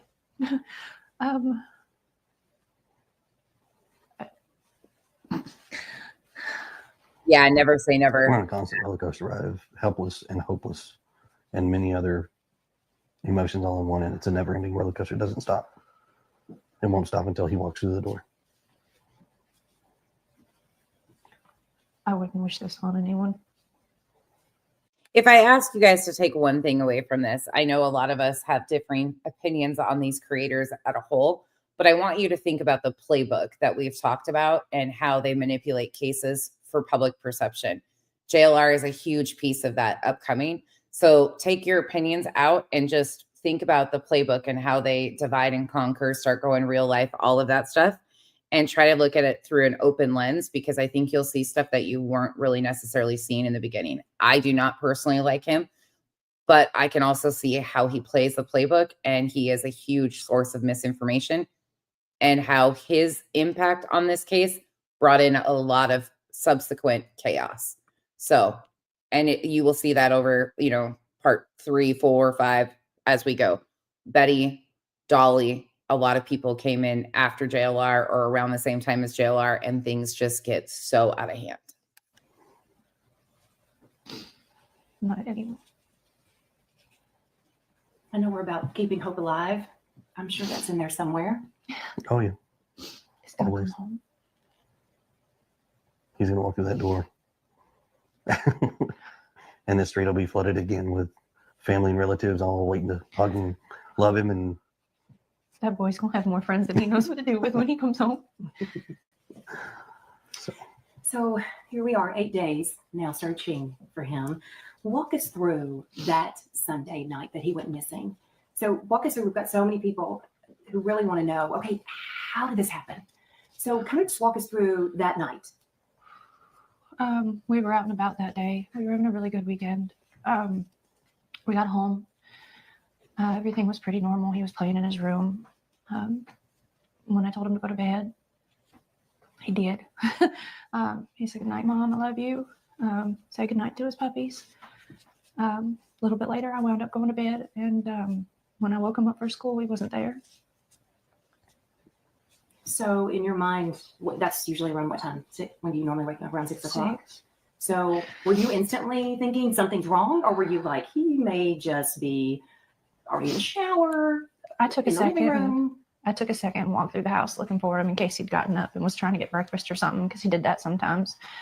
About 3 minutes in, give or take, I was on the phone with my husband. I said, "I can't find him." He said, "What do you mean you can't find him?" I said, "He's not in the house."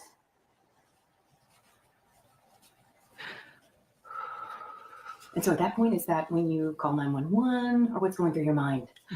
while we were on the phone, and I was like, is he on the other side of the bed? Things you will notice from JLR in this right off the bat, with difference of coverage of awareness versus targeted campaigns, is he is not sharing the flyer. He is not talking about Sebastian. He goes right in to observe the parents' interviews. That's a big difference and a catch to me. The normal places he may be in the house, and he wasn't. So I was like, okay, well, hold on a minute. And immediately after that, we called the sheriff's department and made the report. I ran all over the house, outside, inside. I looked in every closet. Within minutes, they were here. They responded within minutes, and here we go. So you said you were on the phone with her, so you were not home. No, ma'am. Okay. I was at work. I'm a tower crane operator, and I was working in Memphis at the St. Jude project. So it's, I have an earpiece in that talks to my phone. I have another earpiece in that does the radios. And for those in the back that say, "Becky, you don't share the flyer," I am not true crime. I do not do true crime or awareness like that. But that is a big difference in these cases and who jumps in right away and why they jump in.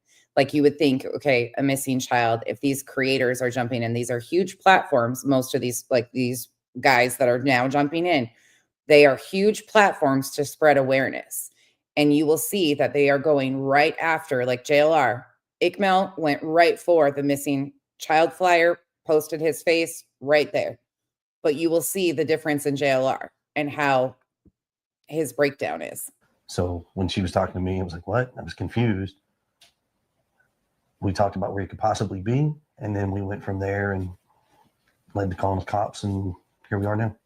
Within minutes, they're there at the home. Yes, ma'am. It was rapid fire. They had cars. They had cars from here down to the main road, as far as I could tell.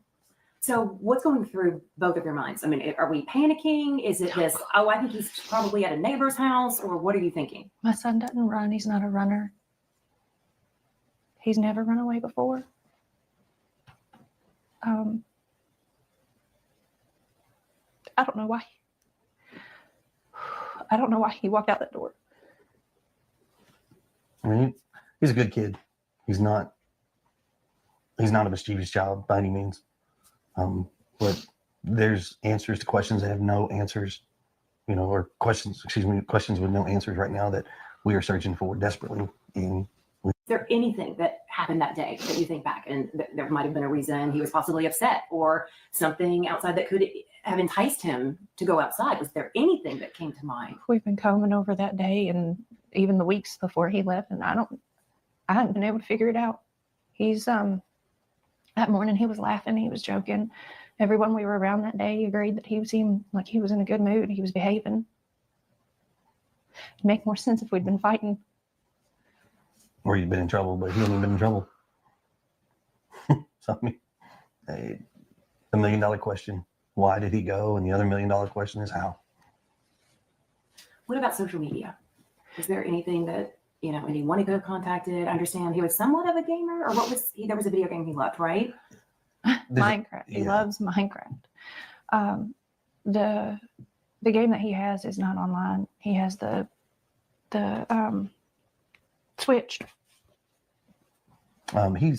We don't, because of how social media can be, he doesn't have accessibility to communicate with folks on the internet. I mean, we have a firm belief that we just don't feel that right now he's capable of having that kind of responsibility. Mm-hmm. So, I mean, his phone is locked down, his computers, his game. He doesn't have a gamer tag. He doesn't have online capabilities with games. I mean, we've combed every electronic. Hey, babe. I mean, we've cooperated with all the authorities as far as anything they've asked us to provide. We've provided, and still just don't have any answers. Did he have any friends that could have possibly contacted him in some way on his phone? All his friends at school have been questioned to my knowledge, and none of them knew anything.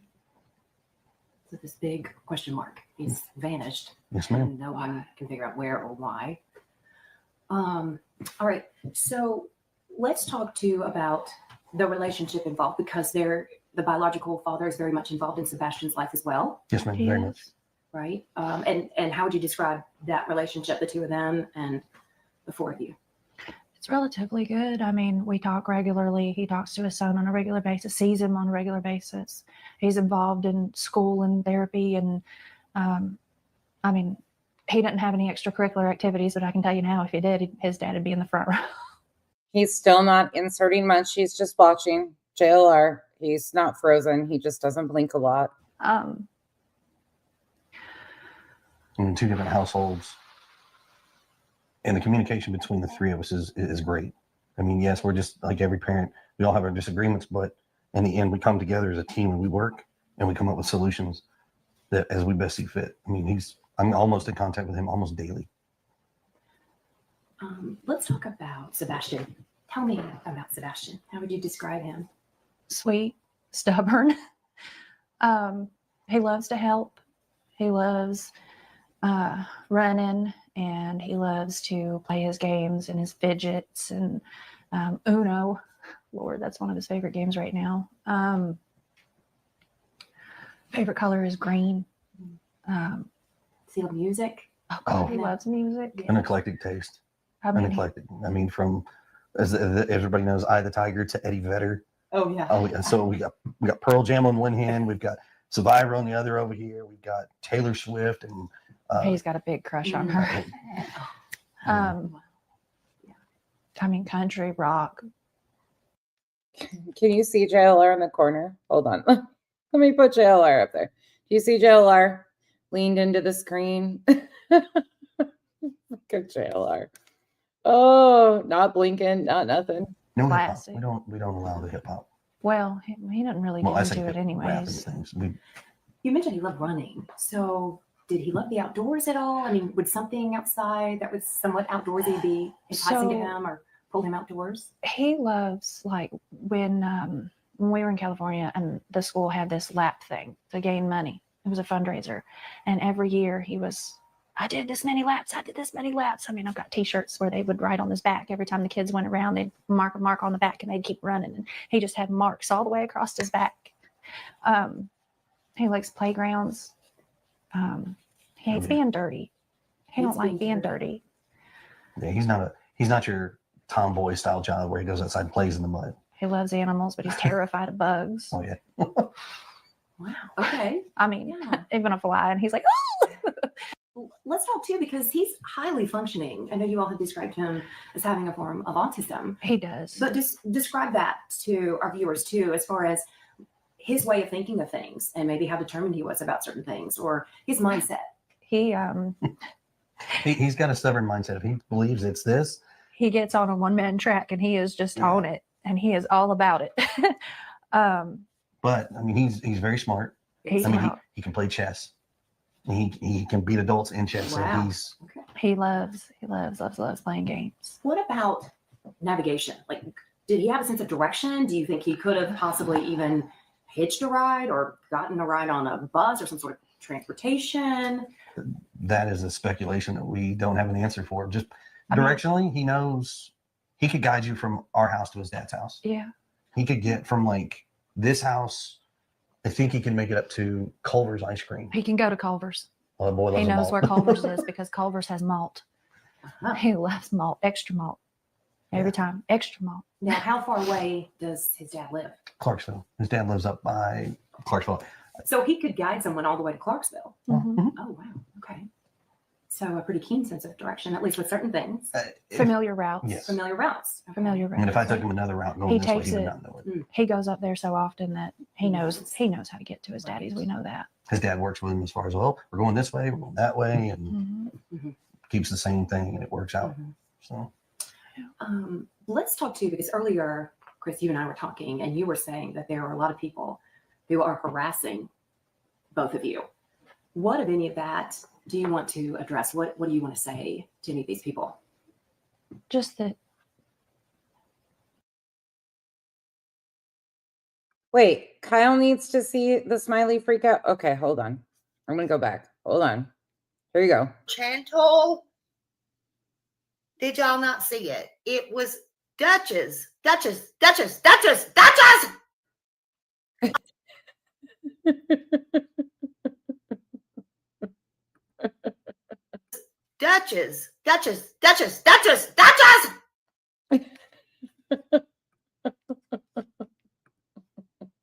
Okay. That woke everybody up. Okay. There you go. There's the freak out. You don't know. And I don't wish you to ever know. I would say it like this. Everybody has an opinion, and it's perfectly okay to have that opinion, but you're not in the situation. You don't quite understand. I wish people would step back, take a different wide open view, and not assume what they know. It's just better to stick to the facts. If they have questions, all they have to do is ask. And I pray genuinely that no one ever goes through this. Just be kind to people. I mean, that's real simple. There are some people who have been talking, because I know this is part of the harassment. Is there anything? This is the best of JLR whatsoever because he's just silent. He's just moving around, looking at the screen, moving his hands. Want to address about this child custody situation with the previous? So I have a current case that is ongoing in another state. We've requested that case to be sealed because there are some individuals who have taken upon themselves to put stuff out there that they don't quite know, which all they have to do is ask. I'll tell you. But because of that, it has nothing to do with our son. It has nothing to do with the situation. I just people would respect that and then keep an open mind. It's totally different. Is Sebastian able to watch this, and maybe he's watching this as it airs? And if he is, what do you want to say to Sebastian? What do you want him to hear from you right now? Oh gosh, that we love you so much and we want you to come home and you're not in trouble. I guarantee you he is loved. And trust me, the open arms are waiting for him to come home, from every parent to every family members to probably everyone in the community. But there's no malice. We just want our boy home. You can see his comments, though, that he's pinning. He's pinning his own comments. The mother doesn't look at the stepdad much. You can see, again, the difference between awareness of a missing child, putting the child, the flyer front and center, versus JLR went right in to picking apart the parent's behavior. Badly. That mama's heart, I know it's daddy's too, but I feel like there's always that extra special bond. Can you walk us through what you're thinking right now? I just want my baby to be okay. I don't know where he's at. I don't know where he's at.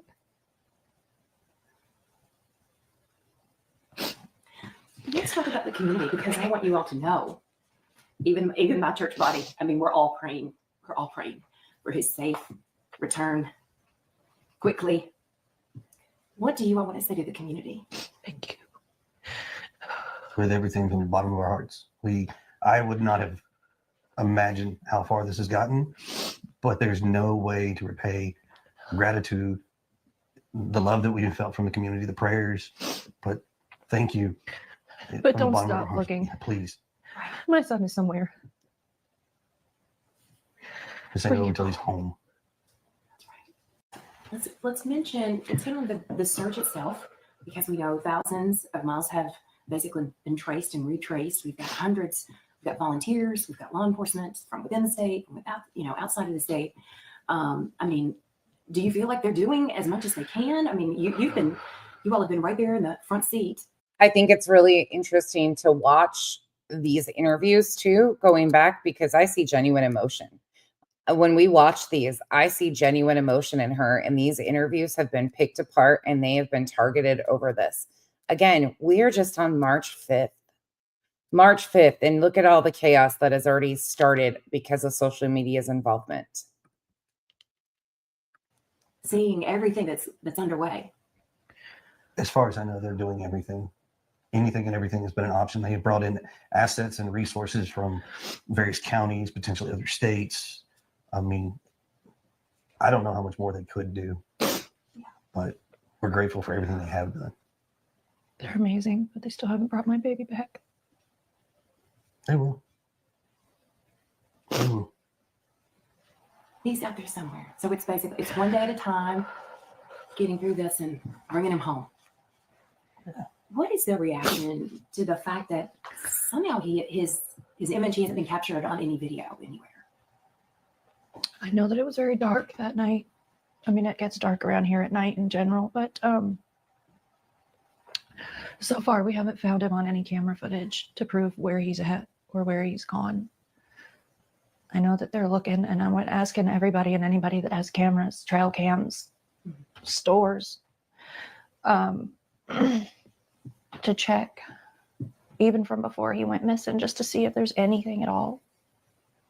And I understand there was a request for video, any sort of footage of Sebastian from earlier in the day on Sunday before he disappeared. That I don't believe we can comment on right now.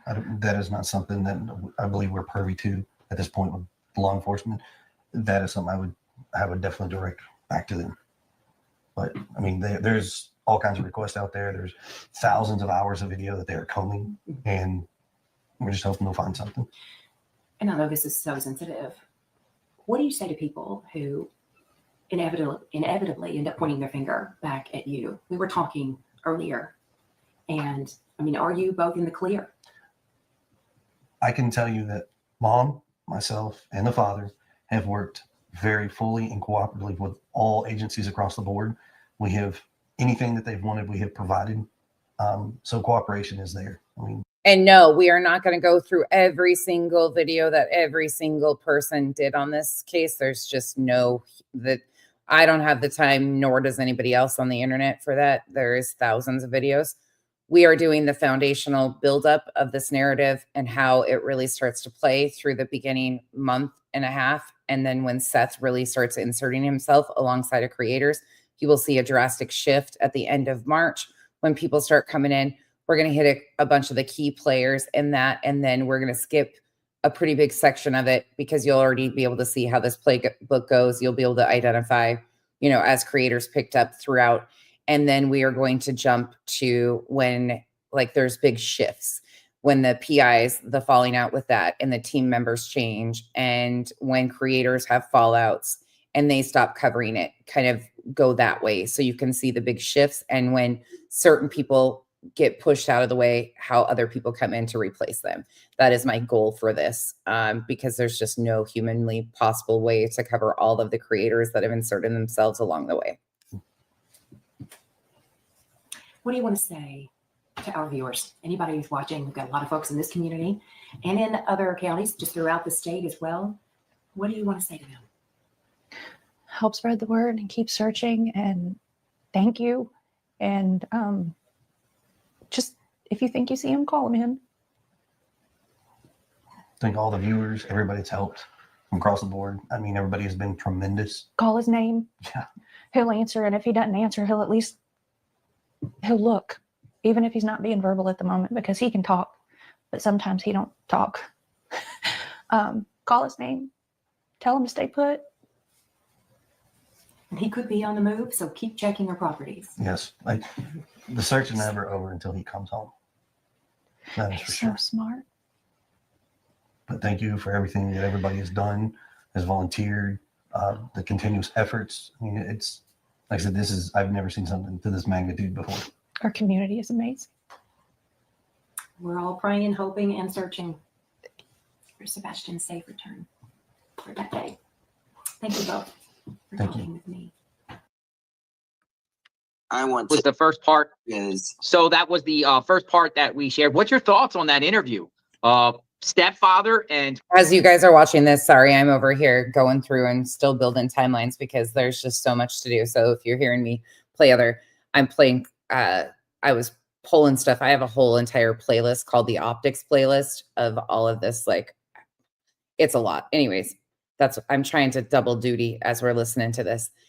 But this is where it gets interesting for me in this JLR take. Thank you all for joining me. Hate crimes have consequences. I really appreciate you guys sitting through this. I know it's redundancy on some of it, but I'm hoping you're seeing something you might not have before, and the difference in coverage of bringing awareness versus the instant exploitation and targeting parents. It is very obvious when you go back and watch this to me, but I'm interested. I've been trying to catch your comments and see what you guys are picking apart out of all of this too. Mother, I believe she said she kind of woke up in the morning on the 26th, Monday the 26th, 6 a.m.-ish, and noticed him missing. I believe she said she then called the stepdad who was at work. I believe he said he was in Memphis working. Did I hear Memphis right? Or was it not Memphis? Because if it was Memphis, it's very interesting, folks, because I just looked on the map from where they live in just north of Nashville, Hendersonville. It's 3.5 hours to Memphis, folks. It's 3.5 hours. Meaning, if the mother got up at least 6 o'clock, means that the father had to leave sometime in the middle of the night. Sometime in the middle of the night to go to work. Maybe the father starts working. I think he said he was doing some construction or something like that. Starts out in the work probably at first light, maybe a little bit before light. Usually construction people do that at the crack of dawn, right? But the stepfather leaving in the middle of the night. Interesting in my take. That's my take. Number two, it didn't, like in my take, and again, I'm not pointing finger, I'm just going by body language and my assessment of that interview. Mothers. Just going by body language. First of all, where has JLR ever been a body language expert? Come on, you guys. Like, think about what he is doing and what he's selling to his audience right off the bat. Nothing about awareness for Sebastian, no flyer, no discussion about what people should be looking for, awareness for Sebastian, none of it. Instantly goes into trying to sell to his audience that he's reading the body language of these parents. If that doesn't speak volumes, I don't know what will. Stepmother, she kept rocking back and forth, looked like she was devastated, staring straight. She didn't really look at him much. He looked at her a lot. She didn't look at him a lot when he was talking, which I found was a little bit interesting too. Another thing is, two other things that caught my attention. One, he was talking about some other court case he's involved with some children or something in another state. Don't know much about that. He did say if anyone has a problem. Another part that they love, of course, JLR cued into that. And what do you think his upcoming coverage is going to target? Absolutely those things. These are the things that creators look for because they can use their playbook, the long troll. In my opinion, it shouldn't be a troll, period. But they insert themselves because they know where there is divide and conquer, they have content and can sell a salacious story. It's unfortunately the truth. Ask me. Maybe we'll interview him. Since he's said he'll talk, maybe we'll interview him because apparently the stepfather has been speaking. Another thing I thought was interesting is when the reporters said about surveillance and the authorities looking for surveillance, they were looking for surveillance the day before, Sunday. And he said, we can't discuss that. We can't talk about that. So those things to me stood out the most in that interview. Leave in the comments what you think stood out. I'm hearing a lot of mixed opinions in this chat. A lot of people say both the mother and stepdad are devastated. They're both innocent. One knows something, one doesn't. There's a lot of comments are coming through. I see the comments coming through on this, on your opinions about this. So that's what they said. It's great that this happened at the same time Madeline Soto went missing. Sweet one. I agree with you. And then another big takeaway you're going to hear right off the bat is then comparing to other cases that are going on. They will start talking about other cases. We've heard Smiley talk about Summer Wells. She's inlaid that a little bit. You will hear other cases being mentioned. Yes, timing, because things happen around the same time Madeline's case was going on. So there was mention, but it's a way to drive a narrative also. Awareness versus exploitation. And remember, Madeline Soto's mom and stepdad spoke to the media when Madeline went missing. So this is a little, interesting. Same time, stepdad and mom. Now we're gonna play the authorities press conference. We're gonna get the authorities' perspectives. This happened a couple of days ago, though. We're just putting the pieces together. I said we got three parts here. We heard them from the stepdad and the mom. We're going to listen to authorities. And then after that, we're going to hear from the actual biological father. So we're going to listen to authorities. Authorities gave a press conference. We're going to hear their take and see if anything connects with what, the mom and the stepdad just said and get some more insight about this terrible situation out of Hendersonville, Tennessee. So we're going to rock with the press conference. An update on the search for that missing teenager, Sebastian Rogers. Let's listen in live. Here in a few moments, I'll go through some slides and show you what we've done over the past 4 days of searching. When most people listen to this, they think, okay, Madeline went missing, around the same time. It makes sense, right? It makes sense to talk about that because similar time frame. But you see how he so suavely inserted it. Madeline's parents spoke to the media too. And we know what was already going on there. So this is very interesting if you go back and look at it. How these things are done because people automatically tie things together. It is the power of the mind. It truly works wonders for a lot of these creators. And the power of suggestion, you might not even catch what they're doing, but they instantly will go into dropping these things so people's mind go there. It's very, very purposeful, if I'm being honest, of JLR and others. When we come to the community and ask for your help, we need you to search your properties every day, morning and night. If there's a shed or a crawl space or up under your mobile home or a tarp that's in your yard, check it every morning and check it every night. Look for any details that something has been disturbed. If there's a shirt that was there today that wasn't there yesterday, notify us. You can really help us by searching your own property twice a day. Like I said, we're operating under the assumption that Sebastian walked off, and we really need your help to ensure that he is brought home safely. Okay, and when Chief talks about searching your homes, if you've got a farm, we're well aware. Hey, Crystal, I hope you're feeling better. Hey, Bree, you're not crazy. You're not crazy. Trust us. We all feel like we've had the tinfoil hat on too. And thank you for the support. Laws have to be changed because this has to stop. You notice media does not do that. Media does not compare cases. Like if you watch actual awareness from the media, and I'm not all pro media, they do their exploiting also. We're going to see that with Nancy Grace inserting herself into this. But There is a big difference here. When awareness and local media is trying to bring awareness and get details out there, they don't inlay all of that stuff. They never do. Psychological games, absolutely. Where that the tendency to follow creeks is great, and we've actually done some case studies, some history on calls and searches in the past where young men or young women have traveled to creeks. So we want you to look at creeks. We want you to look at ponds, and if you look at a pond, look for foot tracks around the pond. And then we'll go into when Chief's ready. We're going to go into pictures, and we'll show you our operational periods and the maps that we use to track our searchers. Okay, so this is day one, and all of the rings you see are a fixed wing aircraft. TBI's fixed winged aircraft, and they use a FLIR, and they do a continual circle on a 2-mile ring. And the video quality and the pictures that they produce are amazing.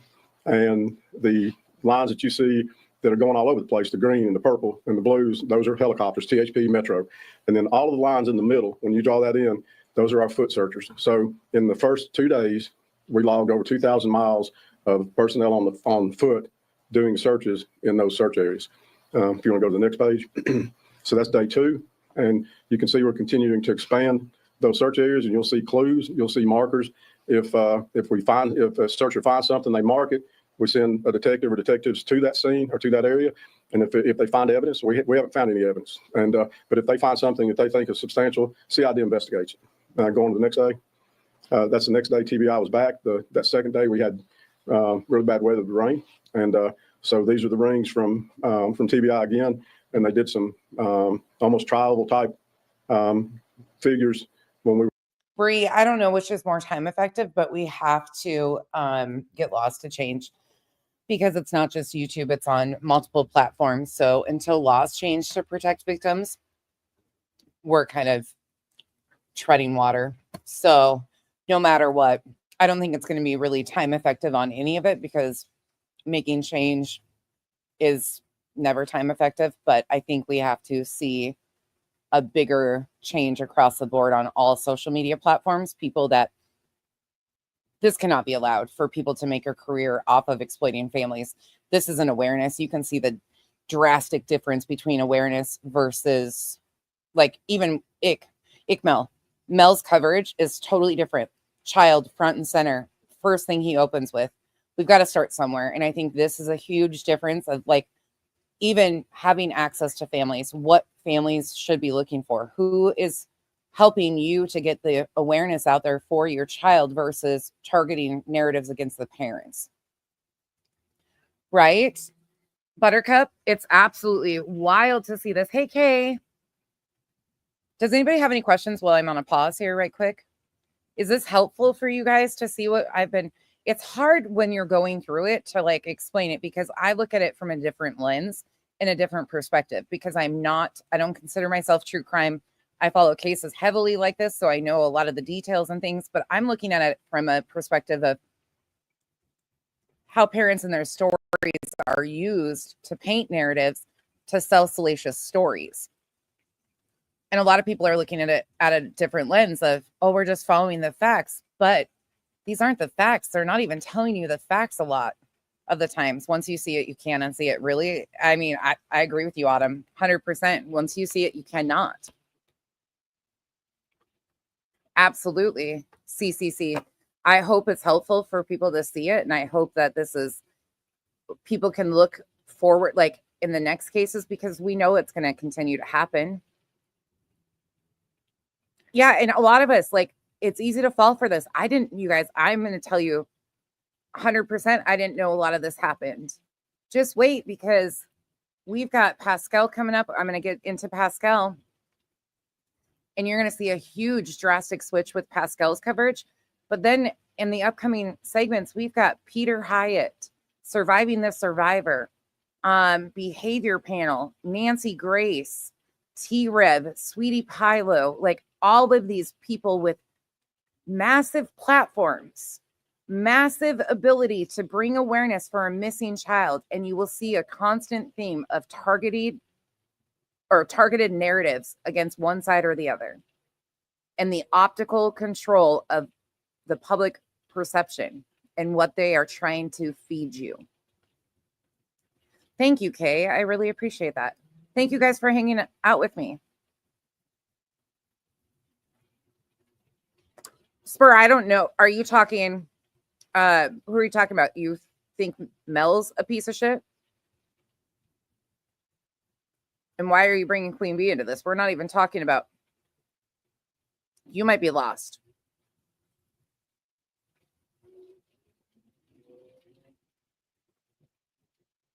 Are you saying Mel's a piece of shit? I'm really confused by your comment.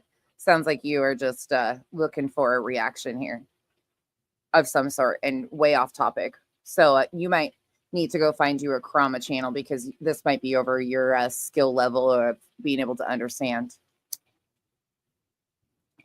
Spur, you're entitled to your opinion of him. I'm saying what the difference is as far as what they actually are presenting. Mel Stuck, you can have your personal opinions on him, but he showed the missing flyer.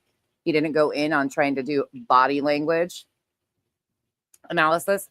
Oh, I'm lost again. Sure.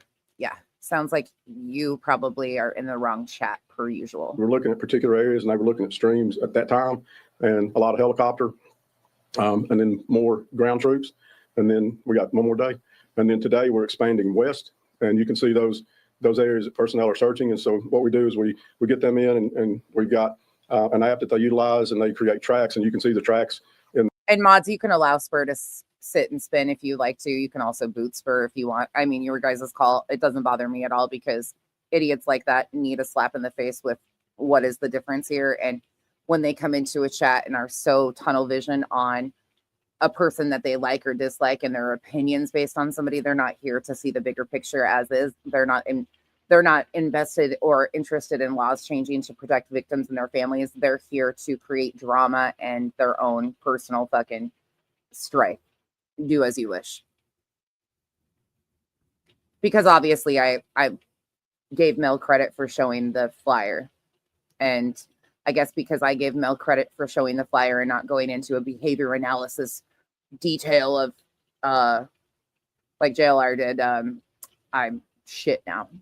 These people in your weird fucking whatever. I don't even know Mel like that at all. Don't have a personal opinion on him. And yeah, it is. In those sections as they do the search. And we've got several other things going on.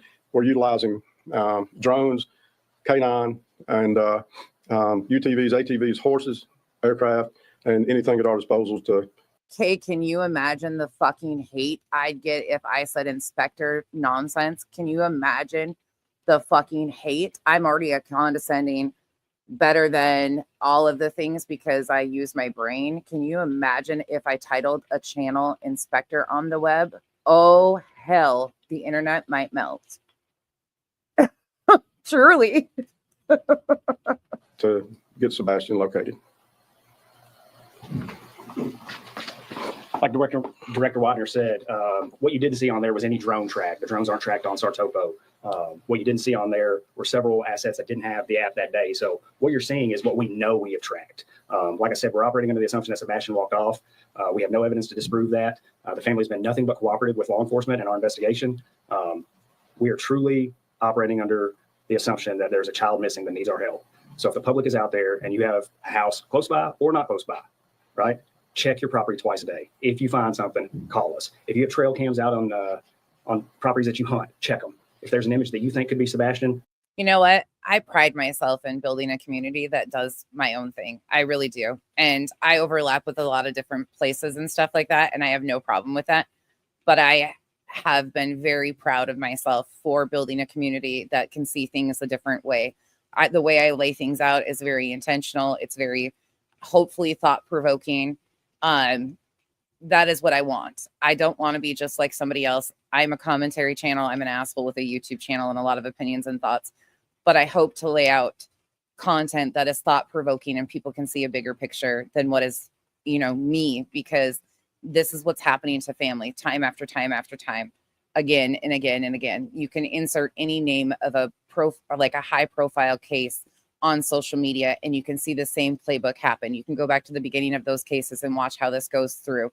And that's my intent. I want to see change for families and the victims in our stories because this is how exploitation happens. Your personal opinions about these people at a whole isn't what I'm here for. This is what is happening to families. And I wouldn't want this done to any one of your families, whether I like you or dislike you.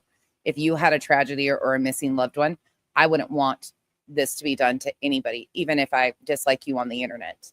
I don't hate anybody, but this is the reality of how this happens. And if people are unwilling to look back and see what is happening to these families, you're not here for the correct conversation as is. So take your hatred or your like or dislike or who you think I should be addressing or whatever the case may be on right out of here, because this is a community that me and my Islanders have built over hard conversations. And we will continue to show up for these hard conversations because we want change. And there's my soapbox moment. You're welcome. Call us. Anything, any tip that you have, call us. We want to bring Sebastian home.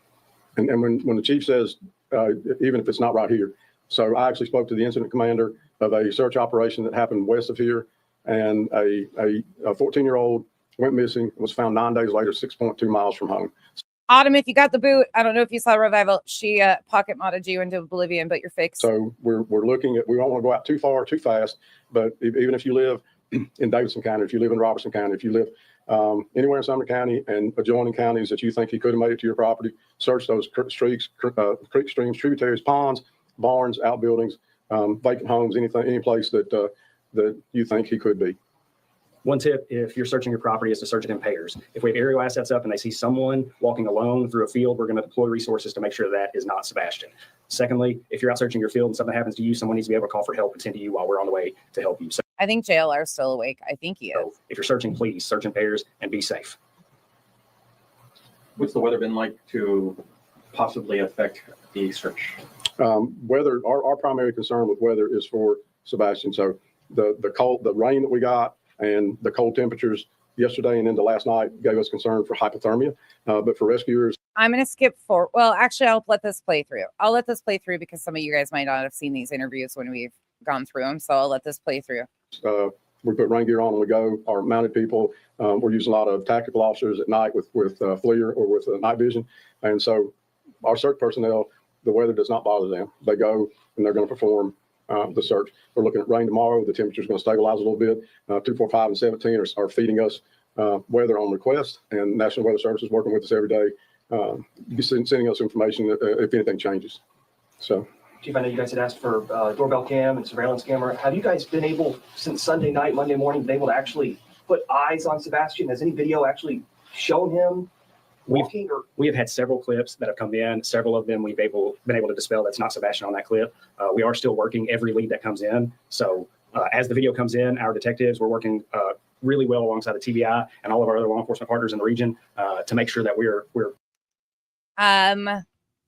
Jay Reese, I absolutely will. I will put this in its own timeline so people can see the bigger optics of how these quote unquote playbook of how to sensationalize a story falls into play. I will absolutely put this in its own playlist for you guys. Yes, absolutely. Then you can just hit them on a playlist for sure. I will do that. Getting on them just as quickly as possible. But there hasn't been one video that you guys had that you said that's... There's not a confirmed sighting of Sebastian on camera. Gotcha. Was any of the canines able to pick up on a scent or something that can lead you to maybe a direction where he might have been? We've done that. We've actually cast the dogs in. That, Ellen, it is really, once, like Autumn said, once you see it, you can't unsee it. It's right in front of your face. And we're only on March 5th. And the chaos that has already started to ensue because of social media's interjecting in this and building narratives against one side or the other when they're not following the facts. If they were following the facts, law enforcement says foul play wasn't suspected. Parents have been cooperative. We still stand there today. Nothing has changed. And they have milked this case for 9 months with every single narrative you can possibly think and are still doing it now. Still, even after law enforcement debunked Dog the Bounty Hunter, they are still 1,900 people in a chat rewriting Dog's new release of footage. Crazy, huh? Intersections to see if they take us. And our dogs are scent specific, and we have scent articles from the home, and they have not. We have gotten some tracks away from the home, and we haven't had anything that leads us to Sebastian, obviously. You mentioned that you covered about 2,000 Miles, correct. What's the word on the amount of volunteers and people helping?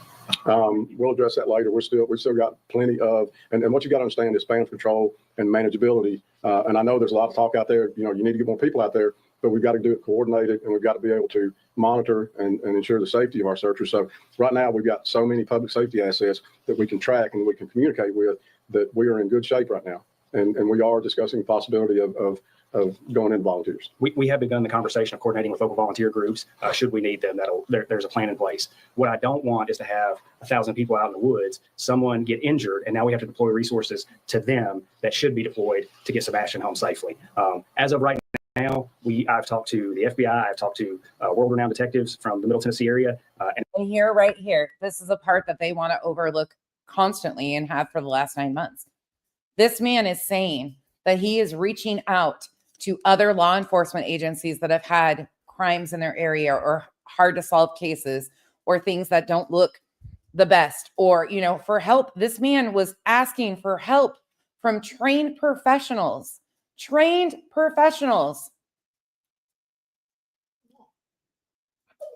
Oh, thank you, Kenna. Thank you. We all make mistakes.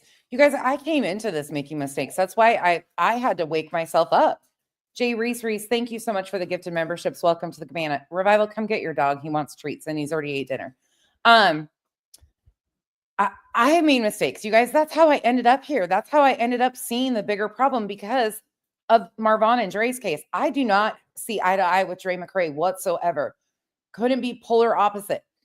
But law enforcement detailed reports over and over again about how she was not responsible for her husband's attempted in the beginning and then unfortunately him passing. And I was sold a salacious story off of highly edited videos, and I fell into the trap. You don't have to like these people to see that these people are going through their worst times. There's still things that I don't set well with me about her personally, but it's not a personal situation. Me making that mistake and realizing how I fell into that made me pull back the layers and see, holy shit, this is what's being done over and over again. Dexter Charles. And every one of them has said, we're doing everything that we should be doing. We're doing everything that we can. I'm open to ideas. If someone's got an idea that we're not applying yet, let me know. I'll apply it.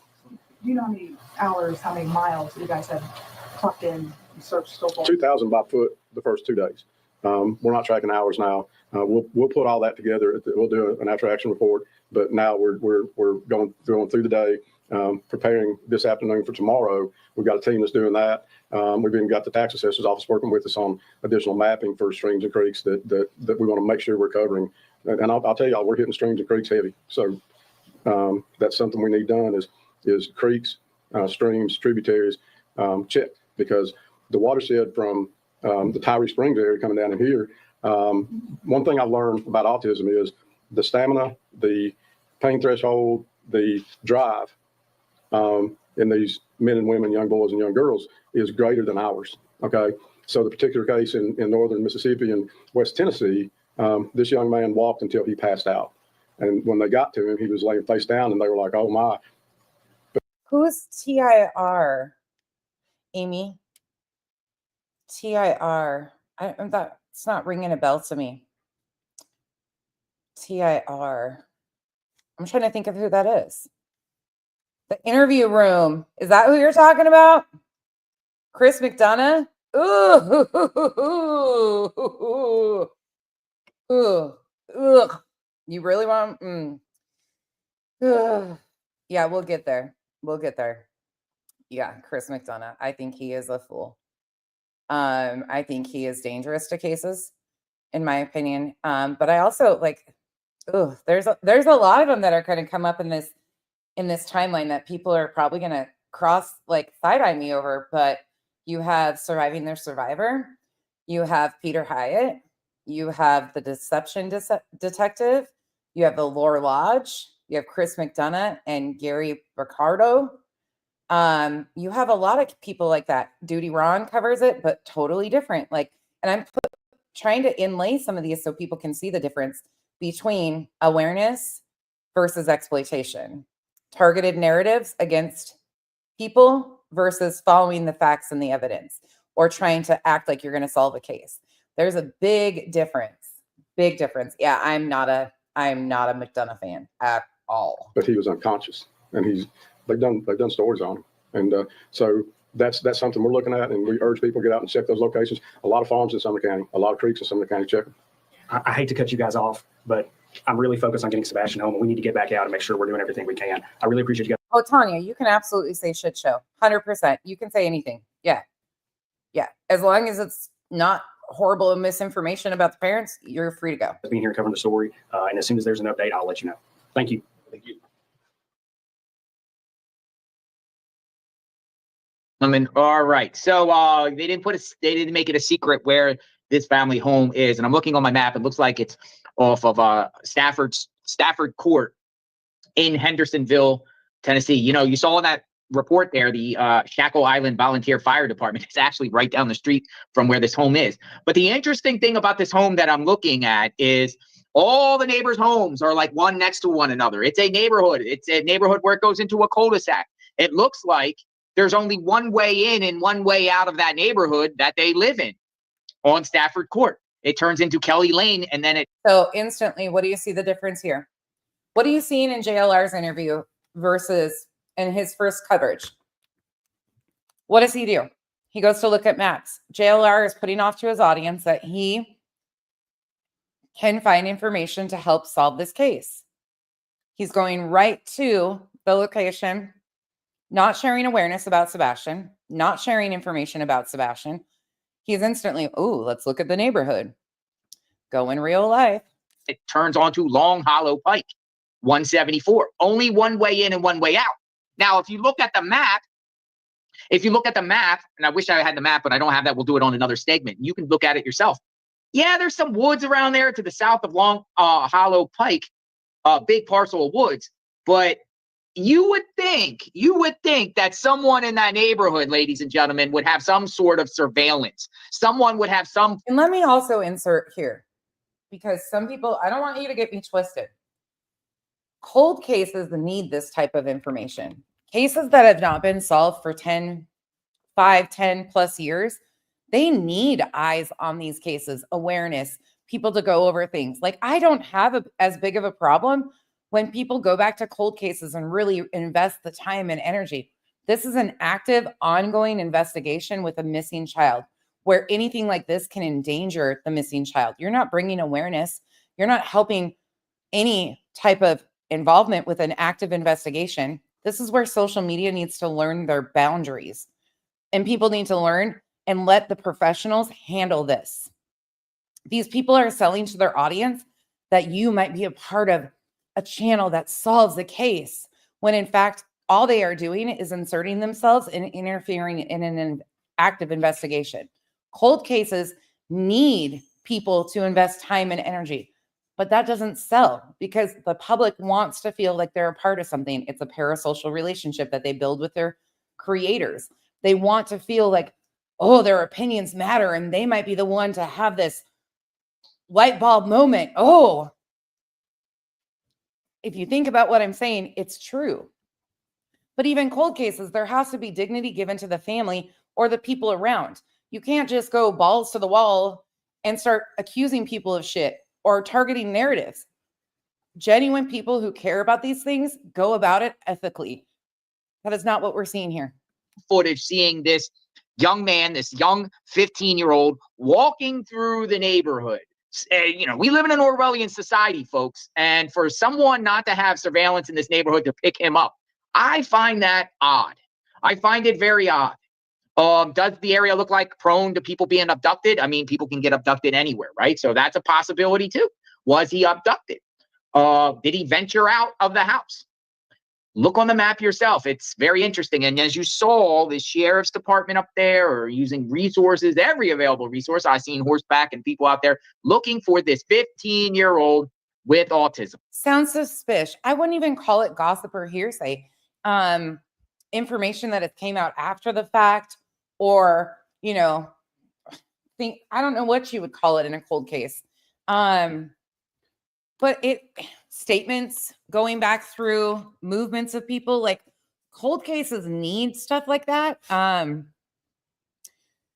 Again, usually there's a lot of information, that's available, but these people are creating entire narratives in active investigations. I hope you're understanding, like, you guys can understand what I'm saying. The difference here is, like, cold cases, they're not an active, like, I'm talking active cold cases, or like actual cold cases that are, 5-10 years old, that law enforcement has done everything they can. So sometimes having a new set of eyes, or hearing things, or there might be, somebody gathering up information to put it in place that might have seemed so out of place.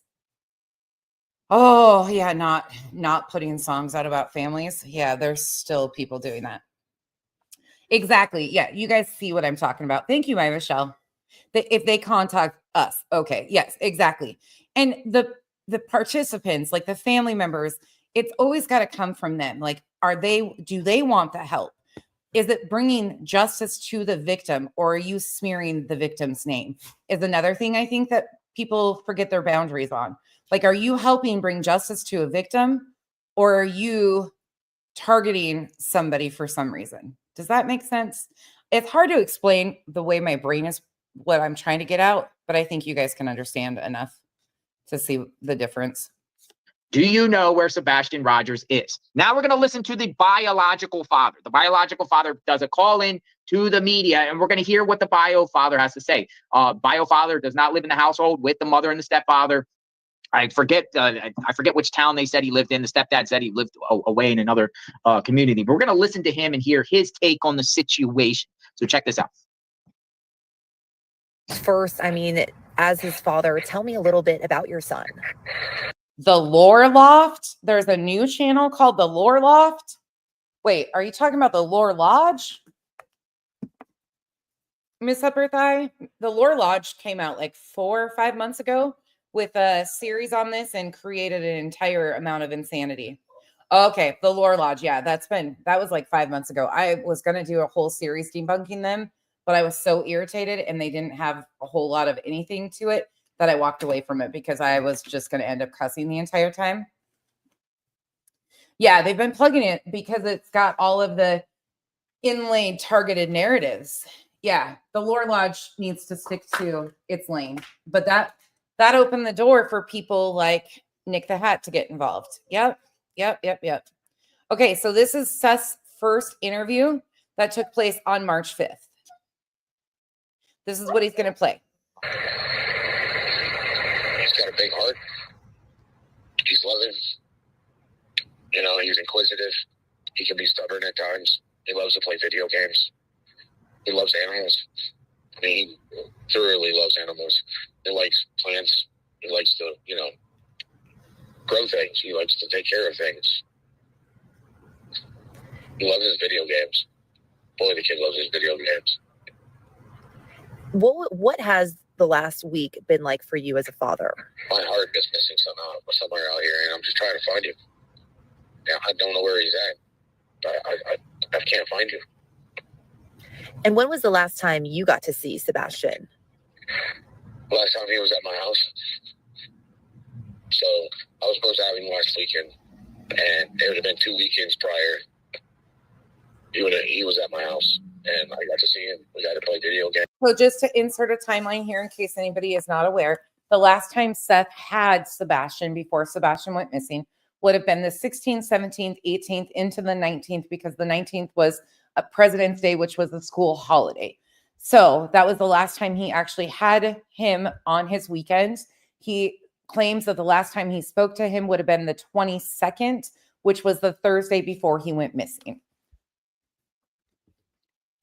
Games. Watched TV. Had a great weekend. And I mean, obviously, it seems like, what has it been like working with law enforcement? Have they been great, trying to help you with this search? They're definitely doing everything that they can to find my son, and I thoroughly appreciate it. And I hope that they find him every day. I'm waking up hoping that they find him. And obviously, so he's autistic. Are there any tendencies that he may have? Does he like hanging out in the trees or by water that could maybe help people find him? He does like treats. I mean, he loves to go fishing with me. But if he's in the city limits, he's, video games. He'd probably be, maybe an arcade or something. Okay. And has he ever done something like this before? Just leave the house for a short period of time or anything like that? No. And I mean, how much sleep have you lost over this last week? Walk me through kind of what that experience has been. I haven't had very much sleep at all. I mean, coffee and energy drinks is my main diet is great. Yeah. And I know you said you were out there searching. Are there any particular places that you're looking that you think he might be at? I'm looking everywhere. I'm not from this area, so I don't know him. So I'm just everywhere. I keep telling people, keep your head up and your eyes open. If you see him, call 911. If my son hears my voice, buddy, you need to get a phone and call 911. Definitely. And you live in Clarksville, right? Yes, ma'am. Okay, but you've been out here in the Hendersonville area just searching for him the last week? Every day. And I guess, are you in close contact with his mother and stepfather about the situation? Not really. I mean, we're in communication at least once a day, but that's about it. I'm looking for him, Yeah. And I know, obviously with social media, it's tough because Again, this was March 5th. The actual date of this interview that was done by Seth was March 5th. So they are covering it after this came out. Chris and Katie came out on March 3rd on Duchess's and then did an interview with media on March 4th. And then Seth Rogers speaks to the media on the 5th of March, just to give an overview of the timeline of where we are. Parent, you just want your kid home, but there's been a lot of speculation too about possible criminal investigations. I mean, what's kind of your reaction to all of that chatter on social media? I don't have social media then. Okay. But just hearing people kind of speculate about that in the community, I guess, how does that make you feel? I think they need to, instead of being keyboard warriors, they need to put feet on the ground and start looking for my son. If they really want to help, that's what they should be doing instead of coming up with their own opinion. How about get out there and we find my son? And how much does your son, Sebastian, mean to you? He's my life. Do you have any other kids? No, ma'am. Okay.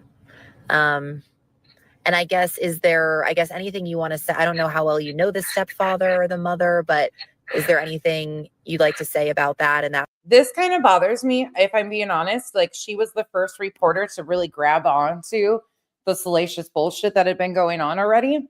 And this kind of sets a tone, if you agree with me. It kind of set a tone that there is, because she had been obviously picking up some of the BS that had been being thrown around. And again, in my opinion, how is that helping find Sebastian? That situation and how he just kind of disappeared from the house. I have nothing to say about that.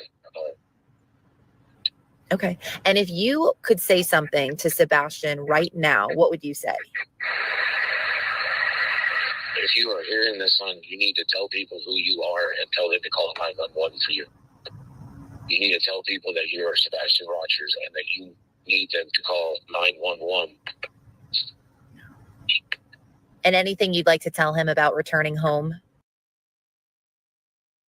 Autumn, this was Caitlin Miller. Caitlin Miller with WZTV, Fox 17 is who that is. I miss you, buddy. And I'm waiting. I want to hear from you. Okay. All right. Call 911 so we can find you, man. Come on, son.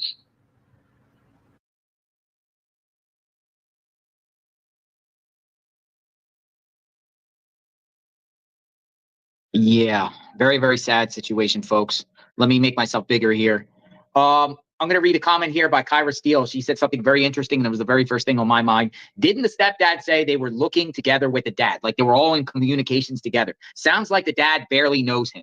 And that was interesting. The way I hear the dad is like the dad is not on the same page as the stepmom and or the mother and the stepfather. It seems like they're not on the same page here. Do you see how that is instantly picked up on? I mean, obviously there was some contention there, but you notice how it's very picked up on. Bree. You guys are catching all the things, like everything in the comment section. You guys are catching what I am. Bree, thank you for the support. Something's not right here. And I feel the pain. I feel the pain of the biological father. He lives 70 miles away. I just looked. He did say he was from Clarksville. I feel the pain of the biological father, but he was picking apart the body language. Blues Girl, it's the absolute necessity for these people. It truly is. He picks up on the pain of Seth Rogers, but not that of Katie and Chris. I can't look at these and hear differences. Truly, when I listened to these in the first time, like,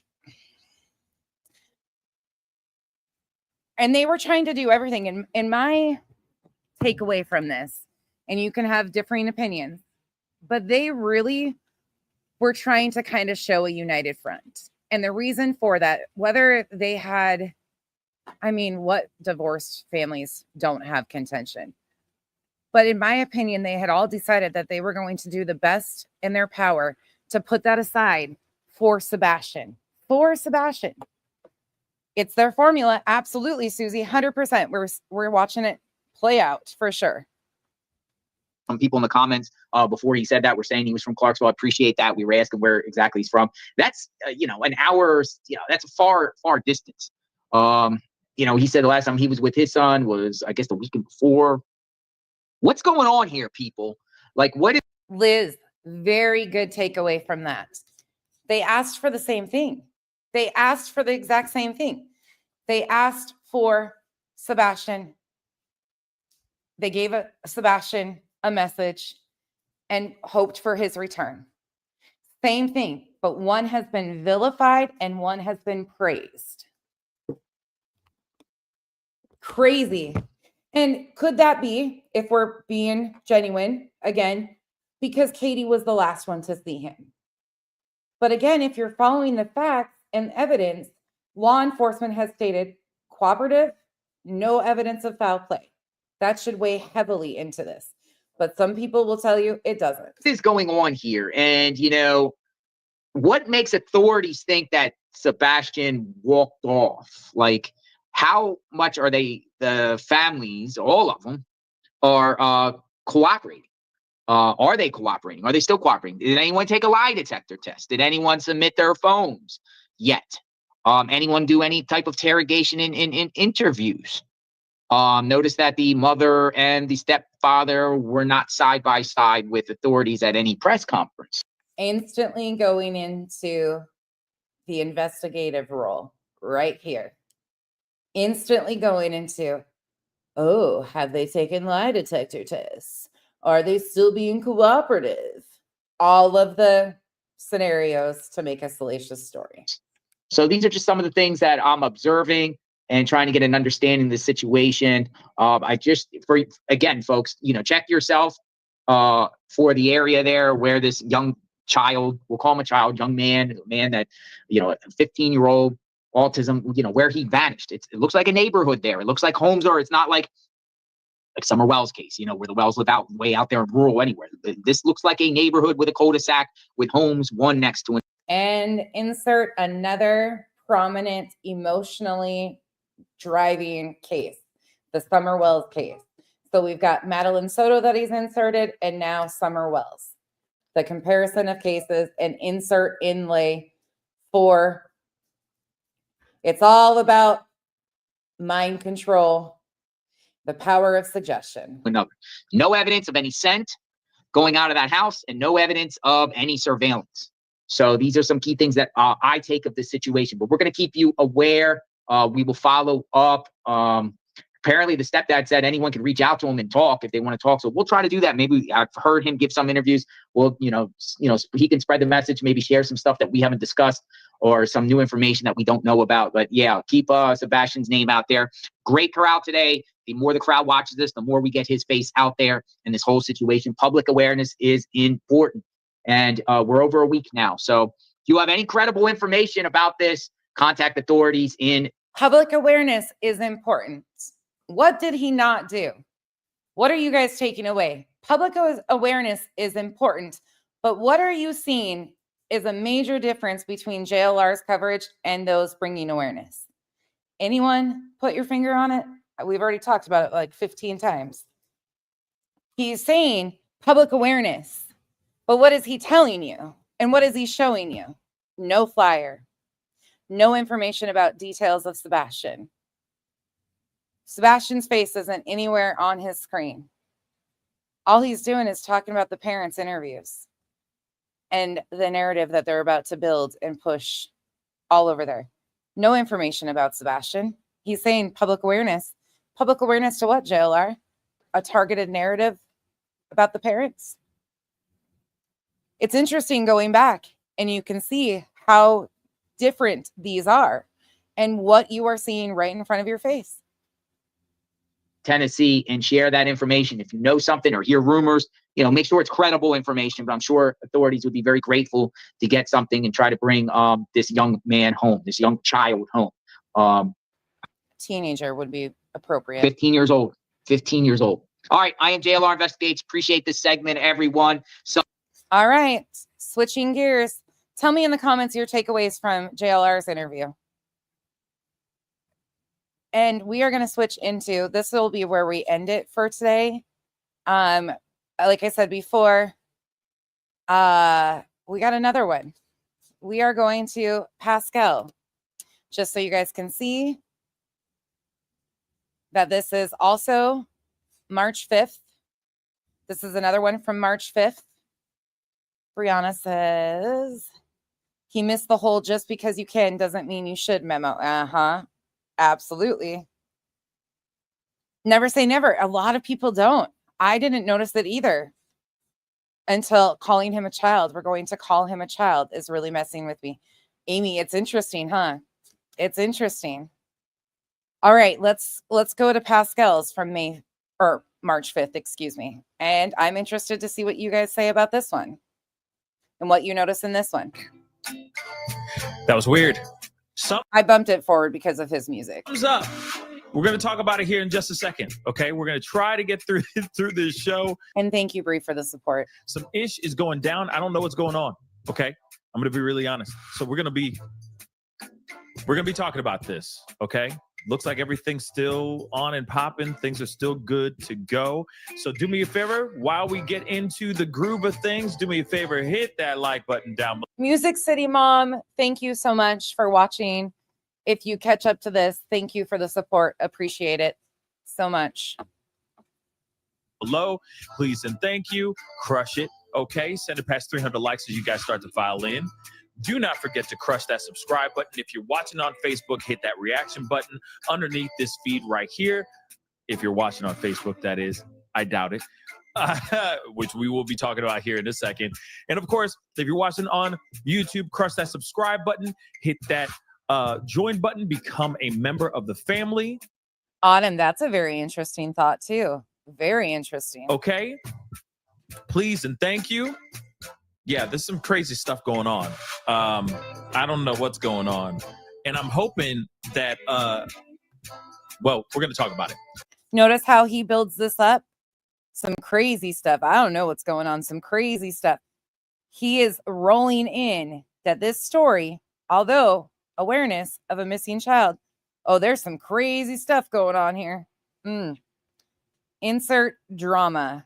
Subscribe, hit that join button, check out my Patreon, patreon.com/The Pascal Show. Check out my merch page, pascalmerch.com, all that stuff, okay? Please and thank you. I'd really appreciate it. Okay, guys. He is sly on the promotion, isn't he? Let's get into this.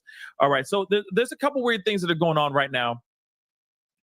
One thing for sure is I know that there's not going to be a lot of people watching on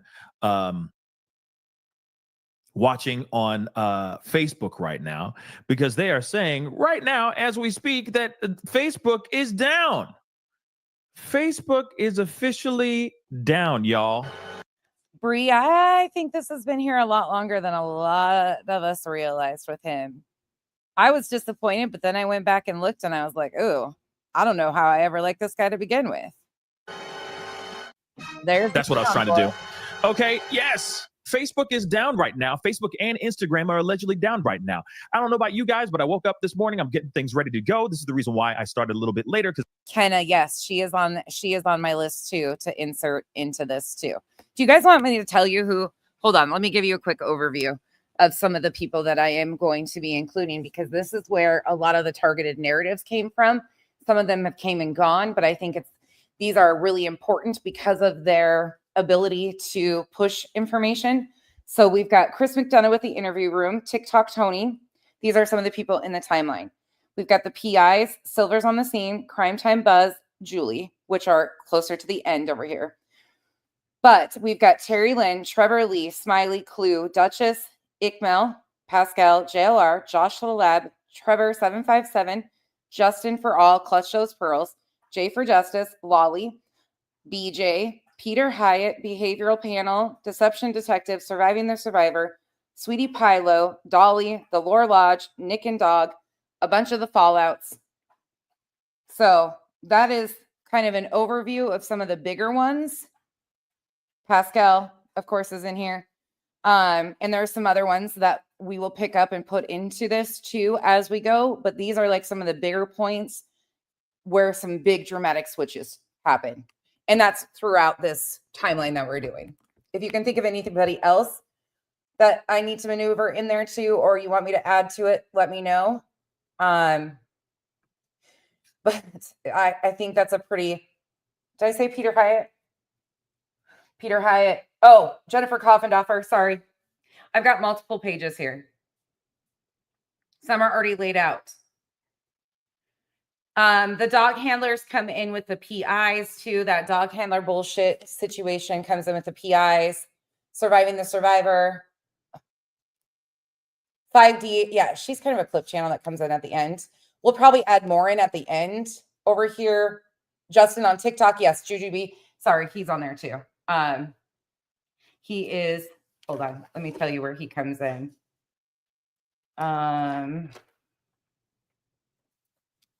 He comes in.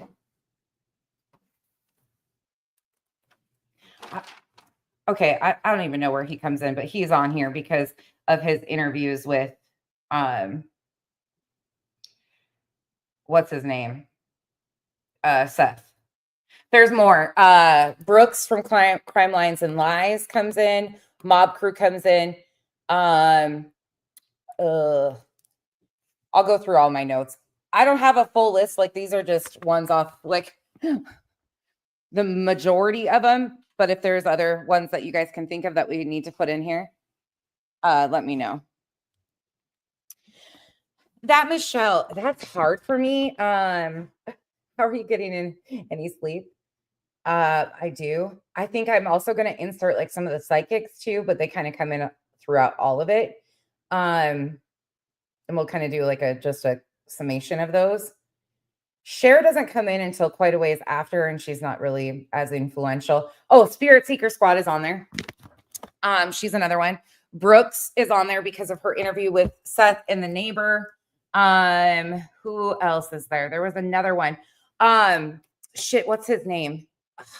He's in my notes. Novice D. Novice D is on there too. He comes in. Oh, there's another one. Damn it. Yeah, we can put Michelle After Dark in there too, because she's one of there's a big difference between her coverage and others. Autumn, he's going to come into play because he interviewed Seth. Seth went on his. Oh shit, there's another one. She's got dark hair that Seth went on her channel too. And her name is slipping my mind right now. She's not a huge channel, but her name is slipping my mind. It's not Bed Crime Stories. It's something. Oh, Betty comes in there too. Yeah, Bets comes in there too, of course. She comes in like March 16th. She comes in.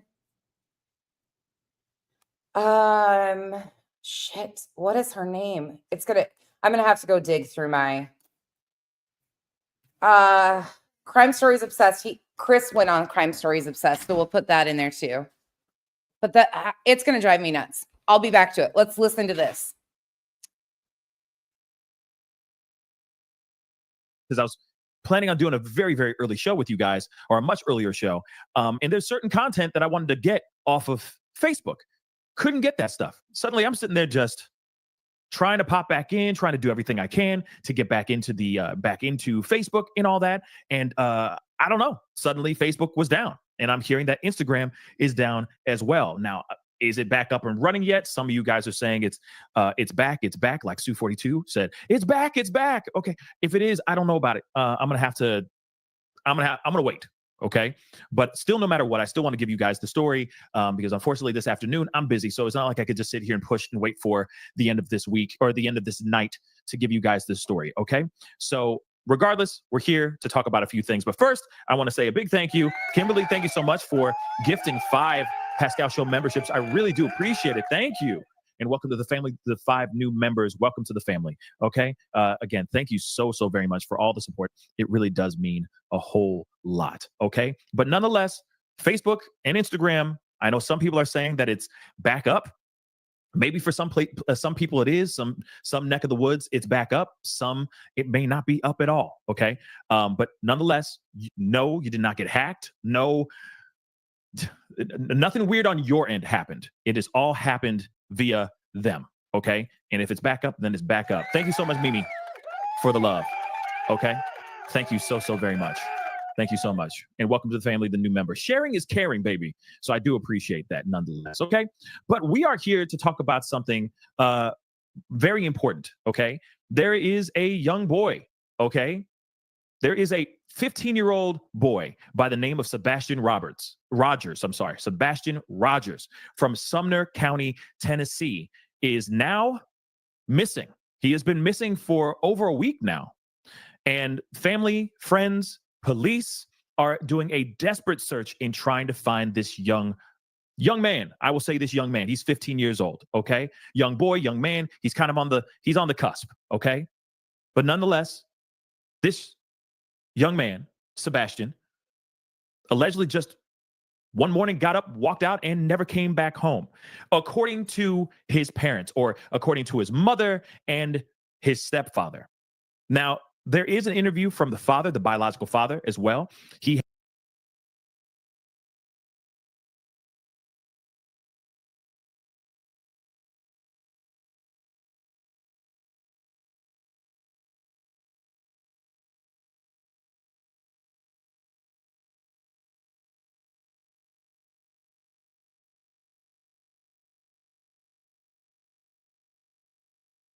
Whoops, I'm talking to myself again. Sorry. I had to mute because Kenzie and Aaliyah got home from the movies.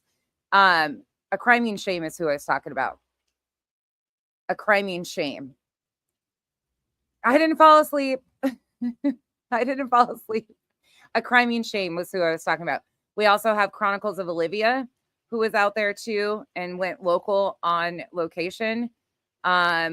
We have got Nancy Grace. We've got CJ's Crime Concept that will be in there. Court TV. The 50 Words for Murder podcast. Novesty. On Patrol. Vinnie Politan. Web Sleuths. Yep, that's in there. And that's a pretty good, but a criming shame. I didn't do a BJ. No, I did not. No snoring. Not this time. Coffin Doffer is in there too. Yep. Oh, CJ is so Chronicles of Olivia. CJ is so, yep, Coffin Doffer is on the list. The lab, he's coming up in this next segment. CJ is let me just say, karma's a bitch, CJ. Karma's a bitch. Okay, back to this.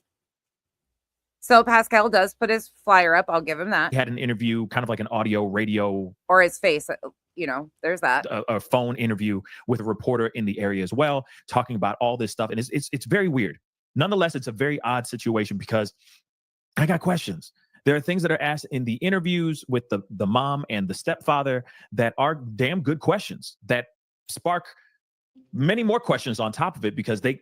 CJ just got demonetized and has been doing the crybaby fit and how much he has given his 150 PPP and how dare they and all this stuff. He got terms of service violation for promoting the incident with the United Healthcare guy, and he got a terms of service violation. I don't know if he was reported or what happened. I had nothing to do with it. Not at all. But when he has so much to say and so much bullshit, I was actually one of his, somebody reminded me of this today. One of his right hands came into my chat and basically accused me when I called CJ out on all of his bullshit. And he started calling me Lady LaDude. His followers started coming in my chat and telling me when a kid wasn't found, it would be my fault. When a kid wasn't found, it would be my fault. Casey was her name. In fact, I will never forget that because poor CJ was acting like he couldn't go on the ground searching anymore because he was being threatened and blah, blah, blah. Gross. Gross. Karma's a bitch. Can't fully answer themselves because this kid just allegedly just walked off and just disappeared in the night. Okay.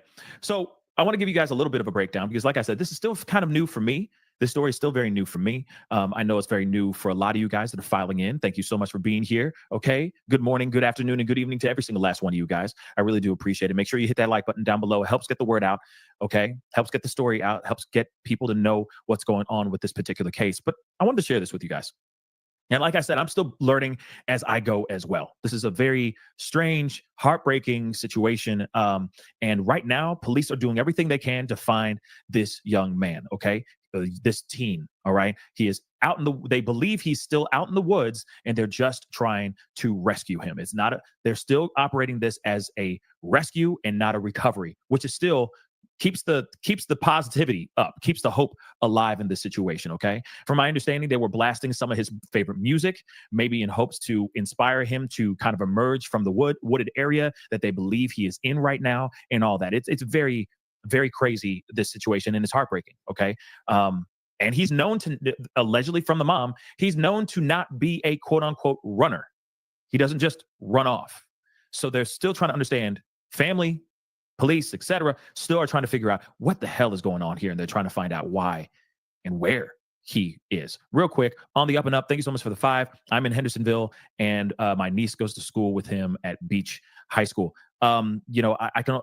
My prayers go out to the people who are all affected by this story because it's still, man, it's terrible. Okay, still very, very terrible, and every person that went to school with him, knows him, etc., passes him by every day, whatever it may be, that are connected to this. Everybody, okay, it's like a ripple effect, you know.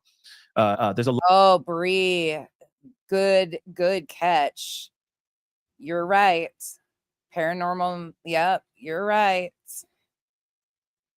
You're right on that. Thank you for the support too. Oh, you guys, there's so many. A lot of people that are very, very affected by the situation. So my heart goes out to you and your niece. Real talk, and I appreciate the super chat for real.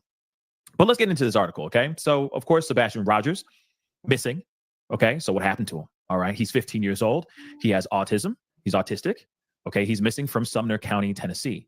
Last was seen wearing black clothes and gloves. Efforts to find him involving various agencies have been unsuccessful. Now, it says he was wearing a black sweatshirt, black sweatpants, and glasses.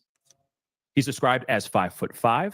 Okay, I got to give props where it's due because we're being open-minded about all this. So he starts off strong. He shares Sebastian's photo, and he's giving details about what he was wearing. Those things are a plus, okay? But that quickly goes away. Are you guys okay with me speeding him up one more time? Tell me if this is too fast for you guys in the chat. Okay, or he's 5'5". All right, weighing at 120 pounds with dirty blonde hair.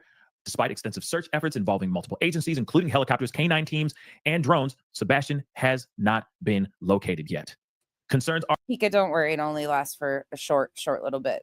We started off terrible. We got a little bit better, and we'll go down again here shortly. Are heightened due to his autism diagnosis, the fact that he may not have his medication on him, which could affect his behavior. The weather is also a concern as temperatures are expected to drop, posing a risk for his well-being. Authorities are urging I don't know where the gloves thing came from either. the public to check their properties and surveillance footage for any signs of Sebastian and to report any information to the Sumner County Sheriff. Well, let me look. He's using a source called fresherslive.com. I mean, there's a problem right there. Fresherslive.com. Why not just go to bye, CCC. Thank you again. Have a great night. Sheriff's office. Stay updated. Of course, they say, this is all the stuff that they said here. Okay. Now, what's wild to me about this situation is, I mean, at least with this particular article, there's not a whole lot of information that's being said. He's 15, he's 5'5". But think about all of the things he's looking over. Look at all of the articles, all of the media interviews, everything that we had already watched by this point in time. So he is selectively not going to the ones with factual information. He went to a fresherslive.com, whatever the fuck that is. Whatever that is, this just shows you the lack of research he put into this. He is autistic. He was last wearing basically head to toe all black. Okay. And, it's interesting. Okay. Nonetheless, does not automatically mean that there's foul play involved or anything of that sort. But at the same time. Oh, Pika, we should put that on our list of things that we watch for. How many of these channels run their cash apps across the bottom? I'm also catching wind that 5-0 is suspecting foul play in this situation as well. And I'm wondering what the hell's going on here. Okay? Oh, right there. Huge, big. No. Nope. 13 minutes in and he's already doing this. Nope. At the same time, I'm also catching wind that 5-0 is suspecting foul play in this situation as well. And that has not been stated whatsoever. Law enforcement has not said that they suspected foul play. That is bullshit, flat out lie. But he's phrasing it in that I'm catching wind from the rumor mill. Wondering what the hell's going on here. Okay. Mm-hmm. Here we Which go. we are going to be looking at here in just a second. But before we jump into everything, I want to play this video for you. Also right now, Missy, you're good. You're totally good. We're learning together. We're all catching different things we're all doing this together. That's why we're going back to this timeline and looking at things, because we're all noticing things that didn't stand out to us or we would have never caught in the beginning of how creators sensationalize stories. We're all catching different things. They're self-serving means like, no, say whatever you want. We're learning together here. Yeah, nobody legit. Yep. now, the search is on for a missing and endangered teenager. It continues in Sumner County for now the 11th hour. Let's go to News 2's Caitlin Quisenberry. She's live in Sumner County. I want to remind you, we're taking a trip down memory lane, okay? So this is when he was first initially announced missing, okay? So we're going well over a week ago. Let's go look at his chat. Let's see. He's got his chat up. Let's look at his chat and see who was in there. Okay. Just so y'all know. At the Shackle Island Volunteer Fire Department and Caitlin, Sumner County Sheriff's Department telling you the sooner they find Sebastian, of course, the better. And by the way, no, I'm not subbed to 99% of these channels for a reason. So there's that. So my unsubscribe button is probably hit on most of these I will not be subscribed to, and I have zero give a fuck about it. Yeah, Mark, of course, everyone is out searching for Sebastian right now. That search has maintained a 2-mile radius, but once that is cleared, officials tell me they do plan to expand that. And as the day progresses, more and more crews have come out to help with the search for Sebastian. So far, I've just seen a couple of agencies, just to mention a few of them: Metro Fire, State Troopers, TBI, City of Hendersonville, First Responders, Sumner County Sheriff's Office, Metro Urban Search and Rescue are all assisting. At this time, we know 15-year-old Sebastian Rogers was last seen around midnight in his home wearing a black sweatshirt and sweatpants with a white stripe, possibly barefoot right now. He does not have a history of running away, but is known to wander and is autistic. Officials with the Sumner County Sheriff's Office tell me if you want to help the search efforts, check your home surveillance video for any sighting of Sebastian. Now, one thing I do want to point out, and it's asked later on, I know I'm getting ahead of myself here, but they do mention, like, hey, if anybody has any information, any surveillance footage, et cetera, do you have any, if you have anything, please, like a ring camera, et cetera, and you're in that area, please check your stuff because he may have wandered by. He may have walked by your surveillance camera, right? Well, one thing I am curious about is, from my understanding, at least in the reports and the interviews that I've seen as of late, which we will be watching a snippet of one from the family, from the mom and the stepfather here in a little bit, there is no surveillance of him like leaving the house or walking around the area when he was reported, when they say he left, allegedly left. It's a very odd thing. It's very odd. Like I said, I'm not sitting here saying, that there's foul play involved with the parents or anything of that sort, but it is a very odd series of events. He leaves, yet there's no proof of him actually disappearing. There's no proof of him actually walking out the front door. Did he just say that? Let me back that up. Let me back that up and slow it down, because I think I caught what you guys did too. But sorry, kids are moving around in the kitchen, so I had to keep muting. About is, from my understanding, at least in the reports and the interviews that I've seen as of late, which we will be watching a snippet of one from the family, from the mom and the stepfather here in a little bit, there is no surveillance of him, like leaving the house or walking around the area when he was reported, when they say he left, allegedly left. It's a very odd thing. It's very odd. Like I said, I'm not sitting here saying, that there's foul play involved with the parents or anything of that sort, but it is a very odd series of events. He leaves, yet there's no proof of him actually disappearing. There's no proof of him actually walking out the front door. It's a bit weird. It's a bit weird. Like I said, we're going to get into that. I just need to get that out of my head before I forget. You know what I mean? Did I not go back far enough? I might not have gone back far enough. Yeah. The way he's phrasing this is backwards. This is, you can tell he's not doing his research. In my opinion, no research. But let's continue on with this. The way the search is being conducted. Now, search party may come at a later time. What they can do right now is search their Ring doorbell cameras or their Blink cameras or whatever surveillance video they've got, especially if they're in this area. There's my buddy SW in the chat. SW, who is a mod of Pascal's, who was around all of these Pascal interviews, who sat with BJ the other night as she was playing a clipped section of Chris Proudfoot talking about what law enforcement told him about the trash trucks going through the neighborhood, and did no pushing back on BJ whatsoever, and let her know that her other buddy that she mods for, Pascal, had Seth on early on, and Seth said the exact same things. But, forget about that, right? Okay, whatever. If they see Sebastian, call the Sumner County Emergency Communication Center at 615-451-3838 and let us know. As stated, you are asked to call the Sumner County Sheriff's Office if you see any or know anything about Sebastian's whereabouts. Again, that number is 615-451-3838. And as always, you can visit our website, WKRN.com, for updates on this story. And by the way, if anybody in here is in those chats during the time, we're not coming for you. We're not. That's not the point of this. We're coming for the big people that have used this salacious bullshit and still push misinformation, and or knowingly sit by and join panels or become mods for the most salacious rumor pushing mills at all. We're not coming for anybody in here that was just in there engaging at all. That's not the point of this. I just want to see who was in there doing the same shit. And of course, SW is in there. So if you're in there, don't feel like you need to go hide or explain yourself. We get it. We all fell for a lot of this shit. Yeah. I mean, of course, anybody who's watching the show right now, please, if you know of anything, please call that number. Let your local authorities know. If you know anything, if you see him out here rocking what they say that they say he's rocking, by all means, what he's wearing, I don't want you guys to feel like you have to explain yourself. You're grown-ass adults. We're learning as we go. We're learning how they got us all, me being included. We're learning how all of these cases happen right before our eyes, and we don't even realize what they're doing to us. It's a team effort. We're in this together. Thank you, guys. in all black, etc. If you see this kid, let me just pull up his face one more again. We're going to be seeing his face a lot throughout the show, but I want to make sure you guys see him.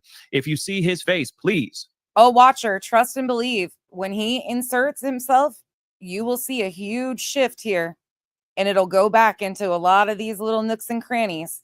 We're just going in a timeline, but we will definitely get there. Trust and believe. Share the wealth, okay?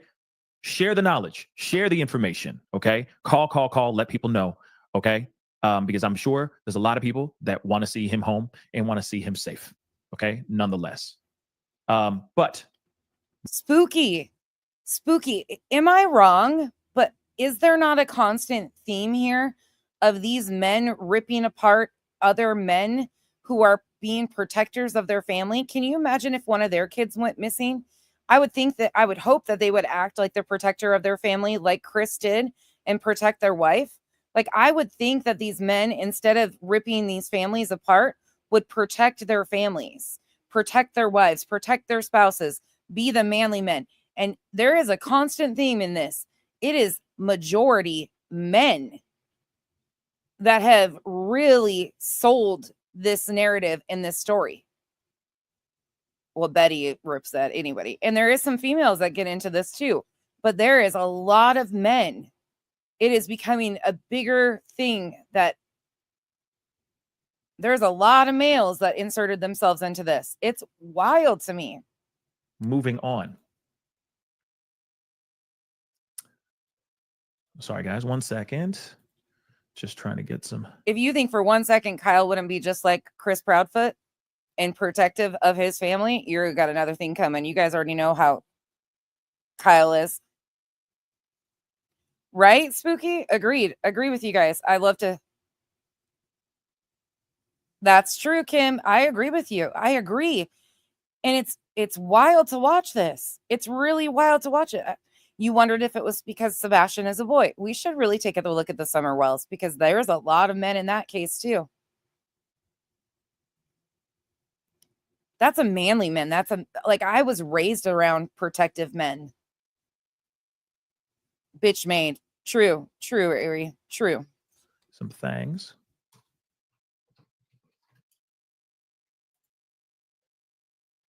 All right. So we got a couple interviews that we're going to be looking at here in a second. Okay. In just a second. But let's continue on with this. Like I said, they were saying that they were blasting music. They were blasting Eye of the Tiger. Apparently he liked that song a lot.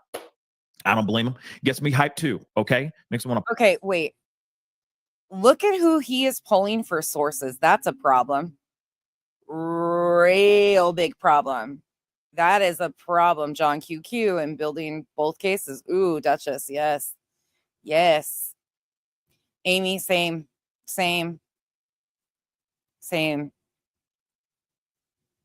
Right, Watcher? Agreed. But here's another, like, for all of mine that like the sources, look at who he's pulling for sources. U.S. News. Punch something, right? But he could go to local sources, like local on the ground, what we've been watching. We've seen all of the interviews that have came out up until this point. And there's more than that. Like, other news stations have picked up stuff and done segments and stuff, but he could go to all of that. He's not. He's going to off the chain weird articles.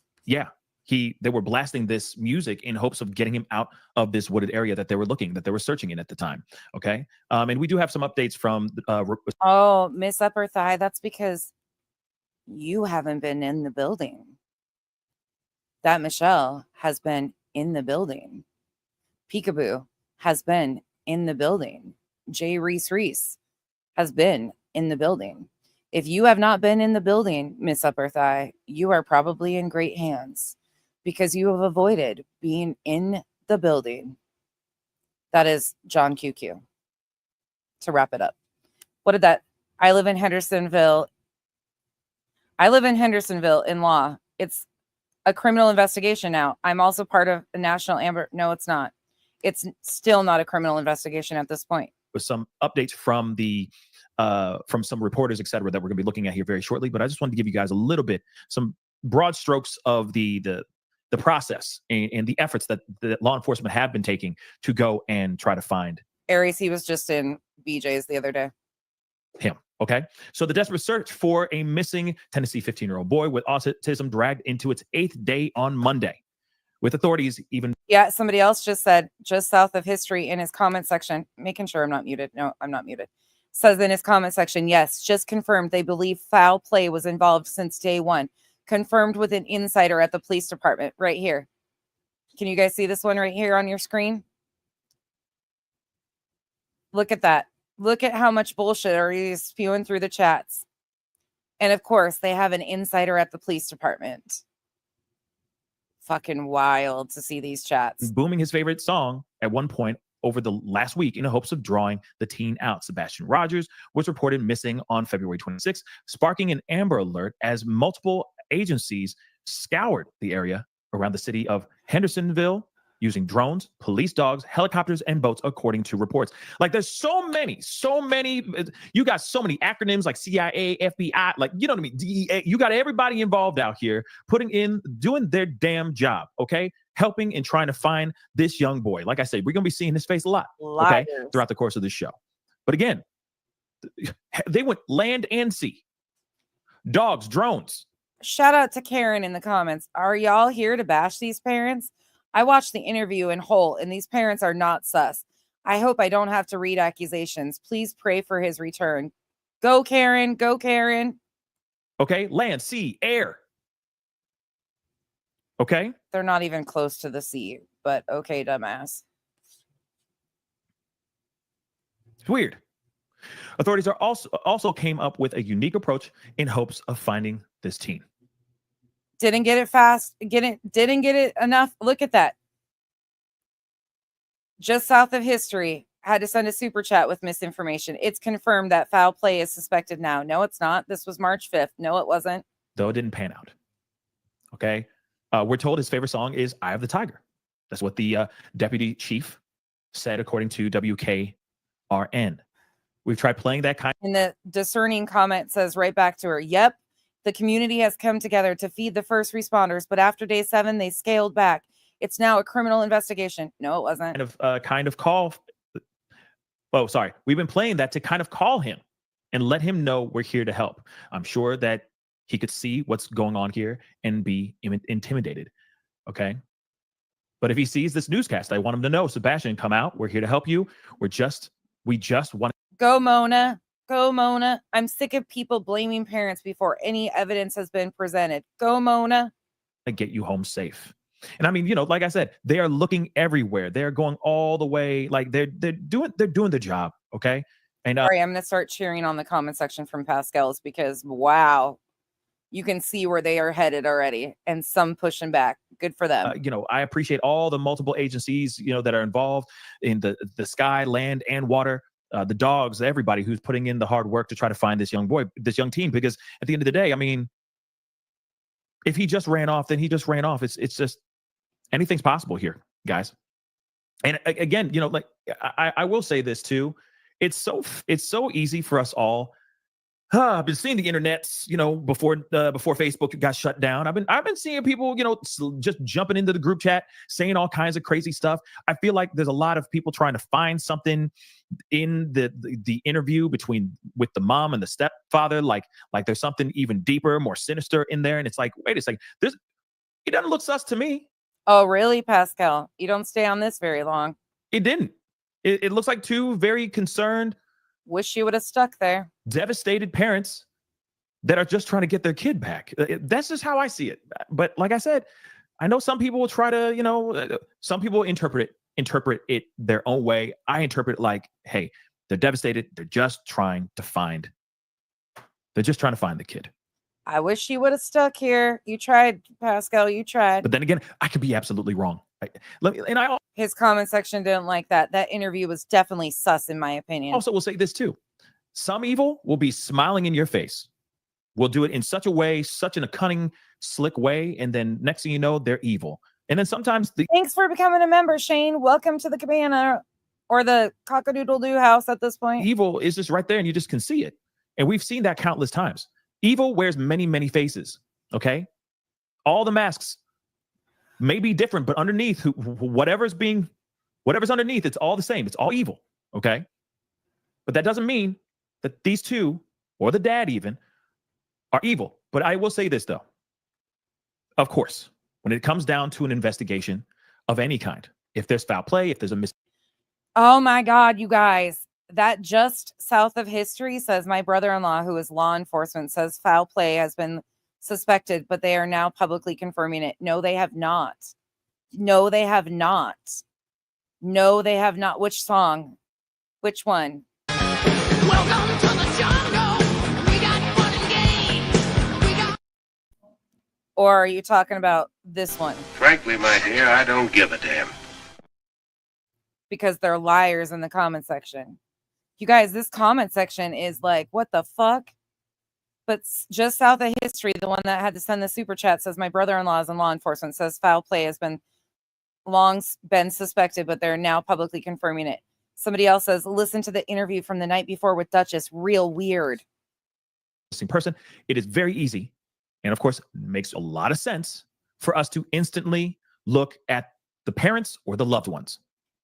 If a husband or a wife goes missing and they're gone in any kind of way, we are always, this is what police do too. They look at the lover, they look at the significant other. They may not tell the significant other they're a prime suspect. Oh, but they are. So I get it. Everyone's going to be side-eyeing and being skeptical. But I say, as far as what's going on the internet, everyone needs to chill out. Okay? Because we don't have any proof yet. We don't know anything. We don't. Okay? Let me be clear that this does not diminish our commitment to finding Sebastian. This is simply us transitioning from the ground search to the investigative side, which is interesting. We have no leads, no details to indicate. And the misinformation about Duchess starts. Yes, the Duchess interview was weird. And I think she said in the beginning, she knows the family somehow. That Sebastian is not alive. No, she did not. All right. They, of course, detailed the excruciating 8 days they've faced. The parents have detailed the excruciating 8 days since they faced what they faced since he's vanished. Okay. They said, I wouldn't wish this on anyone. This is what Katie Proudfoot told WSMV on Monday. All right. She reportedly said she went. Dude, you need to get better sources. This is some fucking bullshit. To wake her son up from bed. He wasn't there, which set off a furious search inside the home for him. Proudfoot, Katie, the mom, noted her child has high functioning autism. She also said he is quote unquote very smart and not the type to get into trouble. The stepfather, mom, kept looking at stepdad for answers. Chris Proudfoot said his family has faced a roller coaster ride of emotions between helpless and hopeless. Many other emotions all in one. It's a never-ending world. It's a never-ending world because it doesn't stop, he told the station. And of course, again, I get it that there's going to be a lot of us that are going to sit there and assume, oh, it's the parents. Hey, and I'm gonna say this too. It may be. we do not take that off the table. Okay, we do not take it off the table.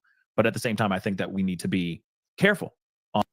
Oh my God! Somebody says, stepfather. Oh no! A child is 20 times more likely to be show mode or disappeared with a broken home, divorce, separation. Lord help us. On who we go and attack right off the bat. Okay.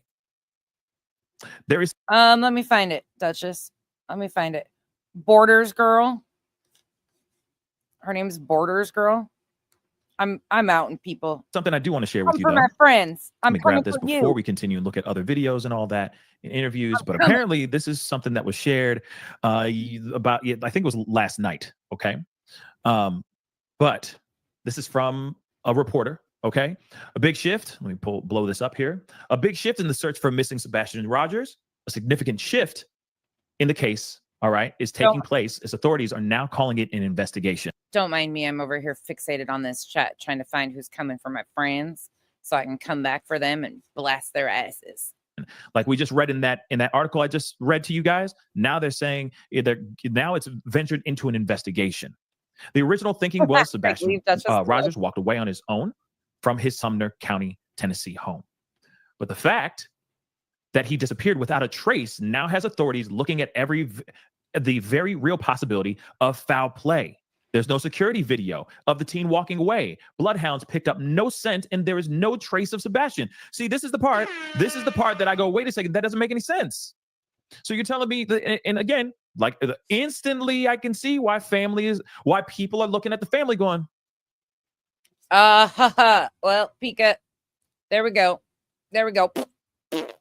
We fell flat right there. Boom. And the sound effects. Yeah. When you were doing missing children or tragedies, can we rid of the soundboards? Like, that is so distasteful. There was a scent. Yep. It just didn't lead to him. A dog dove in the pond. This is where bad research comes into play. You really woke up the next morning and he was gone? Mm-hmm. And he's got a huge audience. He's got 153,000 people that he's doing this. I get it. Because again, he left without a trace. What is he? David Copperfield up in this business? Is he David Blaine up in this business? He just went. And it turns into a fucking salacious show right there. Tell me this is awareness. No, this is for a show. This is where a show starts. We've had Smiley, we've had JLR doing body language on the parents. We've had Mel bringing awareness. We've had Duchess bringing awareness. And here we are. Magic and disappeared? Hell to the no. So he disappeared without a trace. Okay. There's no security video of the teen walking away. Dogs aren't even able to pick up his scent. And there's no trace of Sebastian. So where the hell is he? Was he taken? That's why I asked. Was he taken? He's still missing. Did he really run away? Because if he ran away, there'd be footage. If there's security cam footage anywhere, ring cameras, street lights. Maybe you should have listened to law enforcement. That have cameras, security camera footage out here. We would have seen him running out here, kicking rocks in Sumner County, in these Sumner County streets. And his show. He's not. So what's up with that? They wake up the next morning, mama walks into the bedroom, and he gone. I need to stop looking at the chat. Man, I mean, I hope he was just amping up his audience, slick with it, and was able to dodge through stuff and not leave a scent behind, which is I'm not. One of the comments says, I'm not attacking anyone, but something ain't right about the stepdad. Odd, because we're all human. Okay. I mean, the fact that they have a missing child going through the most traumatizing situation. He's already being lied about. His personal life is being dug into and thrown around as fodder on the internet. We're on March 5th, a few days after Sebastian goes missing, and you expect him to be nice to people. I mean, there's that. Be very hard for someone to not leave a scent behind, right? So what happened here? What's going on? Let's continue with this report here, though. This update. Okay, so they're saying is a very, very real possibility. UA, that is SW. We are all well aware of SW. SW didn't become a BJ mod until after about 7 months ago, after I added Chico and Pika.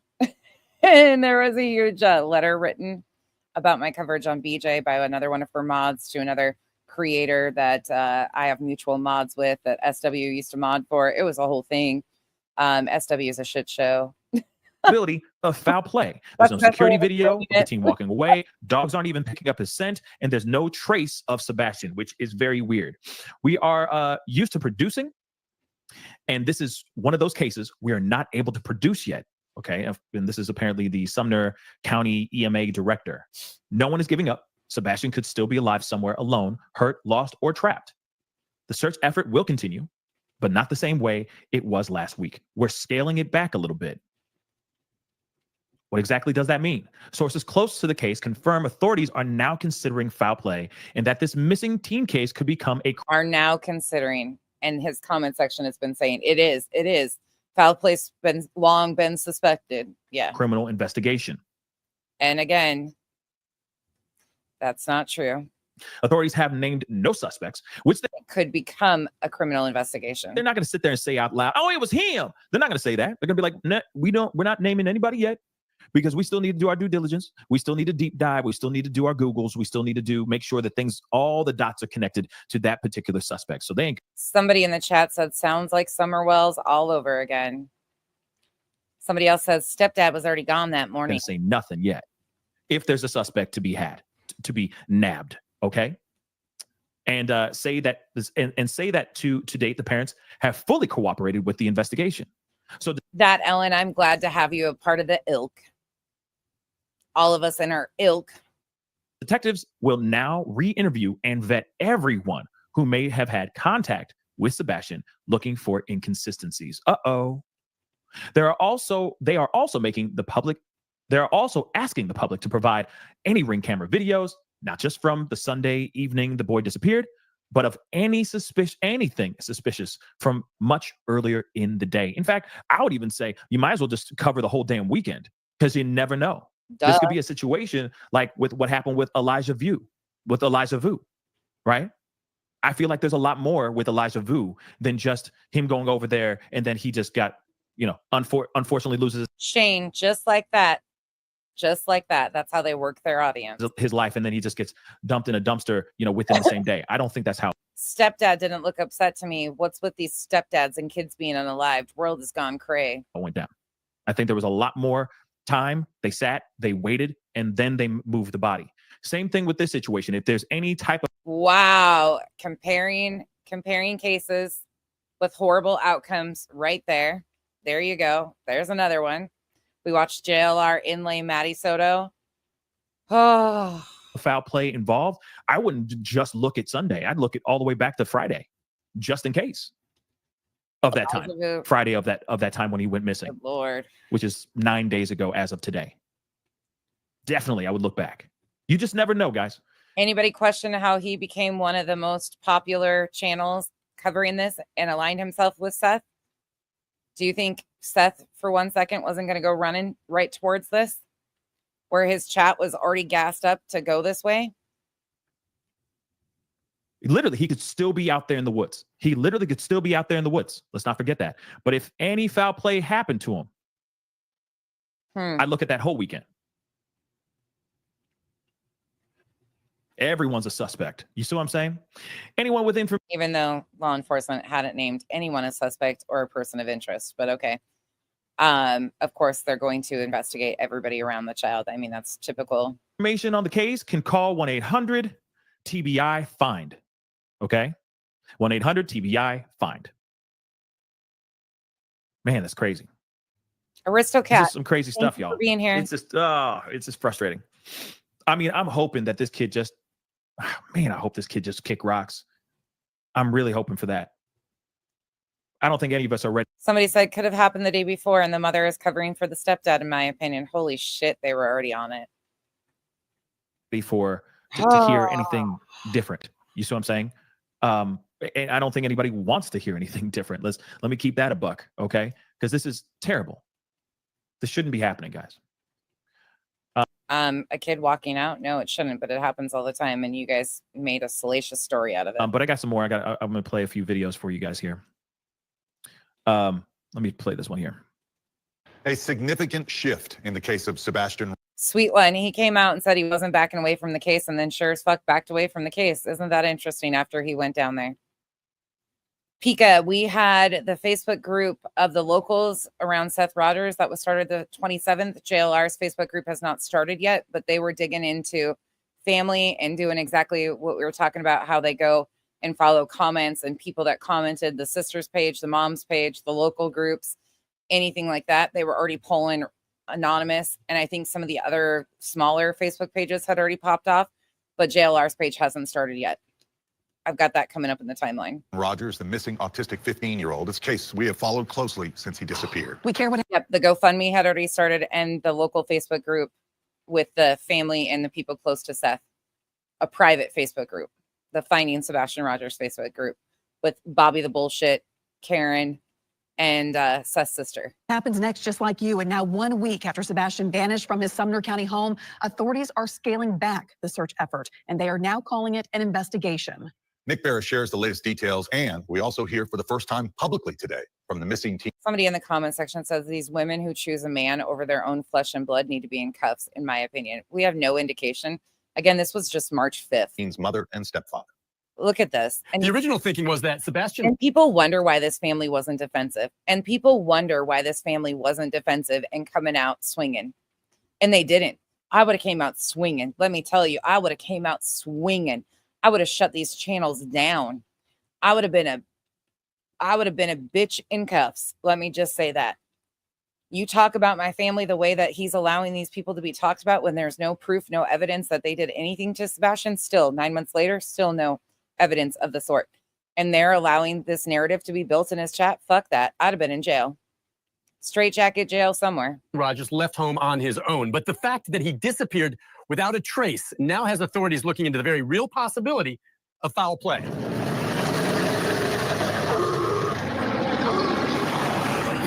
Consider 7 days of intense searching from the ground and air, hundreds of officers and citizens, bloodhounds, and nothing. And people also think when they hear they're looking into possibility of foul play, they instantly go right to the family. That's the only place they can go. Foul play does not just mean family. It means extended circles, strangers. Foul play encapsulates a whole lot besides mom and stepdad. No security video of the teen and no trace of Sebastian. We're used to producing, and this is one of those cases that we haven't been able to produce yet. No one is okay. And you heard that. You've heard that from what I read just a second ago. Sweet one. I've wondered that too. I've wondered that about that. I have wondered that. Not being able to produce anything. And we've seen cases like this before where they weren't able to produce anything. Now, like Devil Doll, does it mean Red Flag City? I don't know. But it's still. I mean, if you think about it this way for a minute. Take Seth out of the picture for a moment, because Seth had just done his first interview this day. He hadn't spoken to any of these channels yet. Take him out of the the playbook for a minute. But look at the channels that are willing to sensationalize everything and allow their chats to paint a narrative about Chris and Katie. And look at the channels that are unwilling to. You have Duchess. Duchess was unwilling to allow her chat to go after Chris and Katie because they were trying to get awareness out about Sebastian. But this is almost like tryouts of who he could trust. If you think about it, it was almost like showing their hand. Oh, they're going to let me say whatever I want to. They're going to let their chat say whatever they want to. I can feed their chat any type of emotional manipulation and play into that. Think about it as almost tryouts of the channels that who the family can go to and where they can go. Do you think Chris and Katie are going to go to a channel like this that the comment section is trashing them? Not likely. But who's going to run to those channels? Think about that. Very odd that they haven't been able to catch nothing. That's weird. But that also does not mean that the parents, the stepdad and the mom, have anything to do with this. They could still be absolutely 110% innocent. We have to remember that, y'all. Innocent until proven guilty. And right now, I know that people online, are sliding in the group chat and putting in their 2 cents and getting real aggressive in their thoughts and whatnot. But at the same time, we don't have any proof of them doing anything wrong, of any type of wrongdoing. So we'll see. Okay. And let me tell you. And he's also, if you notice, he is not saying, look, he did not open this up by saying, look, chat, we aren't going to make accusations against parents. There's no evidence to back that up. We're not going to do that. We're here to bring awareness of a missing child. We're not going to be accusing people. It's the United States of America. We're innocent until proven guilty. These are the facts. This is how we bring awareness. He is not setting that tone. He did not set that tone. He didn't even try to set that tone. He tried to set the tone of this is a show and I am going to judge my audience and go where they want this to go for the most salacious show. This is almost like Bella. It's almost like tryouts. If you think about it. Yeah. Often the police know more than they say. Exactly. So if they think clearly, if they're scaling back, something's up. And of course, if they're looking at it and they're saying there seems to be foul play here, something's up. And especially if they're saying we're going to go back and reinterrogate and vet everyone again to see if there's any inconsistencies, something's up. Clearly something's up. It's Red Flag City all over again. But does it mean parents, mom and stepdad are involved? I don't know. Notice he already took Seth off the table. Just mom and stepdad right there. Tryouts, again, think of it in that way. Think of if you are in these shoes with these narratives, think about what you're looking for. Where am I going to be able to push a narrative at? Would you run from this or run right to it? Okay. But until we actually hear something, we just need to look, keep it on the table, but don't go in on them so hard. That's what I say. All right. Because I think it muddies up the water. I think it makes things a lot more murky when everyone starts attacking, right? When you got no proof. People need to chill. Giving up. Sebastian could still be alive somewhere, alone, hurt, lost, or trapped. The search effort will continue, but we're scaling it back a little bit. What exactly does that mean? I'd like to know what the hell that means too. To me, it says something's up, y'all. It means a little bit of this, I'm sorry, it does a little bit. I mean, hate me, love me, whatever you want to do. But at the same time, it does to me scream a little bit of that. Okay. That it just screams like something is not good. Okay. Well, sources close to the case confirm authorities are now considering foul play and that this missing teen case could become a criminal investigation. Sebastian's mother and stepfather broke their silence, talking about how he disappeared from their home overnight a week ago Sunday. The two spoke on a YouTube podcast called Missing Tennessee with Duchess. And when I went to wake him up for school, he wasn't here. Between the hours of 12 and 6, he has basically vanished. Walked out of the house, the door was locked and gone. Sorry, wait a second. Wait, sorry. Wait a second. Did you hear that? He said the door was locked. Does Sebastian have his own set of keys?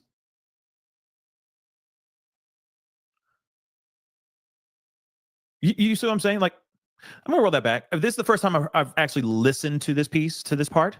Okay, but that seems a little bit interesting. I mean, it may not mean anything, but then it could mean everything. I don't know. We're here to dissect and listen to every syllable that comes out of people's mouths. That seems a little bit odd, right? Let me roll that all the way back.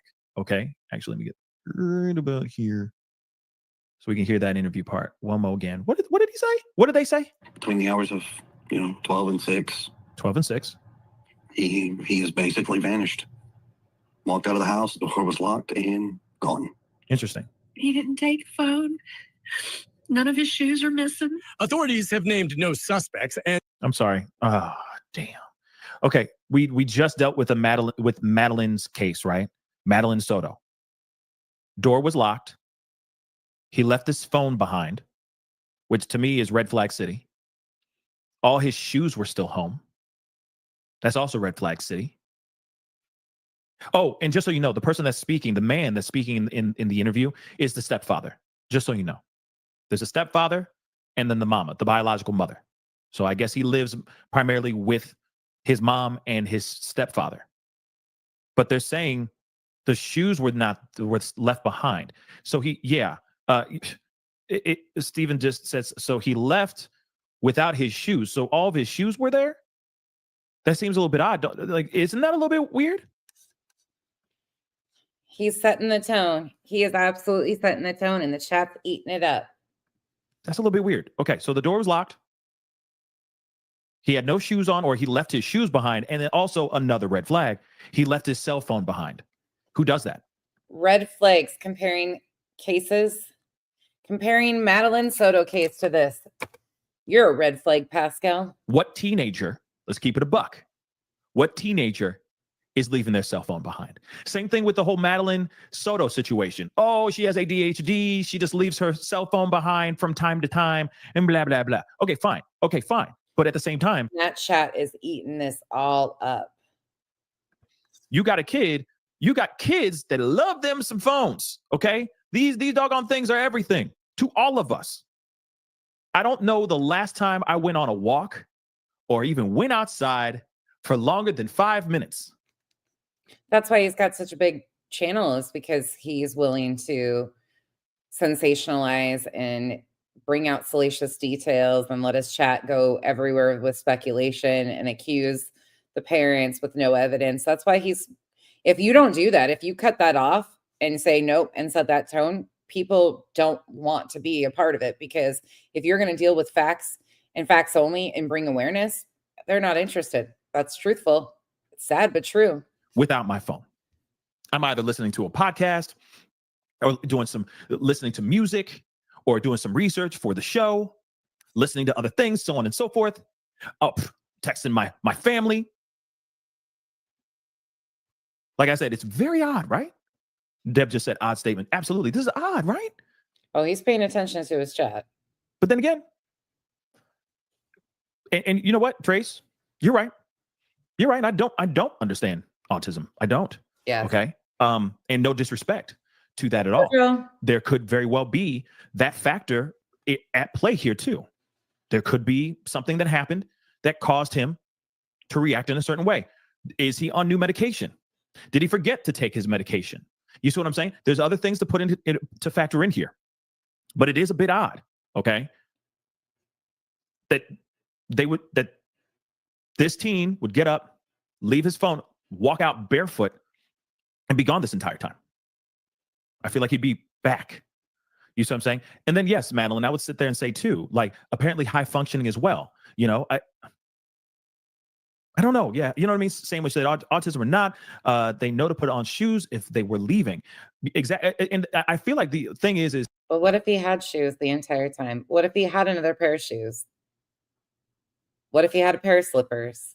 What if he had something else that he had borrowed from somebody else? What if he had this planned out? I mean, these people are so tunnel vision right off the bat. And that's why it becomes dangerous. That's why it is predatory, because it becomes so tunnel vision right off the bat. It's targeting a narrative, and it's not about awareness. Again, you can have all your opinions, but how is this helpful? This isn't bringing awareness. This is selling a story. And these are active, ongoing investigations where law enforcement is genuinely begging the public to bring out awareness and to keep their eyes open. And this type of shit right here, implying that there's nefarious this, nefarious that, you can have your opinions. But when law enforcement is begging people to keep their eyes open and call in tips and leads, this is dangerous. It is what it is. I'm sorry. This is why active investigations, there has to be laws against interfering with active investigations like this. This young man, okay, this teen, okay, he's autistic, he's high functioning. Now, we can't just lump him in to every category, like he's not a monolith. If he's high functioning, maybe he's high functioning. Peppermint tea, which one was that did that? I thought Spanky was covering it and Mob Crew was covering it. Which one did the drop off one? You can say the name in the chat too. Please feel free. In certain ways, but he's not high functioning in other ways. You just never know, right? But it is interesting that if he's got a habit of doing certain things all the time, him leaving without his phone. See, they're instantly putting way too much sensationalism into this already.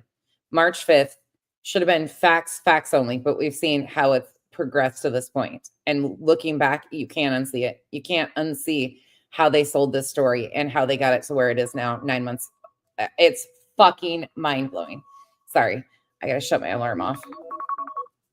Or even just say this, him leaving without his shoes, I feel is a little bit out of character for him.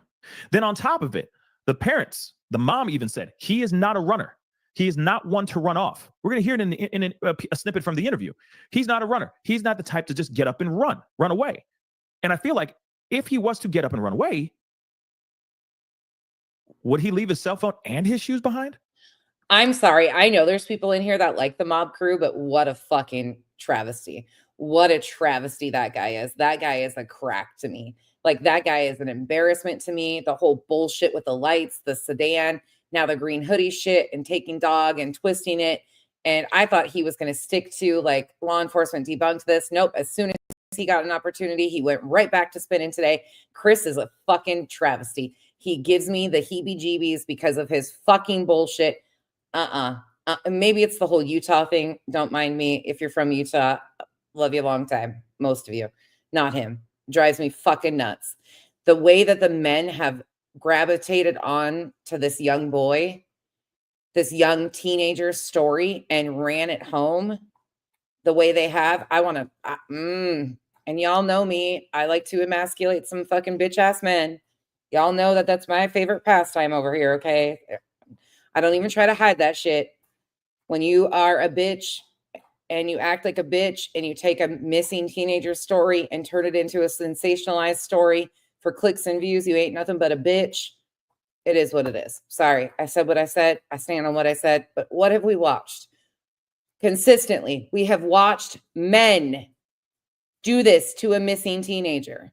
And they just up it a little bit more every time. Every fucking time. You guys are right. You're right. You're right. I don't know. Some ain't right. Then on top of it, let's not forget, no video surveillance, no footage of him leaving the house, no nothing. Something just doesn't seem right here, guys. It just doesn't. But let's continue. Like, it's just odd. That's why I got to give Mel credit. I got to give Mel credit, even though some people don't like Mel in the chat. You're fine to feel how you want to, but at least Mel didn't do this. Mel didn't do this. Mel didn't do this shit. And Mel, as soon as this shit got crazy, Mel tapped out and didn't go back to covering it.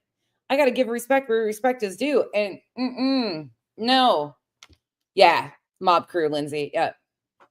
Yep. The jammer. Yeah. UA. Yeah. Oh, when he came into this and he started, ooh, and then he started the GoFundMe, and he's got the GoFundMe for his expenses. And he would play he would clip himself in these salacious ass videos. And then he would play that for the first 45 fucking minutes of his live stream, and then post a video, and then use it for this next segment to build upon every time. And then it would turn into, oh God, I need to walk away. He triggers me. There is something inside of me that man triggers. Again, no, nothing against the men in my chat. You guys are a different breed, and you know that. You know I have respect for you, but I don't like men like that. That's okay. I don't have to explain myself. Y'all know. It's odd, y'all. Regardless of autism being a part of it or not, it's just still very strange. And it doesn't matter what level, what side of the spectrum he is on. Here, let me put it this way. Let me say it this way. Can you fucking imagine for 1 second Kyle sitting here and doing that shit to you guys? Can you imagine him? You hear how he freaks out about how this family is treated. Like, can you imagine for 1 second Kyle having a show and being like, well, shit, we don't know where he went. Ooh, I don't know about that. Like, Kyle would be like, no. Like, there's just no way. Can you imagine Cash, Thor, SS? I mean, any of the guys that come over here doing this shit? Like, there's so many more in the comment section. I'm not going to out that they're men because they're under alts, but that would never, like, people in here all the time. All the men that hang out in this chat, none of them are like this. And it irks them. Thank you, Bobby. Same. Like, this is why I like the people I like. Jason's around all the time. I'm trying to think of some of the other guys. Yeah, they just would never. Jeff, Brantley, none of them would do this type of shit. Just seems a bit odd. And say that to date, the parents have fully cooperated with the investigation. Detectives now will re-interview and vet everyone that had contact with Sebastian, looking for any inconsistencies. And I mean, all of you guys, that's what, like, you know what I'm saying. You guys get what I'm saying. I'm just going to make myself sound like a complete bitch by the end of this, but you guys know what I'm saying. Like, there's just, you don't do this. Like, even the women, like, and it's not a sex thing, but for some reason, it hits me somewhere even worse that the men really did this to Sebastian's case and to Chris. Like, really, like, they can't understand Chris's protective nature. Like, that was something from the beginning. I don't care if you think the man is controlling. I don't care if you think anything about that man. I don't know how you have personal thoughts about him to begin with. That's weird. Like, that you think you know this man to know. All I see is a protector, a man coming out swinging for his family. I didn't take it any nefarious way at all. Like, not one bit. That man was protecting his family. Could I be wrong? Yeah, but I don't think so. And they are asking the public to provide any Ring camera videos, not just from Sunday night when they believe he disappeared, but of anything suspicious of much earlier in the day. Now, I'm going to tell you again, I really do think that anybody who has Ring camera that's in that area should look beyond earlier than Sunday. I think you should look at Sunday, Friday, Saturday, Friday, Thursday. Go far back. Get as much, if you have it and you're watching the show, hi, appreciate you. Go all the way back and just see if you see anything funny. Just saying. Do you see anything odd? Because this could have happened days before. Remember. No, it couldn't have. Right there. He is. No, it couldn't have. Like, law enforcement has been specific about this. The comments, like, doesn't want to single anybody out or leave anybody out. And some of the men hide under alts that people don't even realize are men, which is good too. Like, there's a lot of men in here. There's actually, my percentage went from like 98% women in the beginning to now there's like at least 20% men at times in here, which is amazing. I love it. But it's a lot because of Kyle too. and he'll come around because he's a man's man. Men relate to each other and can understand things from this perspective. It's amazing. But Pascal, what Pascal is doing here is completely rewriting what law enforcement is saying. Aw, baby, thank you so much for the support. And I'm sorry you have so much going on. I hope things will even out for you. Thank you for the support. And I hope I'm thankful for you guys. Like, I don't even know how to say this. Like, to have a community that we've built together. Like, we've built this community together. None of us knew what we were doing. We all just knew that something wasn't sitting right. And this is where we needed to go. Like, something needed to change here. And this is what came out of it. And we are going to make change. We are going to make change one way or another. Together, we are going to make change. And every day I think of things more and more that I'm like, this is going to happen. We are going to be heard. We are going to be seen. Duchess and I were talking about it yesterday in text message. I was saying, you know what? There's something here that we can do. We can do something. And we are going to do it. I'm so thankful for all of you. Elijah Vu, this is what I believe. The day he was reported missing was not the day he went missing. Same thing with this situation. He could have ran off. He could have very well ran off, or something bad happened. Some sort of foul play could have happened days before the report. By the way, Cash, your kid misses you and she's been annoying the piss out of me. Come get her. You're welcome. Of him being missing. So I just say, hey, if you got surveillance, you're in the area of him and whatnot, you down the street, whatever it may be, look at that footage. Just see if there's anything weird. Just see if there's anything funky. Okay. But again, the fact that they are scaling back says a lot to me. Okay. Then we're just all on Cash's island because he controls the mini who controls every move I make. Anyways, you notice how he's like implying here once again, Pascal he is manipulating his audience, and he is definitely paying attention to his chat and feeding off of what they're saying. And his chat, like if you can see on his chat over on the side, you can see that more are leaning to suspicious bullshit. And also on top of it, like, I don't know, man, dagnabbit. It just frustrates me, man. Like, because I don't want to put those thoughts in my mind of foul play coming from loved ones. Family, friends, you name it. You know what I'm saying? But this could have very well been that thing. The other thing too is I'm wondering if they're looking through his cell phone, if they're looking at his computer and all that. And I know that. Well, no shit, Sherlock. They said that, through interviews, the parents are saying that he wasn't really. Somebody said, Pixie Cakes in his comment section says, Pascal, comment section is getting real disrespectful. 2 points. Step parents aren't all evil. And it isn't the parents' fault. Their child is on the spectrum. Go Pixie. Go Pixie. We got to give credit where credit is due. Go Pixie. You can come sit with us. Big on the internet or big onto video games and stuff like that. But still, it is something I'm curious about, though, nonetheless. Buttercup, I appreciate that. But it wasn't just me, though. Like, it truly wasn't. I fucked up. That's how I got here. And it took people around me that saw, like, actively went through, like, the Marvon story was a huge wake-up call for so many of us. And that I just started using my voice and started admitting like where I was wrong and stuff.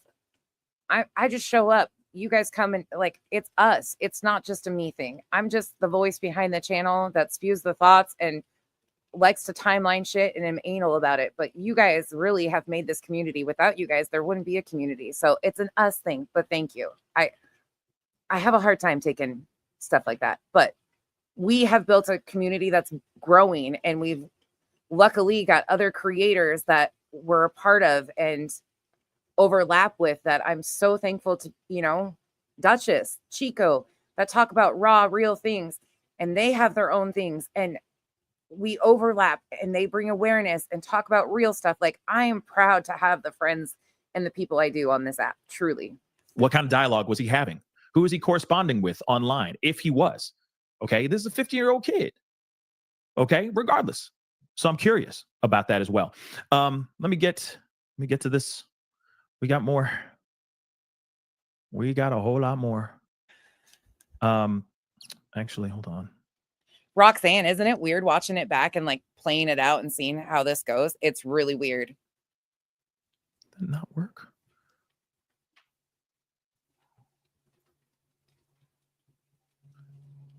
Hold on, guys. I'm sorry. Sophia, where's our Sophia? Sophia's in that chat, said doors locked and no shoes. Maybe he ran out in his slippers. Too much here.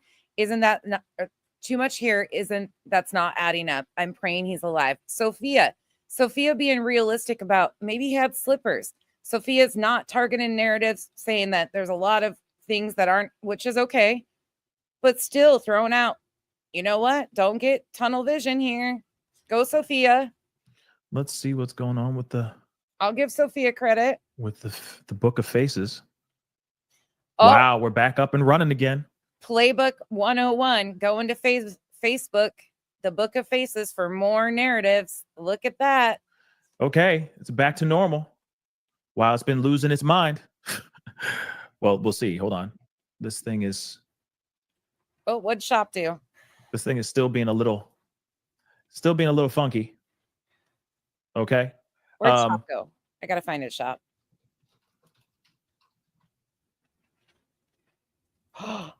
Oh,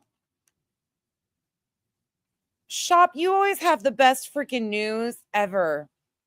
Shop, congrats. I'm so excited for you. You deserve the best. Shop, you truly are. Like, you are incredible and deserve the best. I have loved getting to watch how your life has changed over the last couple of years with the baby and the fiance and all the things and how much you do for kids. You matter so much. And I'm so happy. I'm so happy for you. Congrats. I can't wait to hear all about it afterwards. Shop's getting married. Oh, Lord have mercy. Oh, gosh. Shop's been here Okay, with me 1 second, from guys. I'm sorry. early 2 on. seconds. 2 seconds. Oh, I love that Shop. Oh, come on. Shop's one of our amazing.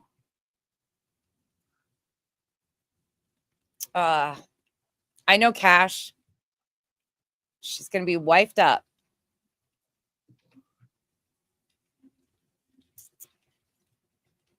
I mean, Facebook is up, but it's not really like kicking butt and taking names like it used to. Okay. Oh, It is look it in the chat. In the chat, Borders Girl, the one that came from my Duchess, cancel Borders Girl. # cancel Borders Girl. I'm just joking. I should probably not do that. She came from my friend. I'm coming right back. Even though this was 9 months ago, I should probably just slow my rope. She says she's talking to somebody and she says, Duckin, people in groups pulled up stepdad's history, violent apparently. No, said his own daughter has a restraining order against him. Stepdad doesn't. You guys, listen to that shit. Listen to that shit. People in groups pulled up stepdad's history, violent apparently, said his own daughter has a restraining order against him. The fuck? The fuck? Terry Lynn and the active RO, take it back. That's a fucking lie. But look at how the misinformation on Facebook was already starting to flow. And that's where Pascal is going for more salacious information. His own daughter. Yeah. still Look at this sticky, shit. for lack of a better term. Okay. Look at that shit. But nonetheless, Cancel. I want to get this for you guys so you can Borders take a Girl. look at this. Whoever that bitch Because is. it Cancel. was working and then it got shut down. So let me make sure that this functions. Because we got an interview with the parents, okay, the mom and the stepfather. And then, of course, there's an interview with the dad that I wanted to share, the biological father that I wanted to share with you guys as well. Look at how right here. Again, think about this as if it was auditions for where you can push narratives and stories. If you have a divide and conquer and you want to get a narrative about, think about where you're going to run to. You ain't going to run to Duchess. Duchess said she ain't going to let any of the family, Seth, Chris, or Katie, get attacked. She invited Seth to come on too. But where are you going to run if you want to paint a narrative against Chris and Katie and you are, and look at how much he's treating them differently. He's okay with this chat targeting Chris and Katie, but he's like, oh, but the bio father, where did that come from? Look at how different that is. The Borders Girl is not, well, hopefully she is in the building, that Michelle. Hopefully Borders Girl is in the building. That means she's away from us, not on the island, in the building. Over at John QQ's. So, and for those of you that don't get that joke, John QQ opens his live streams and he says hi to everybody, but instead of saying like hello or a quick hello, it's one by one, every single name. Like I'll use Pascal's chat for an example. Debbie is in the building, and it's this slow, drawn out, monotone bullshit every time with every name. It is torture, and I've tortured you guys with it before. while it is figuring its whole thing out, Shimo. Yeah, while Never it's say never. figuring its whole thing out, I'm going to. Are you talking about Pascal? Never say never. Something happened at that last vigil, and then they went out to dinner. Was it at, where was it?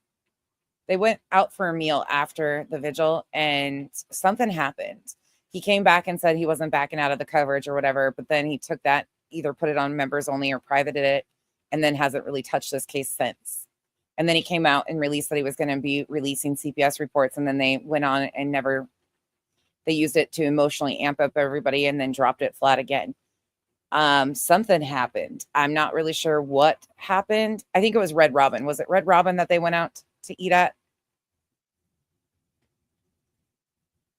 Yeah, Red Robin, Pika. You're right. Yep. Something happened though. I'm not really sure. We've all had like, Sweet One had some opinions earlier and was kind of putting them out there. I don't know what happened. Play the mom and the stepdad. There's a little snippet that I want to share with you guys. Actually, this is not the one either. Hold up. Man, nothing but lies. Spooky. You got them. Hold on. Sorry, guys. The internet has been acting a damn fool. It has been acting a damn fool. Listen to this comment in the chat. I saw an interview and it seemed, in my opinion, that they both would look at each other to make sure that they were saying the same thing. They would smirk in the interview a lot of the time. The fuck? There it is. Somebody else says, unfortunately, a lot of this case's info is on Facebook. No, it wasn't. They were just building discussion groups, just like we talked about. Fuck, oh dear. This is like the perfect, this is the perfect playbook to watch unfold right here. I hate to say it. I hate to say it because I don't want Sebastian to be missing. But this is bit by bit exactly what Am and I talked about. The playbook right in front of our faces. Okay, let's try this. Tonight, the parents of a missing There we teen in go. Sumner County described to us exclusively how they feel on day 8 of their son's disappearance. Mom and stepdad. Just so you know, this is a piece of the mom and stepdad interview. Okay. Thank you so much for joining us. I'm Marius Pate. And I'm Lauren Lowry. Sebastian Rogers is 15. He was last seen by his parents on February 25th in Hendersonville. Sebastian has autism, and he's gone without his medication this whole time. And since then, authorities have searched by air, by foot, and on horseback. Helicopters, drones, and dive teams have also been brought in to try to find him. UA, question on that. Sorry, I'm paying attention to multiple chats and trying to listen. So I'm kind of falling off here. Has he ever said what went down? Has Stephen Crabtree ever said publicly what went down and why Pascal pulled out? We've heard rumors, but nothing ever confirmed exactly. I heard, multiple times that inappropriate things were said to other women. What did I do? You'll catch up eventually, Marcy. You, Sweet One. Something's odd about that Red Robin situation, and something did happen because he went from all in to backing away. You don't know if he said it publicly? I might have to go dive in. Today, his parents spoke exclusively to our Holly Thompson. She's live tonight in Sumner County. Holly, I imagine it was quite an emotional interview. Certainly was. It is hard for any of us to imagine the emotions that this family is going through right now. But we know one thing is certain. They remain positive. They are holding on to hope that their son Sebastian will return home safely. Can you walk us through what you're thinking right now? I just want my baby to be okay. I don't know where he's at. Mom She Katie looks, broke she looks so broken in this. down several times in our interview, but says her hope is strong that her son Sebastian will be found safe And look at Pascal's, look at his behavior. Look at him watching them. and return home. One thing I want to point out before because I got to jump in and out of here, guys. I'm sorry. It's just these are the breaks. But one thing I want to point out is there are good, strong possibilities of people breaking in to the house, sneaking in and snatching this kid out from his own home. There's so many possibilities of other things. So we have to put those into consideration as well. Not sitting here saying that we hear stories like that very often, especially for kids of his age. 15 is pretty big and pretty old for a story like that. But okay, I'm going to be honest for a minute. I've heard a lot of the rumors about Red Robin, but I've heard different variations of them. So it's hard to know exactly what happened. But then we've heard people come out and publicly deny that these things have happened. So it's hard without being there or without having it like proof of said things to know exactly who's being completely honest about what. But something did go down. Hey, the possibilities are there. Okay. So we have to put that in consideration as well. I mean, he could have just been snatched out from his own bedroom overnight. But again, if there's no surveillance footage of him actually being snatched, that's so weird, y'all. What the hell? Like I said, the timeline ain't timelining, okay? But that doesn't mean that they're the bad guys. It just means that it's very odd. He's going to walk through that door, and the street will be flooded again with family. I'm sorry that happened, Erwin. And, shit goes by. Like, that's why Craddock was saying in the very beginning that he was reaching out and asking for help and from other law enforcement officers and everything. Like, there's a lot to it. Relatives all waiting to hug him, love him. And Stepdad Chris says it's been an emotional roller coaster that all started Sunday night, February 25th. Pretty normal. He was playing in his room. When I told him to go to bed, he did. He said, "Good night, Mom. I love you." Katie says she went to wake up Sebastian around 6 a.m. Monday for school, and he was gone. Within minutes, Katie says she was on the phone with Chris, who was working out of town, and they quickly called 911. And he's not a runner. He's never run away before. I don't know why. I don't know why he walked out that door. I mean, he's a good kid.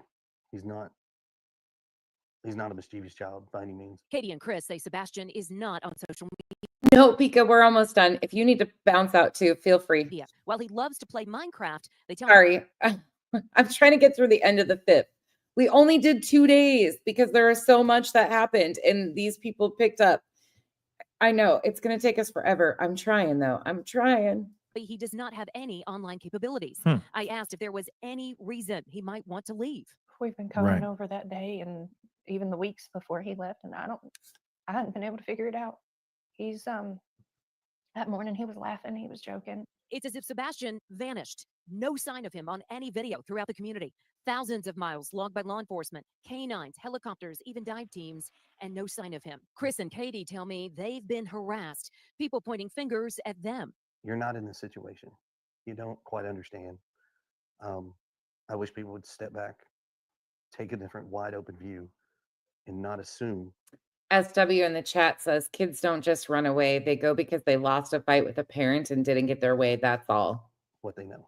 It's just These people make me mad. You both in the clear. I can tell you that Ugh. myself and the father Jamie. have worked very fully and cooperatively with all agencies across the board. We have anything that they've wanted, we have provided. Good night. Beware marching band may follow. We're almost done, you guys. We've done 6 hours today. But I think these first let me finish this up and then I will tell you guys. But I think you guys are seeing where we're going. Like you guys can see in this in the first week how things were going pretty well. And then creators get involved, narrative starts going, Facebook discussion groups start going, creators start using stuff from Facebook to build narratives off of. Bigger creators insert themselves. Further push goes with the misinformation, how misinformation is built, how it flows out. And we're just going to go into like the big shocking points. We're going to see some of these other people come in. This might be like a 10-part series by the time we're done. And hopefully people will be able to go back and really see right in front of their faces how these, it's an invisible playbook, but a playbook that these creators use to sell these sensationalized stories really change. It goes from healthy speculation and discussion to mindless painting of narratives. Exactly, Shop. And watching how Smiley took and that big push right there was crazy. Good night, Angel Chips. We're almost done, you guys. We're almost done. What do you want to Hold on. I'm sorry. I got to roll that back just a tiny bit because this answer is very weird to me. And it's just me because I know what I would say. My gut reaction would be instantly. Allegedly, Lauren Conlon is because of her podcast and bringing Dog the Bounty Hunter up. And then Sweetie Pilo is absolutely in there because she was a direct connect to Seth and was painting narratives, huge derogatory narratives about Chris Proudfoot and things that were going on in the home. And that is where you will see some of these the more Seth built narratives come into play too, and where those sources of those things and the intentional release of certain private information, and then how afterwards then it was all optics being built to make it look like certain things only happened in one home. And that has always stood out to me and very bothersome. So I'm hoping by going back and showing some of this, people can see that without me having to walk them there verbally. I'm not, like I said, I'm not sitting here trying to point blame or trying to make it seem like he's a bad guy or anything of that sort, but it is a very odd answer here. So I'm going to play that one more time. It's just a weird answer. What they know. Right here. It's just better to stick to the facts. Are you both in the clear? I can tell you that Mom, myself, and the father have worked very fully and cooperatively with all agencies across the board. We have anything that they've wanted, we have provided. What do you want to say? Do you see what I'm saying? Instead of him saying like, I didn't do nothing. We didn't do nothing. Nah, we in the clear. He said, we're cooperating really well with police and so on and so. That's just an odd answer. That's just a very, very odd answer to have out here. You know what I'm saying? Like, I would instantly be like, I ain't do nothing, man. No, it's not an odd answer. It's not like, how would you know that that's an odd answer if you've never been in this position? How would you know? Like, what's an odd answer? Is there any such thing as a normal answer in these situations? Truly. Anybody, and I'd be turning to the camera like, listen, you all think I did something? Like, I'd have the wide-eyed looking crazy and stuff. I'd be like, no. Can you imagine if he would have said that? Can you imagine if he would have, like, for 1 second, can you imagine that? No, I didn't do nothing. I'm innocent. You know what I'm saying? But that's his answer. So this is the reason why I can see why some people are going, yo, that answer be sus, dog. Dog, that answer be sus. Good night, Ryan. I hope you have a better night. Get some rest. But at the same time, you're under a microscope. You got lights and cameras in your face. You got your kid, your stepson that's missing and all that stuff. Everybody's listening to every single thing that you have to say. It could also be how they edited this interview as well, because he could have said more in the beginning or at the end of that little piece that he says here. Anything's possible, but at the same time, very odd that he said it that way. Okay, that's the only part that I'm like, whoa, because I'd say something completely different. I didn't do nothing, dog. I didn't do nothing. How many of you guys find that odd? Put a 1 in the comment section if you find that odd. Feel free to find that odd too. Like, I don't care if you do. I just don't see anything odd about it, because for me, I don't know what is the proper way to respond to something. Like, I think everybody's response is going to be different. That's me. But do you guys find it odd? Maybe I'm overlooking something. Could be. And then say, we are working with them. We are cooperating and we're doing everything we can to find our son. That's it, you know? Say to Sebastian, what do you want him to hear from you right now? That we love you so much and we want you to come home and you're not in trouble. Can I point something out here? Remember what I said a couple days ago with another interview? It was about Madeline Soto. True. This is what I'm gonna play it. Miss W, I think that's my problem too, is I can't even attempt to think what the right response would be, and or knowing myself and how reactive I am, just baseline, I can't imagine. So I guess maybe that's where I don't find a lot of things odd, because I can't even imagine how I would respond or react and don't ever want to. So I guess maybe it's just me looking at it from that lens. And again, if you guys find it odd, you're entitled to your opinions. Again, please feel free. Like, I'm not shaming you for that at all, because I don't know what is odd and what is standard, I guess.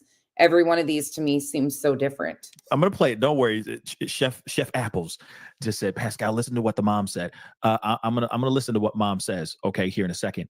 But remember what I said to you guys about the interviewers, the reporters and stuff. Okay, when they sit there and they say, "Oh yeah, you know, if he was here right now, what would you say?" Look at that ish. It's a little like, okay, this is the time. You see what I'm saying? No disrespect to any families and any, but we see it all the time. What would you say to what would you say to him if he was here? It's like, okay, just a little manipulation, just a tiny bit. Hold up. Another comment in the comment section from his chat. That same person that was saying that they had a direct, I think they said brother-in-law worked for law enforcement in Hendersonville. Here's that person again, just south of history. Stepdad went to Memphis Sunday night. Phone pings are not indicating that the stepdad was involved. Stepdad went to Memphis Sunday night. Stepdad was in Memphis Sunday night, supposedly. So which is it? But do you see how the chats are like filling misinformation and saying that they have inside sources? They were saying that they had inside sources. That account has been saying that all along. And now here they are. They went to Memphis Sunday night. You know? Misinformation. But it's like, this is what helps. This is what brings the viewers in, right? Sorry, but I've been in this game for a long time. I've seen it. Shoot, I've done it myself even. Autumn, it really makes sense now saying this backwards. He knew exactly like this. If this is tryouts or auditions for where you can go to sell a sensationalized story with a big audience, you're going to right here. You're going to land right here. Even, okay? It's unfortunately part of the game. But hear it again. I want him to hear from you right now. We love you so much, and we want you to come home, and you're not in trouble. Now, Katie did tell me that. And you're not in trouble. I mean, I feel like that's, you know, unless there's something I'm missing here. Okay. Because somebody said earlier, hey, you need to check out what she says here, what the mom says. I mean, I know that there's more video, okay, to that interview. And his chat says he looking sus at the mom, making sure she gets her script right. What script? But still something's just not right. Something still is not right. Yeah, a child is missing. The timeline is just not timelining. The math is most definitely not mathing for me. That comment from just south of history says timeline is that dad left for Memphis Sunday afternoon. Later that day, Sebastian and his mother went to BJ's. There is video surveillance that proves it. Has anybody ever heard that? Anybody in this? Anybody? Plot twist. It is seriously the tabloids of true crime. It has become like YouTube tabloids. And this isn't to all YouTubers. Please understand that there are some that have ethics. There are some amazing discussion groups. There are some amazing people that do wonderful things for things like cases, awareness. Like there are people out here. Please don't ever let me discredit those people. But this is not that. Has anybody ever heard that? Anybody in this comment section ever heard that?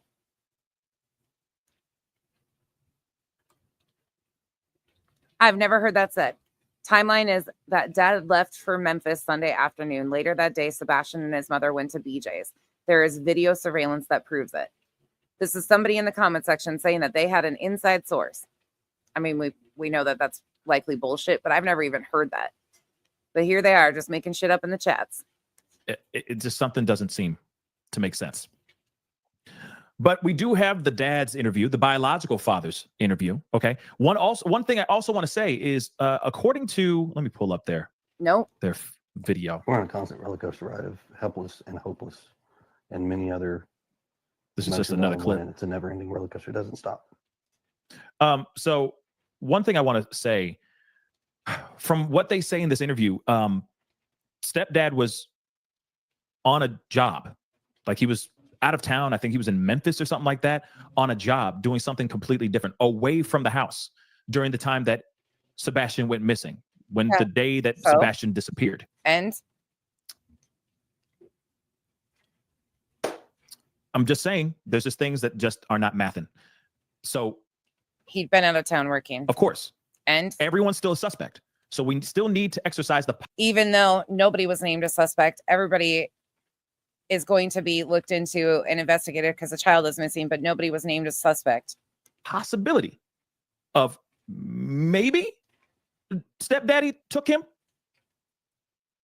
Maybe they let. Oh, that was stupid. Right there. That was stupid. Right there. Oh. Together. Remember the day that he went missing, the day he disappeared, there was no signs of him, no trace, no scent. There's no video footage of him actually leaving the house, no nothing. But stepdaddy was on location somewhere completely different. To me, that's one of the only red flags I see in this interview. Oh, that's a red flag to you. The man has a job and was working out of town. Okay, I see you. Okay. In fact, I'm going to see if I can make a miracle happen here, because knowing my luck, it won't work, but I'm going to try it, because why the F not, right? Why? And unfortunately, there was a scent. A dog dove into a pond. It didn't lead to Sebastian. You know the drill. Why the F not? There are other videos. We're going to get into the dad's interview here, this biological father's interview here in a second, but I'm going to see if I can make a miracle happen. Okay. And if it gets choppy, then there's nothing I can do about it. I'm just going to have to move on to the next thing. But there are several interviews that they had. Fuck, they're painting a narrative in that chat. Chris Watts got 3 people out of the house with nobody seen. Okay. Or not several. There's obviously he was caught on camera. Several clips from this interview that they had, which I mean, not caught on camera, but later on evidence came out of, oh my God, these people. Wish that WSMV would just put on the doggone YouTubes so we can, look at it and watch it without having to look at all these clips. Good night, Chop. Get some rest. And have to go through all these commercial breaks and crap. But I want to play a little bit of it for you guys. Hopefully it'll be cooperative. If not, then I'm sorry. Okay. But there's a lot being said in this interview that they didn't put in the interview that we just saw that aired on TV. Whose fucking bright idea was it for me to read these chats? Who had that idea? Which one of you am I cussing out? Because somebody else is responsible for my poor decisions today, because I should not have read this chat, because now I'm seeing where the narratives are built, where he's feeding into shit. Nope. Don't like it. TV, which I thought is trash. So let me try this. Let's see what happens. Situation right now. How are you coping? Who can I blame this on? It's not gonna work. It's not gonna work. I already know it. I can't take responsibility for my own actions. Hold on. Can I be like the rest of them? Can I cry and blame it on somebody else? Why not? Constant roller coaster ride of helpless and hopeless. Everybody else does it. And Why many can't other I? Emotions all in one. Imaginary says, was me. Kyle, We're yes. gonna try. Don't stop until he walks through the door. Hit that like button down below, please. Thank you. Cash, yesterday was Kenzie's fault. Today can be Kyle's. Perfect. That works. See, it's gonna be a pain. I wouldn't wish this on anyone. It's gonna be a pain. See? Okay. Lemon drop. Yes, this is March 5th. Not anymore. I know we're about keeping hope. And they're defending their accusations in the chat, saying, still America. Opinion is free speech, y'all. Accusations are not free speech, fuckers. Live. I'm sure that's in there somewhere. I volunteer as tribute. Oh, yeah. Always. Sure did. Plot twist. Sure did. He's gonna walk through that door. Buttercup, You know what I'm gonna have to do? I'm probably gonna have to find another way to get these clips so that we can watch it. And the street will be flooded again with family and relatives all waiting to hug him, love him, and That boy's gonna have more friends than he knows what to do with when he comes home. Aesop's inspiration says these could sincerely be parents missing their son. Don't be so quick to convict them of hurting this kid. Go Aesop's. Go Aesop's. So here we are, 8 days now searching for him. Walk us through that Sunday night that he went missing. So walk us through. We've got so many people that really want to know. Okay, how did this happen? UA, we already gave a disclaimer that's saying that anybody that's in these chats, we're not targeting them at all.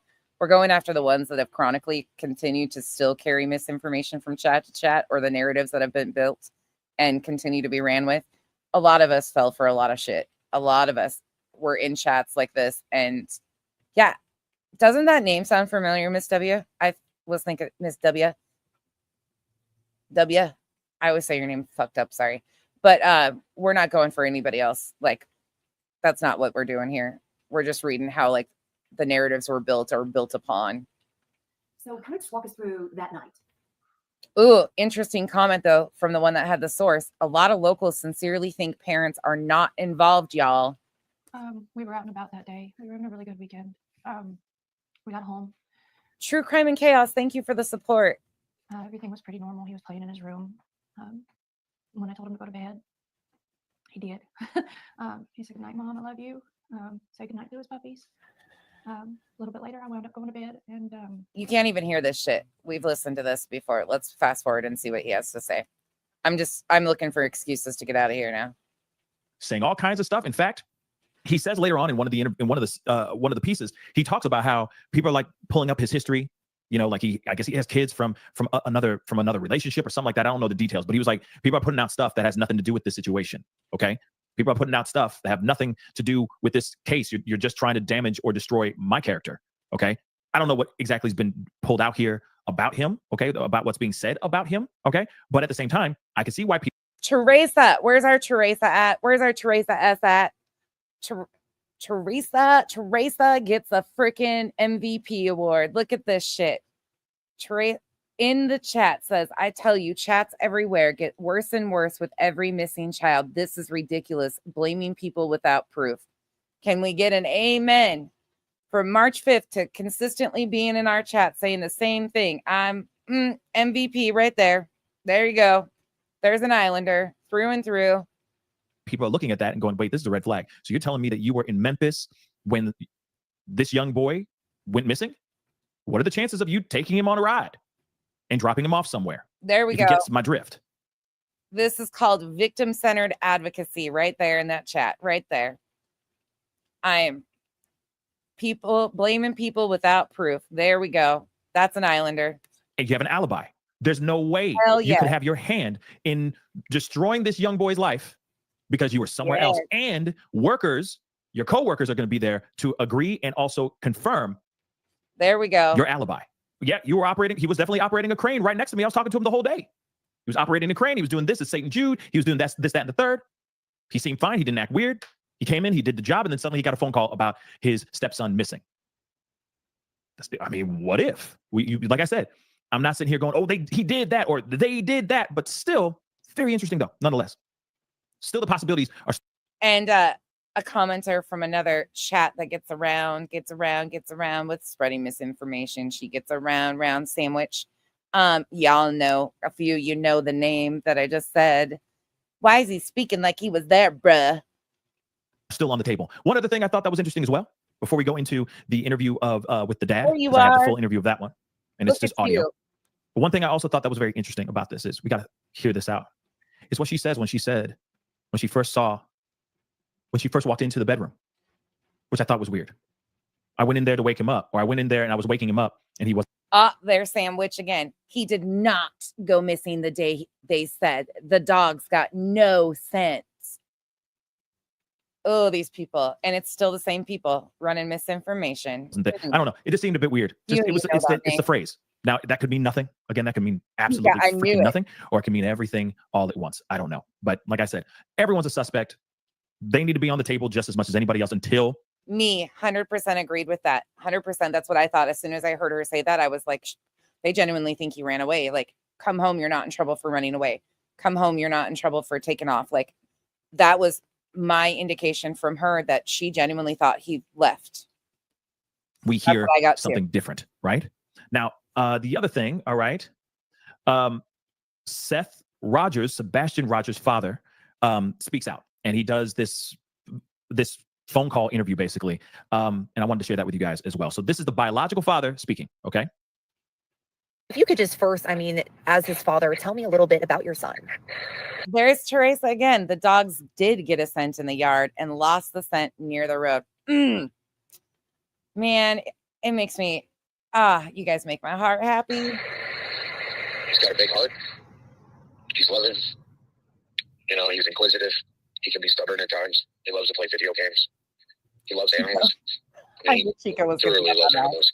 He likes plants. He likes to, grow things. He likes to take care of things. He loves his video games. Boy, the kid loves his video games. What has the last week been like for you as a father? My heart is missing somewhere out here, and I'm just trying to find him. Yeah. And they're comparing. People in the comments are saying BioFather was very believable. Wow, the difference in how they're treating these people. I don't know where he's at. I can't find him.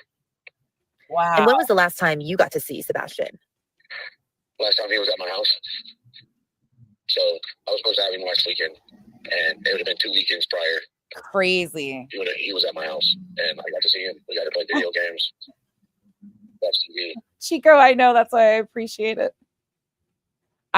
She says, man, that bitch running her mouth in there. She's something else. Teresa's dancing. She's like, I got you.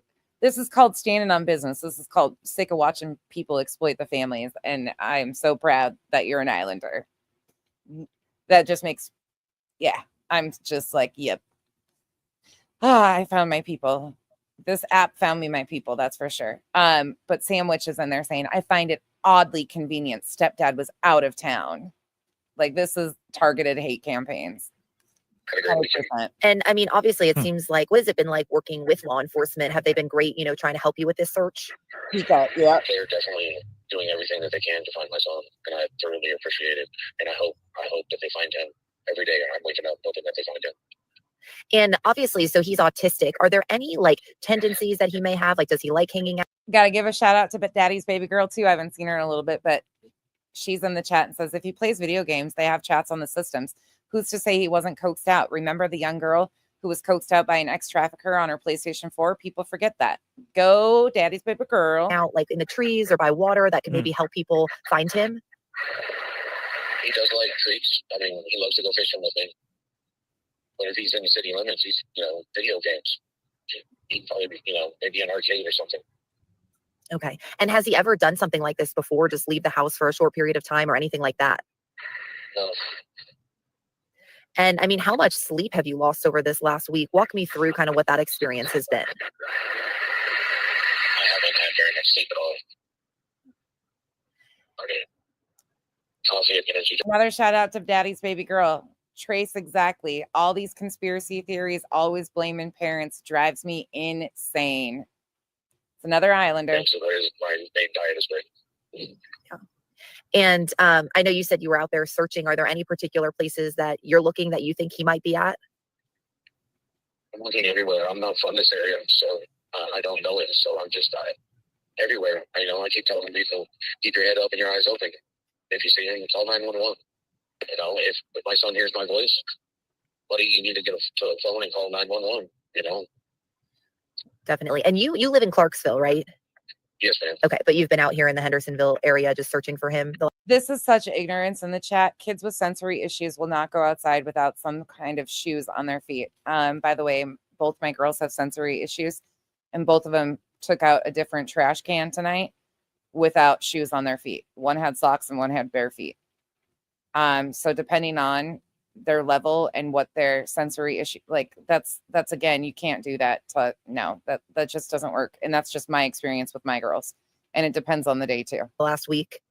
Every day. And I guess, are you in close contact with his mother and stepfather about the situation? Oh my gosh. Not really. I mean, we're in communication at least once a day, but that's about it. I'm looking for him, Yeah. These motherfuckers in the chat were saying, makes me wonder if mom was causing parental alienation with bio dad. Did they even listen to what Katie said? And I know, like, obviously with social media, it's tough because as a parent, you just want your kid home, but there's been a lot of like speculation too about possible like criminal investigations. I mean, what's kind of your reaction to all of that chatter on social media? I don't have social media now. Okay. Wow. But just hearing people kind of speculate about that in the community, I guess, how does that make you feel? I think they need to, instead of being keyboard warriors, they need to put feet on the ground and start looking for my son. Daddy's baby girl gets an MVP too. She's over here in the chat, still making good comments, still refusing to put blame on the parents. And then you have Sandwich that I just want to punch a bitch button. They really want help. That's what they should be doing instead of coming up with their own opinion. How about get out there and we find my son? And how much does your son Sebastian mean to you? Harry, it He is. is my life. Do you have any other kids? No, ma'am. Okay. And I guess, is there, anything you want to say? I don't know how well you know the stepfather or the mother, but is there anything you'd like to say about that and that situation and how he just kind of disappeared from the house? I have nothing to say about that. Okay. And if you could say something to Sebastian. Hold on. You realize that he said, which I find to be interesting. Of course he was going to zoom in on that. Of course Pascal's going to zoom in on that. He's painting narratives. You have anything to say to, the stepfather and the mom of Sebastian? And he says, I don't have anything to say. I mean, I don't blame him. If he's instantly looking at them as, how dare you let my son run off kind of. I mean, and honestly, there's some valid speculation in here too. Like people are throwing out some what might seem like wild theories and things, but they're not like targeting parents specifically. Like people are thinking outside of the box. Like wonder if someone is trying to get back at him for an arrest, like things like that. That's not targeting parents, at least. Thing. I get the frustration, but that also, I mean, by him not saying anything, it says a lot. I'm going to keep it a buck. Right now, what would you say? We do, BJ. If you are hearing this on, you need to tell people who you are and tell them to call. Oh, by the way, Duchess did make us a couple of new emojis. I need to put them up for the members. I forgot about that. Sorry, guys. 911 for you. You need to tell people that you are Sebastian Rogers and that you need them to call 911. And anything you'd like to tell him about returning home? I miss you, buddy. And I'm waiting. I'm here for you. Okay. All right. 911 so we can find you, man. This is crazy. Yeah, it's tough. I mean, for any parent, this is every parent's nightmare. To be going through something like this and experiencing something like this. So it's every parent's nightmare when it's Seth speaking, but you picked apart everything Chris and Katie said. Yeah, fuck out of here, Pascal. I can only imagine what the family's going through. There's a couple comments I wanted to grab. Sandwich said, with no shoes and it's cold. I doubt it. Yeah, it's weird, right? It's weird that he would be out there with no shoes, with the weather being as weird and funky as it is, right? And some days it's cold, some days it's hot. It's all over the place, right? They're in the chat. I'm crying for this man, but targeting the parents. Yeah, I doubt Chris and Katie. He'd be running around here barefoot. Another thing that we didn't see in the interviews, but they did say in the interviews, stepdad did say, it's something that we didn't see, okay, or hear, but it's something this is information that I thought that was interesting. He doesn't like getting his hands dirty. He doesn't like getting dirty or getting his hands dirty. So why would he be out in the woods if he doesn't like getting dirty? Especially if he's out here barefoot. Wow. That doesn't make sense, right? Just does not make sense. Timeline ain't timelining for me, okay? But then again, like I said, everybody's a suspect. Well, because you can't even get the fucking facts straight. Of course, the timeline isn't going to timeline for you. When it comes to this situation. Mimi, thank you so much for the 95. I appreciate it. Deborah, welcome to. All right. We saw enough of that bullshit. We're done. We're done. We're done. What did we learn today? Let's do a wrap up really quick. What did we learn today? I don't even know what we learned today. Honestly, my brain is fried. So we learned today that let's start all the way back at the beginning. That Dog and Nick the Hat and At Night Investigations released more footage. So their team and probably put out another press release so they could spin that. That's current time, which they've been doing while we've been on here looking at how they paint a narrative.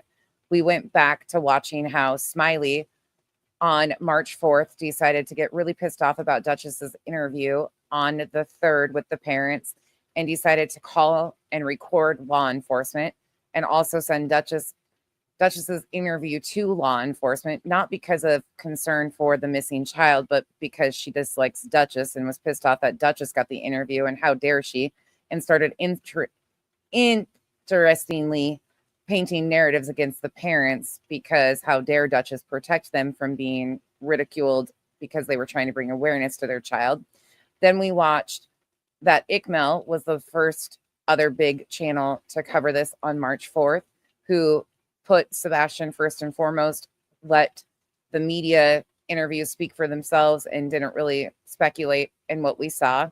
Then we watched JLR go right for body language analysis of the parents and right for targeted interviews about the parents, not showing the missing child whatsoever, not bringing awareness whatsoever to Sebastian, but painting narratives against the parents.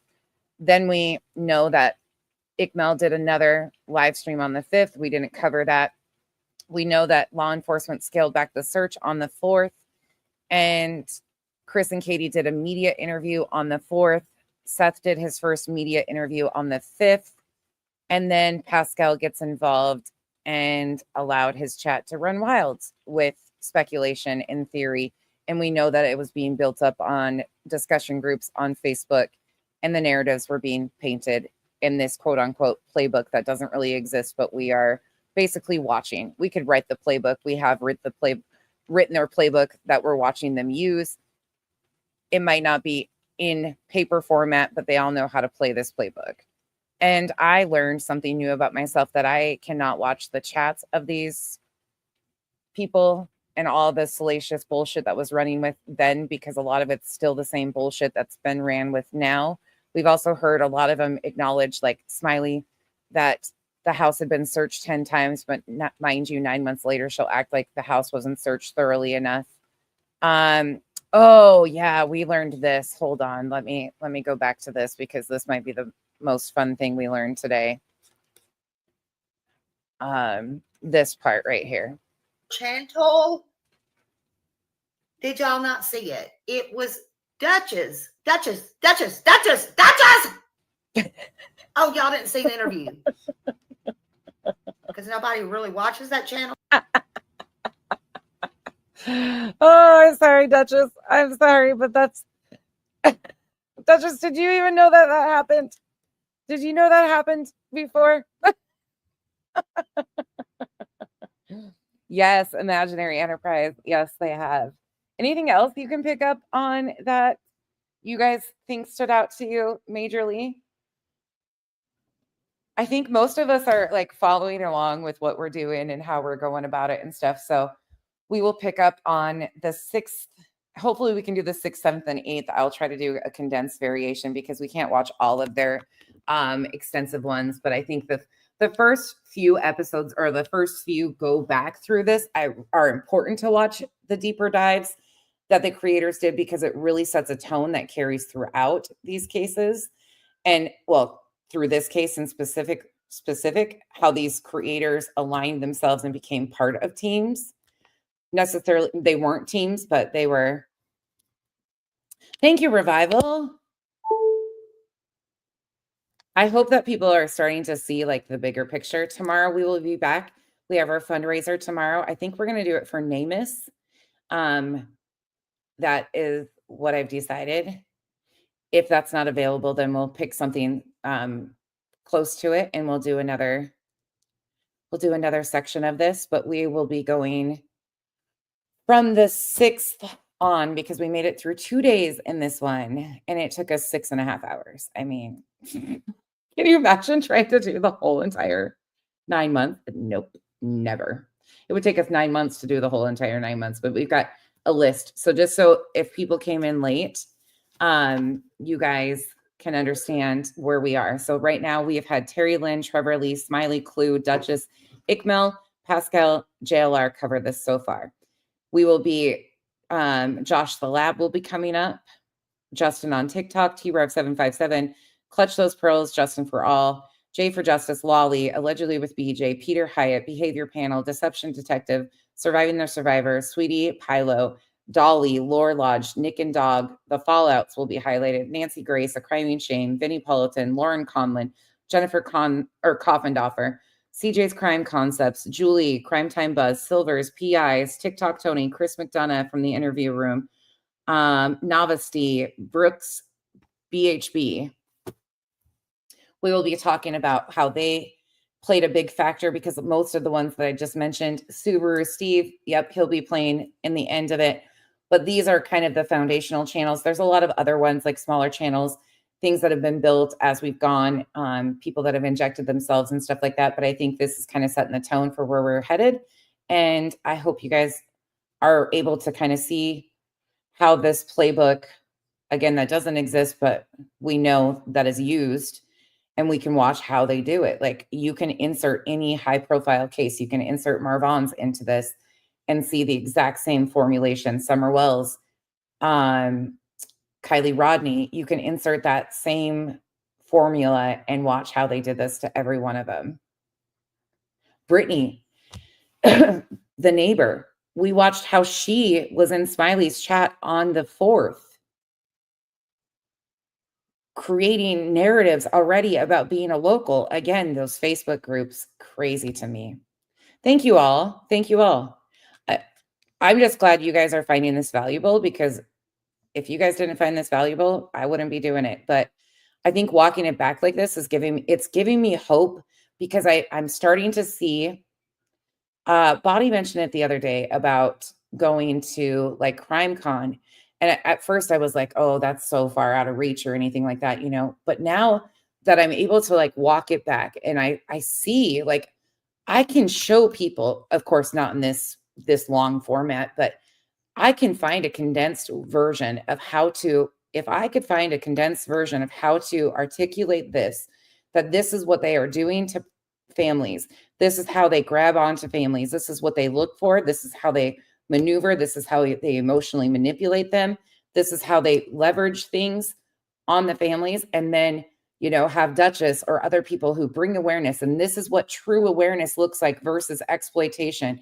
And this is what we need to protect families from. And this is what we need to have laws changed to stop.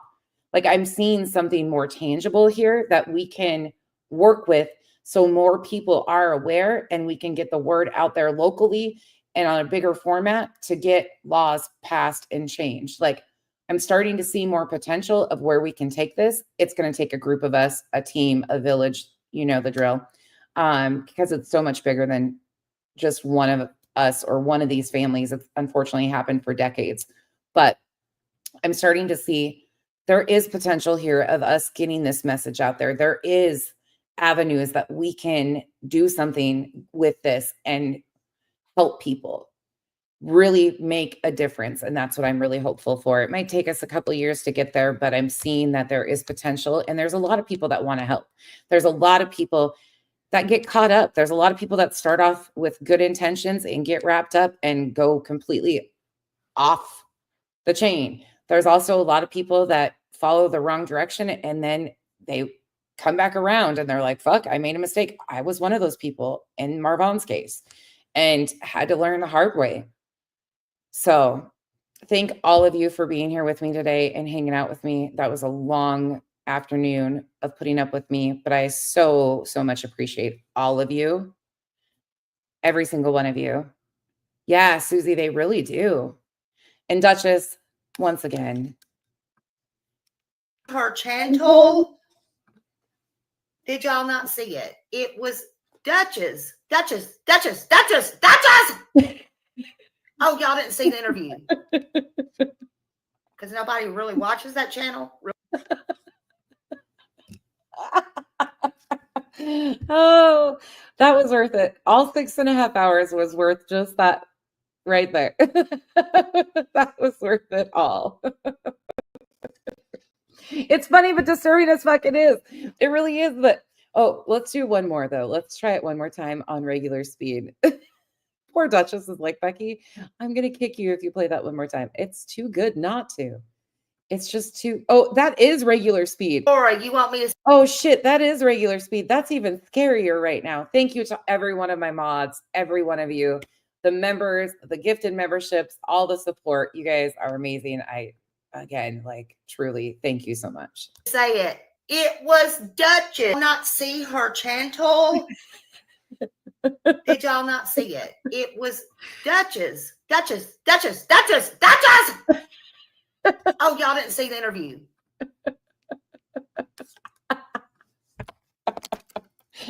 Oh, that's too good. Right, UA? I've never seen somebody act like that. I swear to God. Woo. All right, you guys, have a great night out there. Stay safe. Tomorrow we will be doing regular content with a fundraising type thing. I decided. People told me at first, I thought, I was like, I have to do something super like organized and like not critical of something. And they were like, no, Becky, you just throw it on anything and it works. And I'm like, all right, we'll do that. So we're going to do another segment. So I will see you guys tomorrow. Stay safe out there. Get some rest. Thank you once again to all my mods and everybody. Bye, y'all.